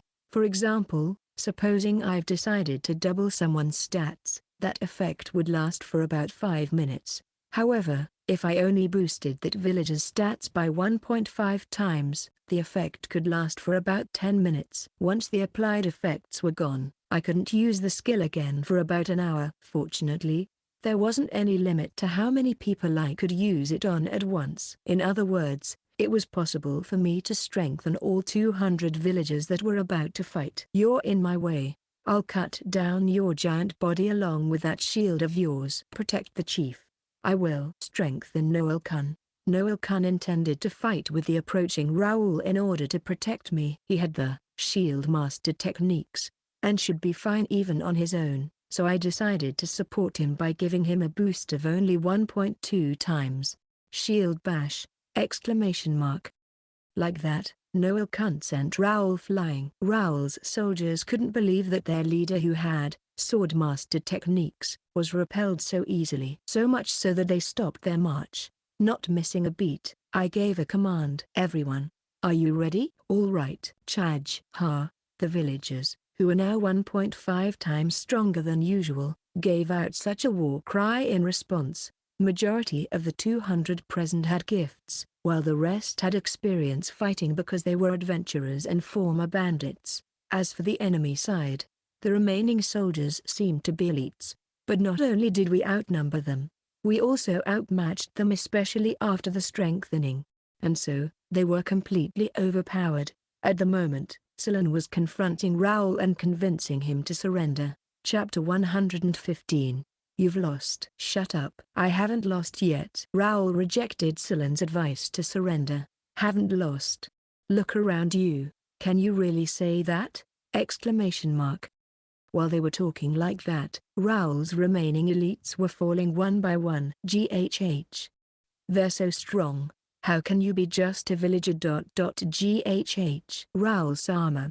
Forgive me. On the other hand, none of the villagers have been injured severely, and even if they have, we had many elves who could perform healing magic to return them into fighting condition in no time. In other words, our war potential would remain the same while Raoul's troops continually dwindled. Tri-chan, great work. You can go now.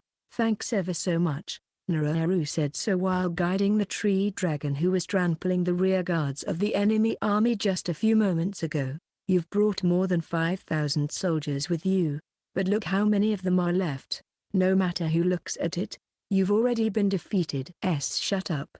There's no way that I would be defeated by the likes of you! Exclamation mark. All of a sudden, right after Raoul shouted so, his whole body was enveloped by some kind of light. Luke, as long as I kill you, I'll win. With bloodshot eyes, Raoul glared at me and then charged at a great speed. What fierce fighting aura! Luke Dono. Retreat at once. Philia-san yelled so while firing her arrows. The arrows hit Raoul, but as soon as they did, each one shattered and fell for some reason. What's going on? Is that really because of that fighting aura or something? Chief. Intercepting Raoul this time was Noel Kun. It looked as though he was about to do what he did a while ago. Shield bash.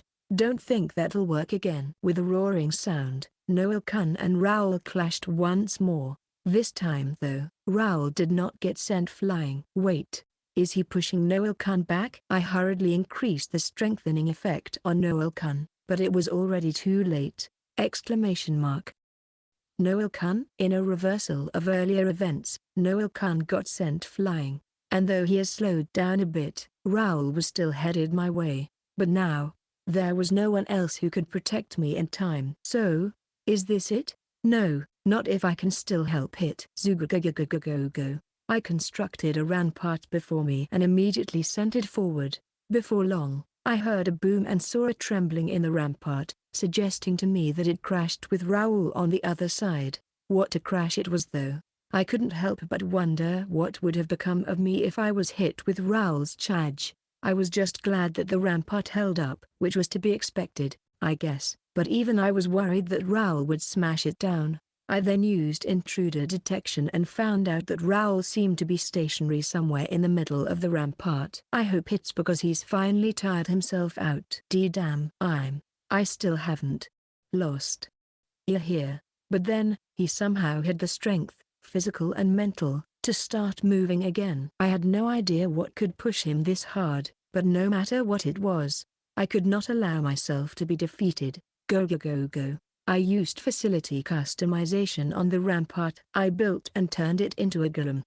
If his dropped jaw was any indication, Raoul seemed dumbfounded by the gigantic golem that was suddenly before him. Also, the enigmatic light that covered his body was growing dim by the moment. Along with it, his movements looked more sluggish. Raoul, sorry, but you've lost. I said so and made the golem swing its fist. Raoul tried to guard against it, but it was still blown away for about 10 meters. No, I won't lose to the likes of you. Chapter 116. Well, that was anticlimactic. For adventurers like us, this village was all sorts of wonderful.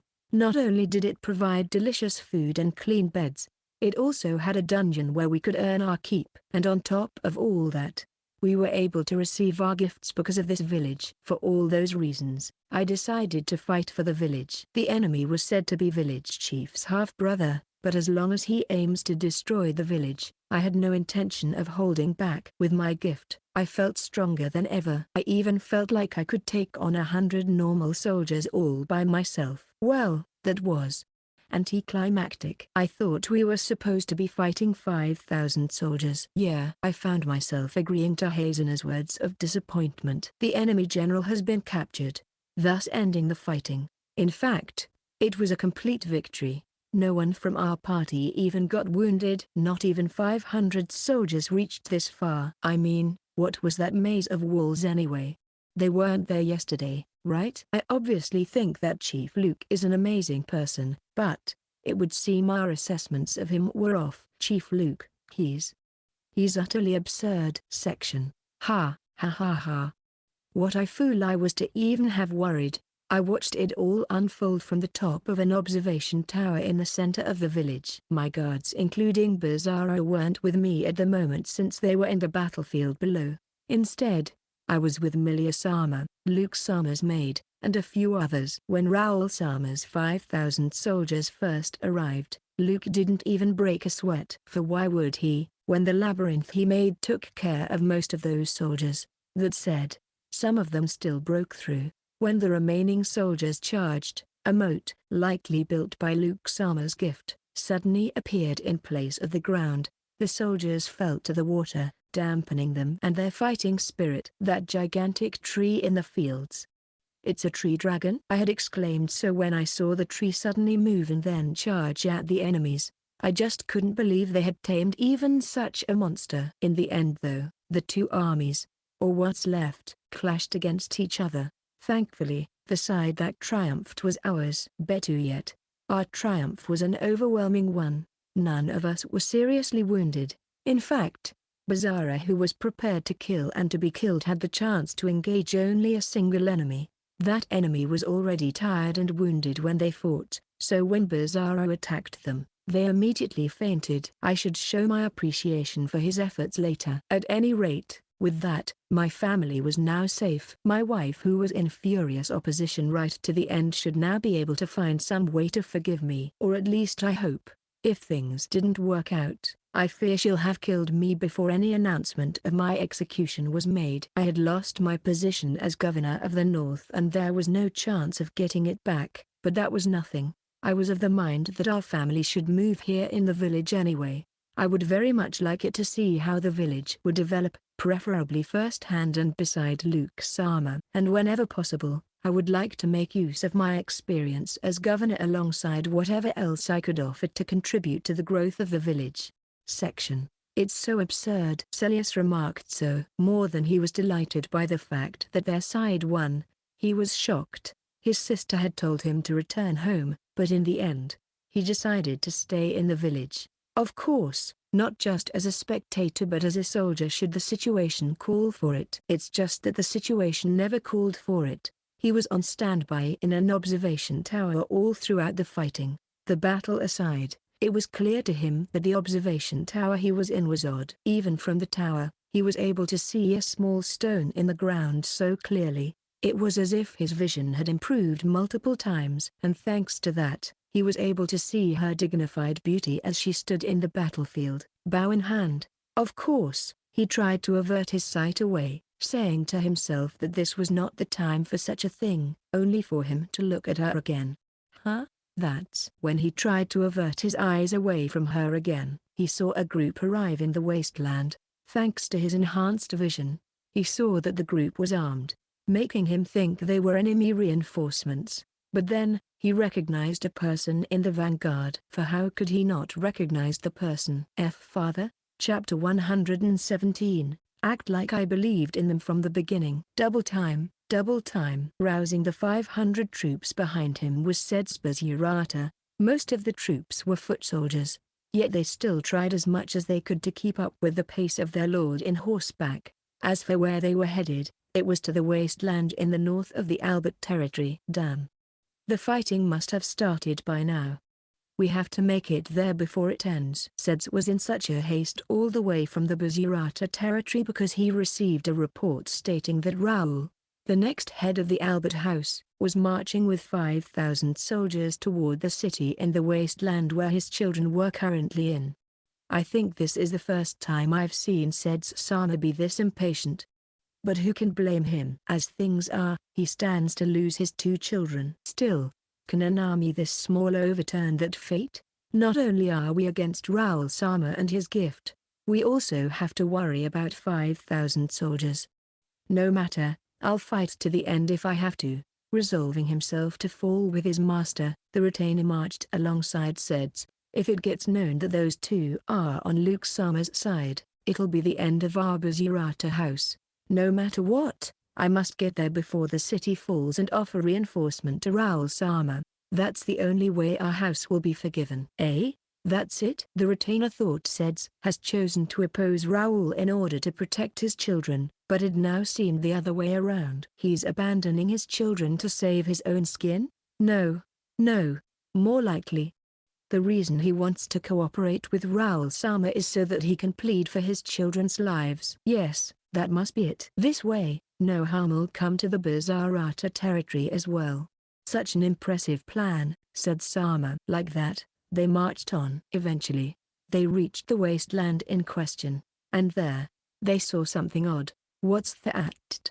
Large castle walls ran through the wasteland. Even the castle walls in the kingdom's royal capital would seem modest compared to the walls here. to say nothing of the walls in other major cities. Of course, Seds couldn't wrap his head around how such walls could be here in this remote wasteland of all places. Luke's armor's city is behind those walls. They surveyed the ground, but they saw no sign of Raoul's army. They assumed that Raoul's army must have broken through already. Sed's Sama, look over there. Seds looked where his subordinate pointed. There, he saw a gap in the walls. There was no gate or anything of the sort, so anyone could enter and go freely. Huh? Then, what's the point of these walls? While Seds's bewilderment was growing like that, a group on horseback emerged from beyond the walls. Father Celius, despite asking in his head how his son was here while the fight was ongoing, Seds hugged Celius. Is the fight over already? We were too late, then. Huh? But how are you here? Did you predict the outcome and defected to Raoul's armor's side? No, Father. Luke don't know one. And don't worry, sister's safe. Ah really? The results were completely different from what he anticipated, so Seds couldn't help but be shocked. Luke's armor won? Isn't that absurd? Father, did you come here to support us? Huh? In spite of the risks to our territory. You came for us. Why yes. Of course. Damn the risks. There's no way I wouldn't have come for you. Father, we've left you, yet for us you'd still. Celius's eyes were full of tears and admiration for his father. Meanwhile, Seds began to break into cold sweat. I can't say it. I can't admit that I was going to support Raoul's armor even if it meant forsaking my children. They brought it upon themselves. But given that Luke's armor won, their choice has proven to be the correct one. Then, all I have to do is act like I believed in them from the beginning. Chapter 118.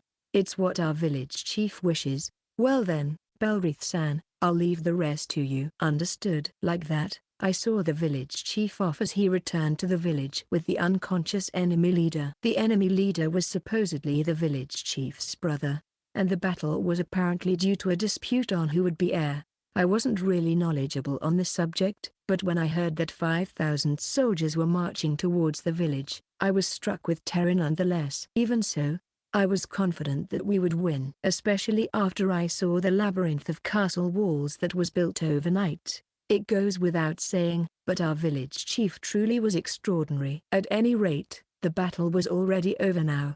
The enemies have thrown down their weapons and surrendered, which was only to be expected, given the hardships they were subjected to, all on top of their leader being defeated. I announced something to them. Well then, we'll now begin treating the wounded. We're going to prioritize those with more serious wounds, so let us know if you're one. Why, you're going to heal us too? Yes, of course, it's what our village chief wishes. There weren't that many among us that got wounded anyway. And whenever any of us did, the elves would immediately come to give us medical treatment. Because of that, the wounded right now mostly consisted of the enemy soldiers. An elf. Yes, but more importantly, please show me where you're hurt. Our medical team, composed mainly of the elves, began treating the enemies one after another. Their healing ability was really outstanding. While the enemy soldiers were still deeply captivated by their beauty, the elves have finished all the treatment. To have easily crushed 5,000 soldiers,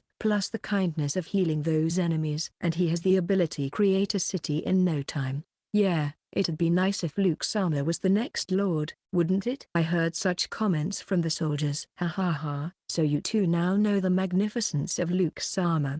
The village chief was definitely more suitable to the position than someone who loved wars. If it was him in charge, the territory would surely flourish. Unfortunately, Luke's armor himself has no desire of becoming the next lord. Even if he doesn't want to though, someday. Seems everyone's patched up. All right. Follow me, ?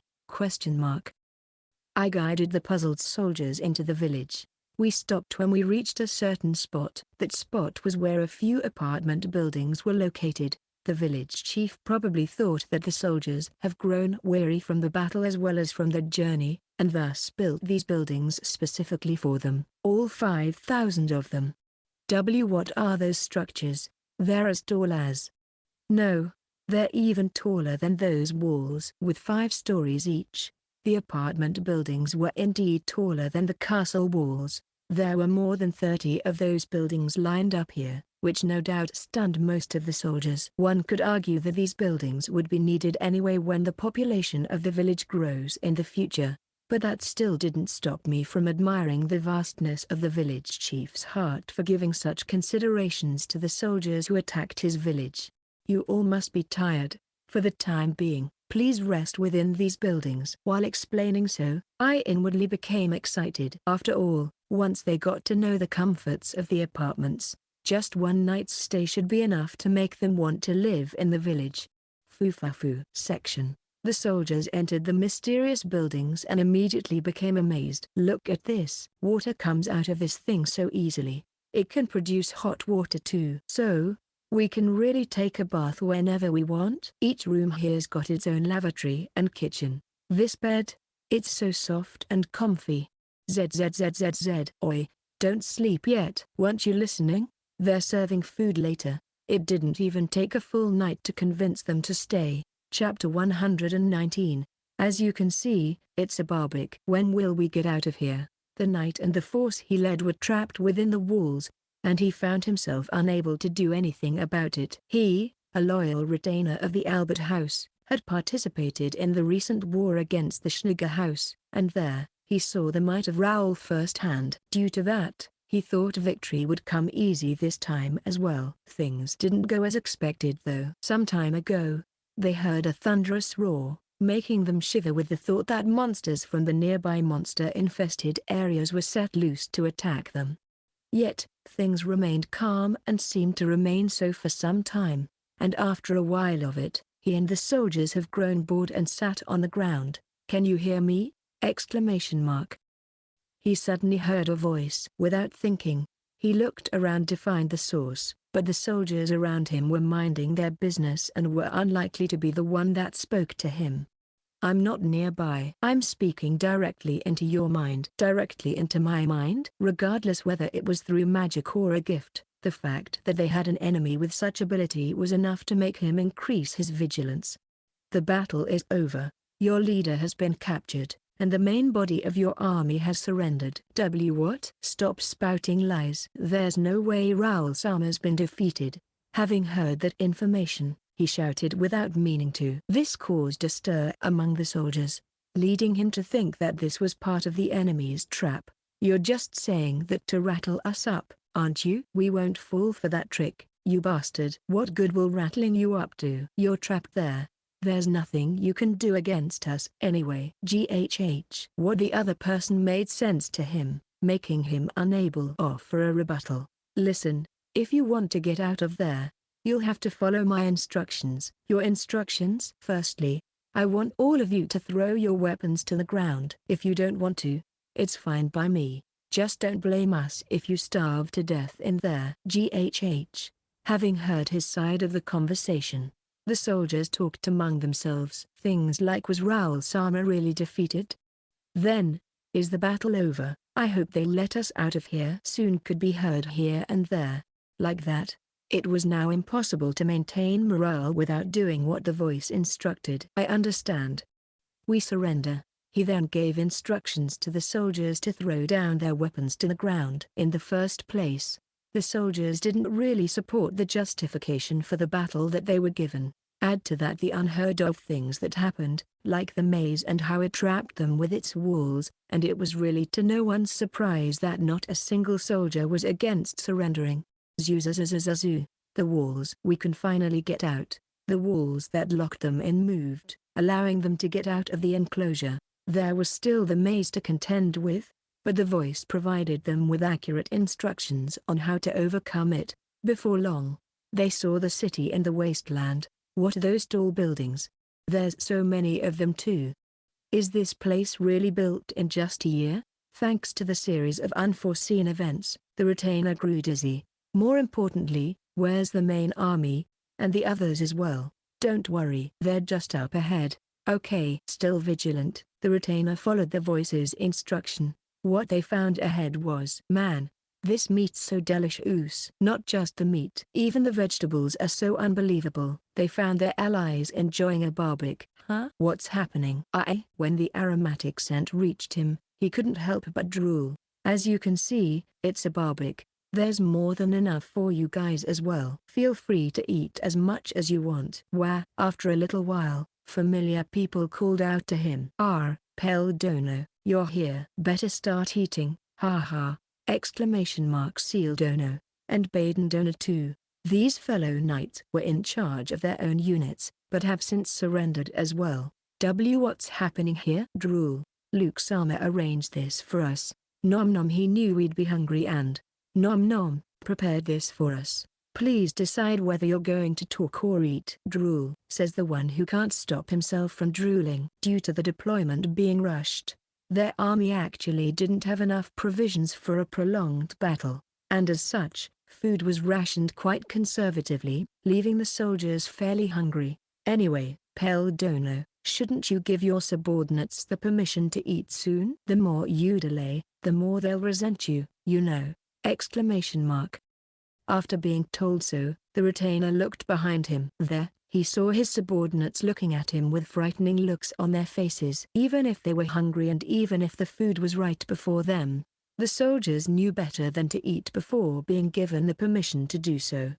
If left as they were, never mind the soldiers resenting him, they would curse him to death. And so, the retainer hurriedly shouted something to them. Everyone, you may now eat. Yes, sir. Chapter 120. You should have been the heir, and yet. Although he was also a child of Lord Albert, the fact of the matter was that his mother was only a concubine. As such, the treatment given to him was completely different from the treatment provided to Luke, the child of the legal wife. Celebrations for Luke were always grand. The food served were always delicious, and the presents he received would always be numerous and expensive. On the other hand, celebrations for Raoul were always meager. The food was no different from usual, aside from the addition of a simple cake, and the presents he received were always a fraction of what Luke got. Oh, my poor Raoul. You should have been the heir, and yet. Raoul would often hear his mother say so. When it was assumed that Lord Albert's wife wouldn't be blessed with a child no matter what, Raoul's mother,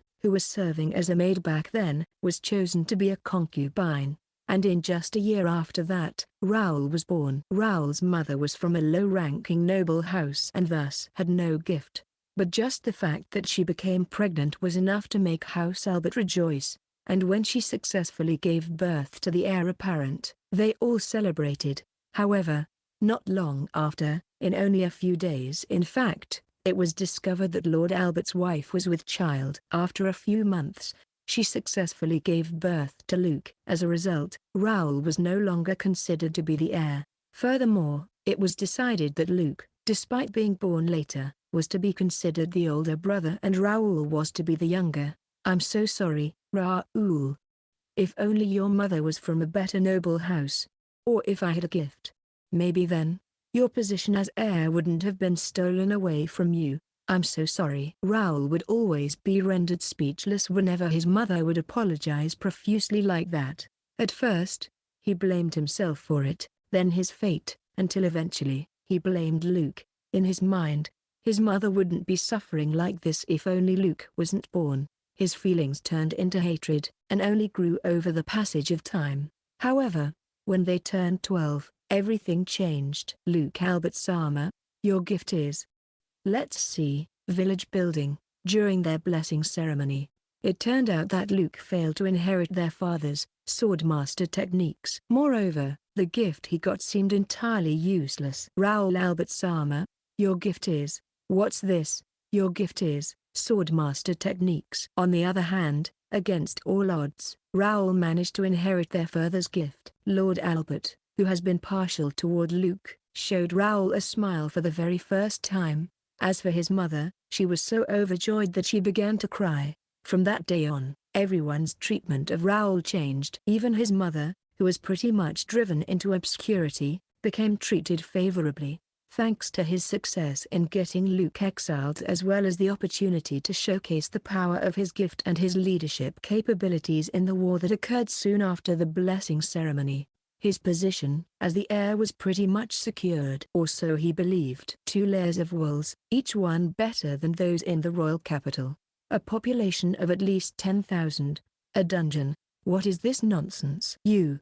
You have the gall to show me this nonsense? Some time later, Raoul learnt of the rumor about a grand city that was built in an unbelievably short amount of time. According to the rumor, the city was supposedly in the wasteland where Luke was banished to. Due to how ridiculous it sounded, Raoul didn't give much credence to the rumor at first. However, as more information about it came to light, the more he grew worried that it might be true. Luke, how are you still alive? Are you going to get in my way yet again? He has been robbed of the position of being the heir before, but he had no intention of letting it happen once again. As such, he assembled 5,000 soldiers and departed to attack Luke and that city. Unfortunately, what awaited Raoul in that wasteland was a series of unfortunate events. A labyrinth made of intimidating castle walls, the steady disappearance of his soldiers, a fall to a moat that wasn't there a moment prior, the rampage of a tree dragon, the experience of being blown far away by just one person, his elite soldiers being easily beaten by a group of civilian-turned-amateur soldiers. At that point, he decided to use his last resort in order to take down Luke and turn the tide of the battle. When he leapt at his brother though, a wall appeared out of nowhere and stopped him. More surprisingly, he saw that wall change into a gigantic golem before his eyes. The wall. This isn't earth magic, no. So then, what? It's this prick's gift. His village building. If their father knew what Luke's village building, which they thought to be a useless gift, could actually do. If their father knew Raoul challenged Luke and then lost, Raoul would once again be displaced as heir. No, I won't. I won't be defeated by the likes of you. Raoul was then sent flying by the golem's punch. Their will to fight was still strong within him, but even then, he was unable to stop his consciousness from fading. I won't lose to you, Raoul shouted so as soon as he next opened his eyes. Was that just a dream? Raoul wondered so. But all hopes of it being just a long, awful dream were dashed when he looked at his surroundings and realized where he was. A prison? Chapter 121, For now, just eat, okay? Was that just a dream? Raoul, who has just woken up, breathed out a sigh of relief. In this supposed dream, despite leading an army of 5,000 soldiers, he was still defeated by Luke. It was so impossible that it could have been nothing but a dream. If it was indeed a dream, he thought he and his army might still be in their camp in the wasteland the night before the battle. However, when he looked around, he found he wasn't in his tent. A prison? Raoul was lying on a bed surrounded by stone walls and iron bars. Good morning, Raoul. How are you feeling? Exclamation mark. When Raoul saw the person on the other side of the iron bars, and to whom the friendly-sounding voice belonged, he reflexively shouted their name. Luke. Even though Raoul was fiercely glaring at Luke, the latter kept smiling. You're hungry, right? Have you come to mock me? Nope. Look, I brought you some food. They're the village's specialty, you know. Luke said so and then slid in a tray of food into the dedicated hole in the middle of the iron bars. What are you scheming here? Nothing.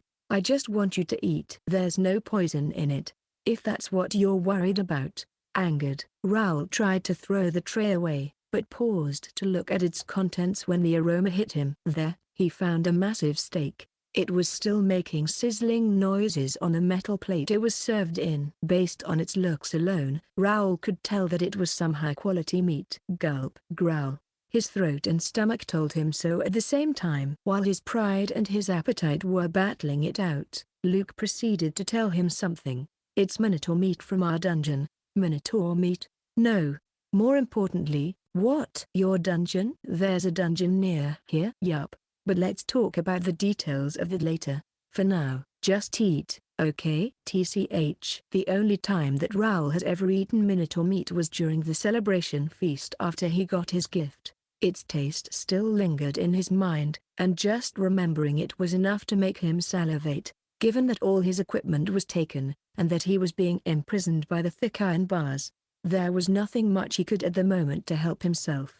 Starving himself would only serve to worsen the situation. So, instead, he thought he should utilize the foolish generosity of his enemies. He came up with such reasons, but the fact of the matter simply was that his appetite won. The moment he took a bite, an explosion of flavor, and juices, happened in his mouth. He had no doubt that this was indeed minotaur meat. Only, this was so much better than the one he had before. From that point on, he couldn't stop himself from eating. He was apparently so hungry that the whole 200 grams of meat vanished in an instant. All that was left was the vegetable garnishing. Raoul wasn't fond of vegetables, but in an effort to distract himself from the sorrow of having eaten all of the meat, he reluctantly put the vegetables in his mouth. It's good? Much to his surprise, even the carrots, which were one of his many least favorites, tasted sweet, like it was some kind of fruit. In an instant, he finished the vegetable garnishing as well. Do you want more? Give me. Raoul forgot his rivalry with Luke and demanded for a second helping. Before long, that second helping was gone as well. Now full though, Raoul has finally relaxed. And at this point, he no longer had a choice but to recognize something. I lost. Didn't I? It wasn't a dream. All of those things really happened. He lost. Huh? What are you talking about? Huh? Chapter 122, Our interests overlap this time. Huh? What are you talking about? Huh?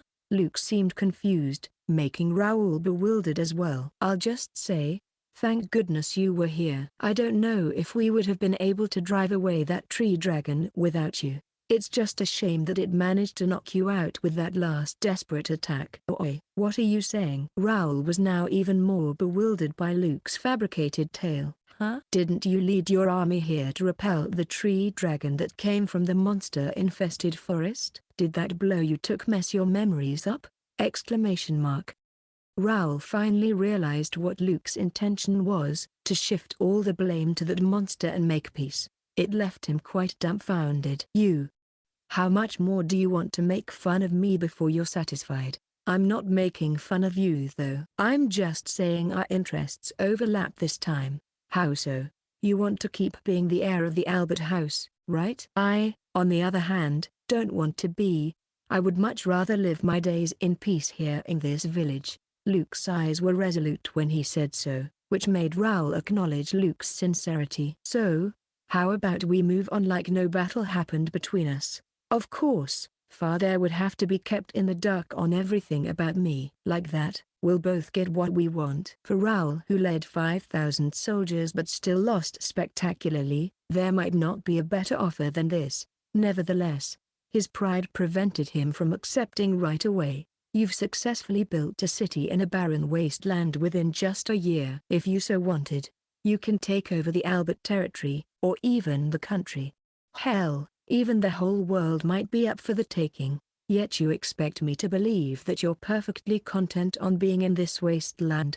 Yeah, actually. TCH, I can never understand what goes on in that head of yours. Raoul clicked his tongue, expressed words of exasperation, and then sighed. Despite being brothers, they valued things far too differently. Raoul sensed his hatred slowly fading away, and he even felt silly for being so agitated all this time. As though understanding what Raoul was feeling at the moment, Luke slid a portion of the iron bars aside and revealed an opening. What are you playing at now? Huh? The negotiation's over now, right? TCH. Despite his irritation, Raoul exited out of the cell. He was without a sword, but Raoul figured he could still take down Luke. The only thing was, he no longer had a desire to. Luke might have foreseen this, given how completely calm he was. You look healthier than I expected. Good. Oi, I just fainted for a bit. For a bit? I wouldn't exactly call 3 days a bit. 3 days? I was out for 3 days? Yup. We treated your wounds right away, but you just weren't waking up. Raoul then understood why he was so hungry earlier, but considering that 3 days have passed, his army, or what's left of it, should have disbanded by now. Everyone's still here though. Huh? Section. The city was bustling with activity. Several shops stood side by side, and people were coming and going. A city like this was built within just a year. Raoul was astonished. When he pushed to have Luke be exiled, he never imagined that the latter would be able to build such a magnificent city in an empty, barren wasteland within a year's time. Grilled minotaur meat on a stick. Grilled minotaur meat on a stick. Fresh from the labyrinth, Get your steamed bun filled with orc meat. Still piping hot. When savory scents drifted toward him, Raoul noticed the unbelievable words that the barkers were shouting. Oi, don't tell me it's commonplace to sell minotaur and orc meat here. Yeah. Raoul, recalling the fantastic taste of the meat he had earlier, almost went toward the stalls, but somehow managed to endure. Afterwards, Luke took him to a place with frighteningly large buildings. What are those? They're called apartment buildings. Each one contains multiple dwellings called apartments. Anyway, your soldiers are staying there for the moment. All 5,000 of them? You speak like accommodating them's the easiest thing in the world. Chapter 123. You'll make all my soldiers become useless. I wish you'd stay a bit longer. A single day after he awoke, Raoul gathered his soldiers, intent on leaving the village right away. Shut up. If we stay here any longer, you'll make all my soldiers become useless. Raoul spitted out some rather harsh words. I don't think we've treated them so badly that they'll become like that though. We entertained the soldiers like guests, so I was quite confident they had a pleasant stay. We're going back already? I wish we could have stayed here a little bit more. I really don't want to go back though. Kinda feels like the end of a great vacation. I wonder if I'll ever get to drink more of that delicious alcohol again someday. But when I looked at the soldiers' faces, they looked a bit lifeless. They were so full of life just yesterday though. That's not what I meant. TCH, I see now why people are coming to your city. After uttering something angrily, Raoul faced his soldiers and announced something. Listen up. We're going back to the capital right now. Like that, the army slowly marched out of the village. What? Oi, where's that maze? That? It was in the way, so I took it down. Took it down? Raoul seemed to want to say something, but then simply continued moving forward. You're welcome to visit anytime. I'm never coming here again. I said so while waving my hand. Raoul angrily shouted back that he would never come to the village again. But I took that to mean that he just had no intention of attacking us again. And they're gone. Great work, Luke Sama, Milia. After I have seen Raoul's army off, Milia approached. I didn't expect Raoul Sama to be won over. You're really something, Luke Sama. If it was possible to win over someone like Raoul through simple conversation, the world would have been peaceful long ago. No. It's not as amazing as that. Our interests just overlapped this time. In any case, the village should come back to being peaceful again. Luke Sama. Wait, you're a man I've met before rushed toward me. When I saw Silan and Celius behind the man, I became certain of his identity. Lord Bazirata? He was the head of the Bazirata house, or probably more importantly, he was the father of Silan and Celius. When I realized who he was, I reflexively tensed up.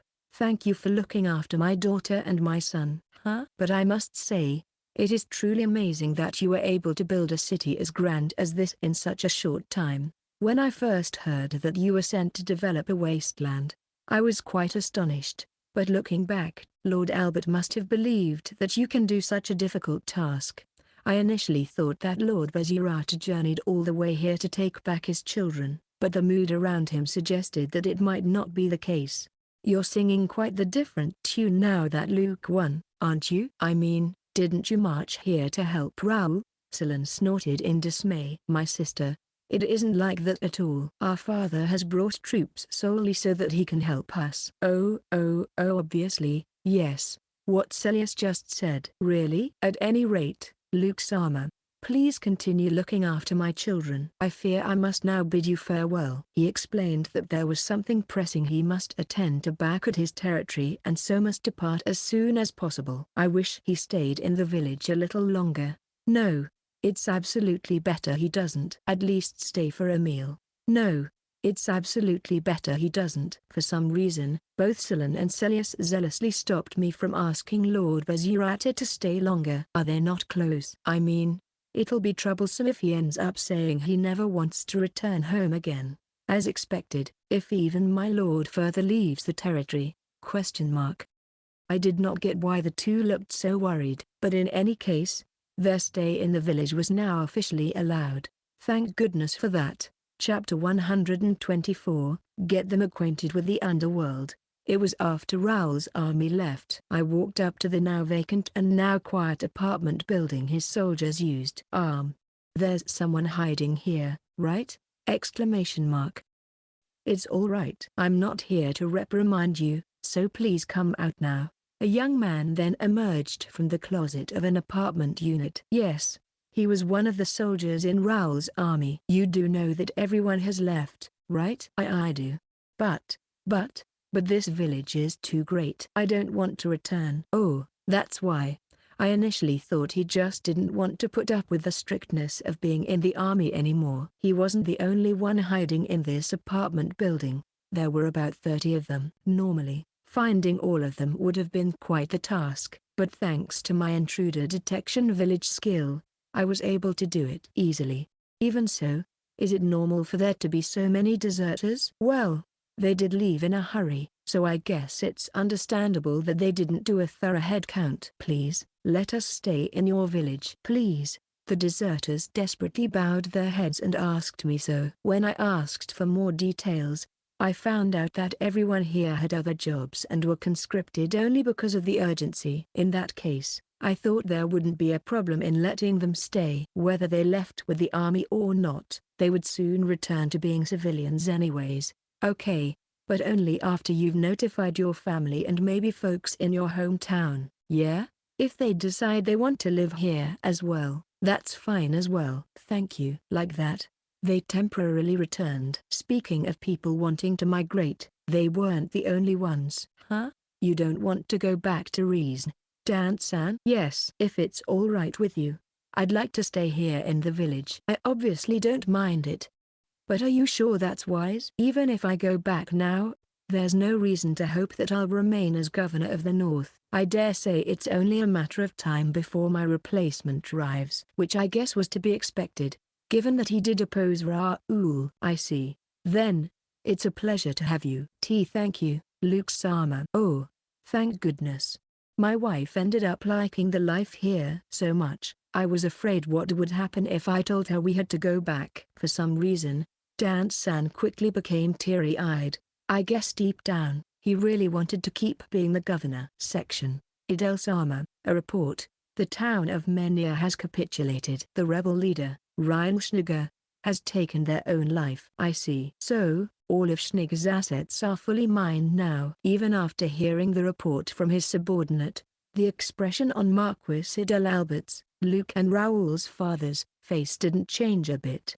The war against the Schneer house was over and won, yet remnants of that noble house still kept fighting. But now that the last town used as a base has fallen, there was no one left to oppose Marquis Albert.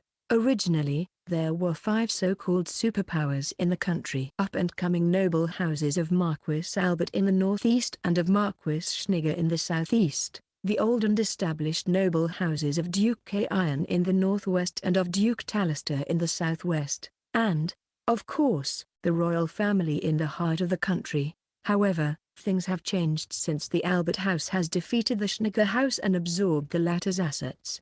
Duke Iron and Duke Talister were no longer enemies to be feared. And as for the royal family, the Albert House has become too big, too powerful for the royal to be able to control. A few days after Marquis Albert received the report, a messenger bearing a royal decree arrived. Lord Idel Albert, His Royal Majesty intends to award to you the title of Duke. In accordance to this, you are to journey to the royal palace at once. Perhaps because of his position as royal messenger, the said messenger spoke rather haughtily. I'm not interested. Excuse me? The messenger, who expected the Marquis to be thrilled, was stunned by the actual reply. After recovering, he shouted his thoughts. What are you saying?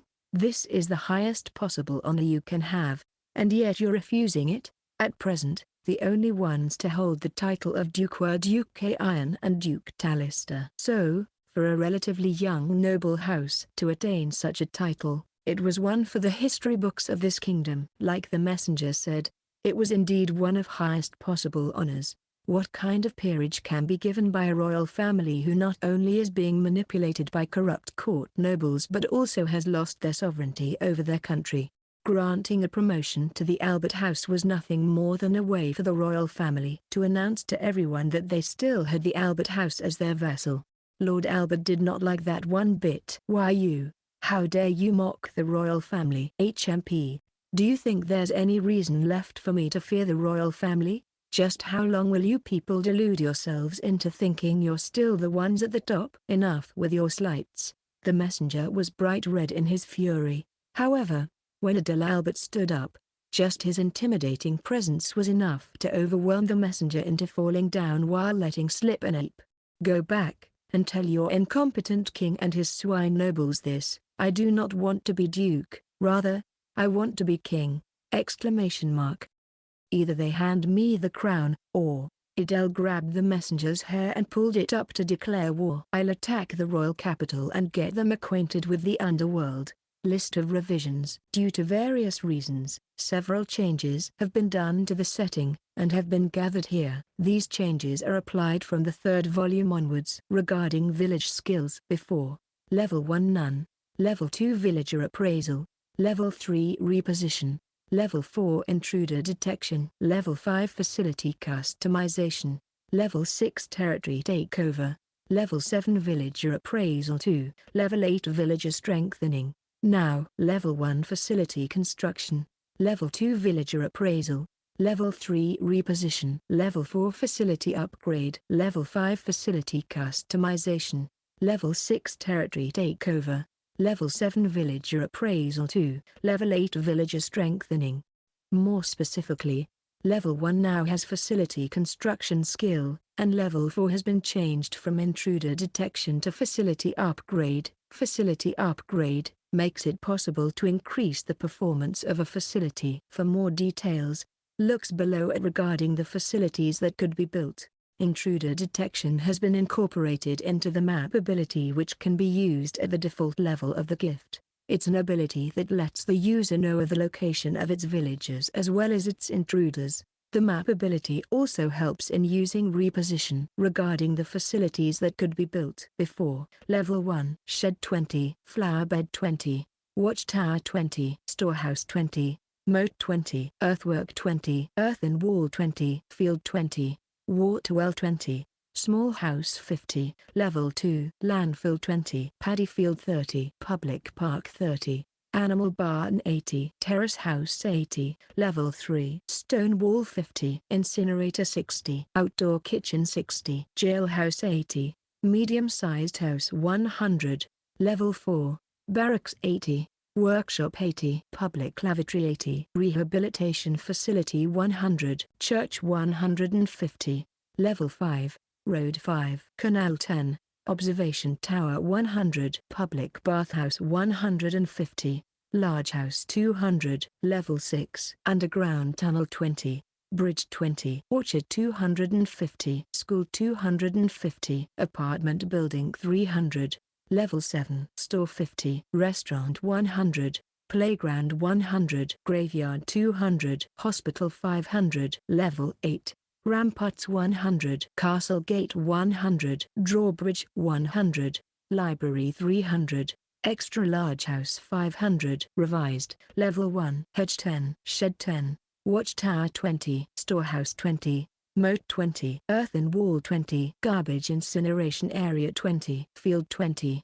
Water Wall 30, Small House 50, Level 2, Water Moat 30, Wooden Gate 30, Public Park 30, Animal Barn 80, Terrace House 80, Level 3, Stone Wall 50, Alcohol Brewery 50, Outdoor Kitchen 60, Jailhouse 80, Medium-Sized House 100, Level 4, Guardhouse 80, Workshop 80, Public Lavatory 80, Rehabilitation Facility 100, Church 150, Level 5, Road 5, Canal 10, Observation Tower 100, Public Bathhouse 150, Large House 200, Level 6, Underground Tunnel 20, Store 50, Castle Gate 50, Training Grounds 100, Apartment Building 300, Level 7, Restaurant 100, Inn 150, Clinic 200, Orchard 250, School 400, Level 8, Bridge 30,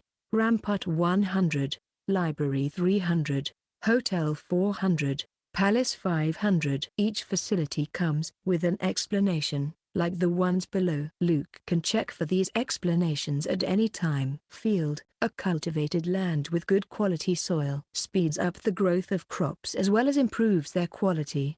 Animal barn, a shed for the use of livestock. It speeds up their growth, preserves their health, and strengthens their reproductive abilities. Rehabilitation facility, a place to rehabilitate criminals and wrongdoers. The likelihood of reforming is increased for the target's training ground. A facility for the practicing of magic and martial arts, increases one's growth rate. It also has a feature that prevents injuries. As for the village skill facility upgrade, using it on a facility will improve that facility's effects. For example, by using it on a field, it's possible that that field will make the crops planted on it grow faster, make the crops have better quality, or improve the workers' labor efficiency. Each of the options required a certain number of points before it could take effect. For some facilities, the outcome of using facility upgrade would be changing the said facility into its higher-ranked versions. For example, earthen walls could be turned into stone walls. Regarding village points before, level up bonus equals level 100. Revised, level up bonus equals number of required villagers for level up x 10. Example, to reach level 2, one must have 50 villagers, hence a level up bonus of 500 points. For level 5, 300 villagers are required, hence a level up bonus of 3000 points. Regarding facility customization before, when altering the shape of a facility, no village point is required. When removing something from a facility, no village point is required. When changing the colors of a facility, no village point is required. When adding something into a facility, some village points are required. Revised, consumes a good amount of village points. Adding new components to the facility, increasing the size, there is a change in mass of the facility as a whole or specific components. Consumes a little less amount of village points. Altering the shape of a facility or its components, no changes in mass. Consumes a smaller amount of village points. Removing something from a facility, changing the colors, as seen above. Changing the shape of the facility or removing something from it now costs some points. It's not a lot though. Regarding the village area before, the village is square-shaped, and doubles its area each time the village levels up. Revised, the village is circular in shape, doubles its radius each time the village levels up. This means the area quadruples each level up. The radius at level 1 is 100 meters. Regarding the guide feature, before, kindly instructs Luke with voice. It can reply. Revised, information is given only in text form. It cannot reply. Regarding Luke, Luke has a previous life, but his memories of that life is mostly limited to the knowledge he had gained. His base personality is not changed. Also, all the characters in the information windows, such as the status windows, are Japanese characters. Regarding the likelihood of possessing a gift before, a little over 10%. Revised, 10%, making the chance exactly, or very, very close to it. 10% is so that calculations are easier. End of Volume 2.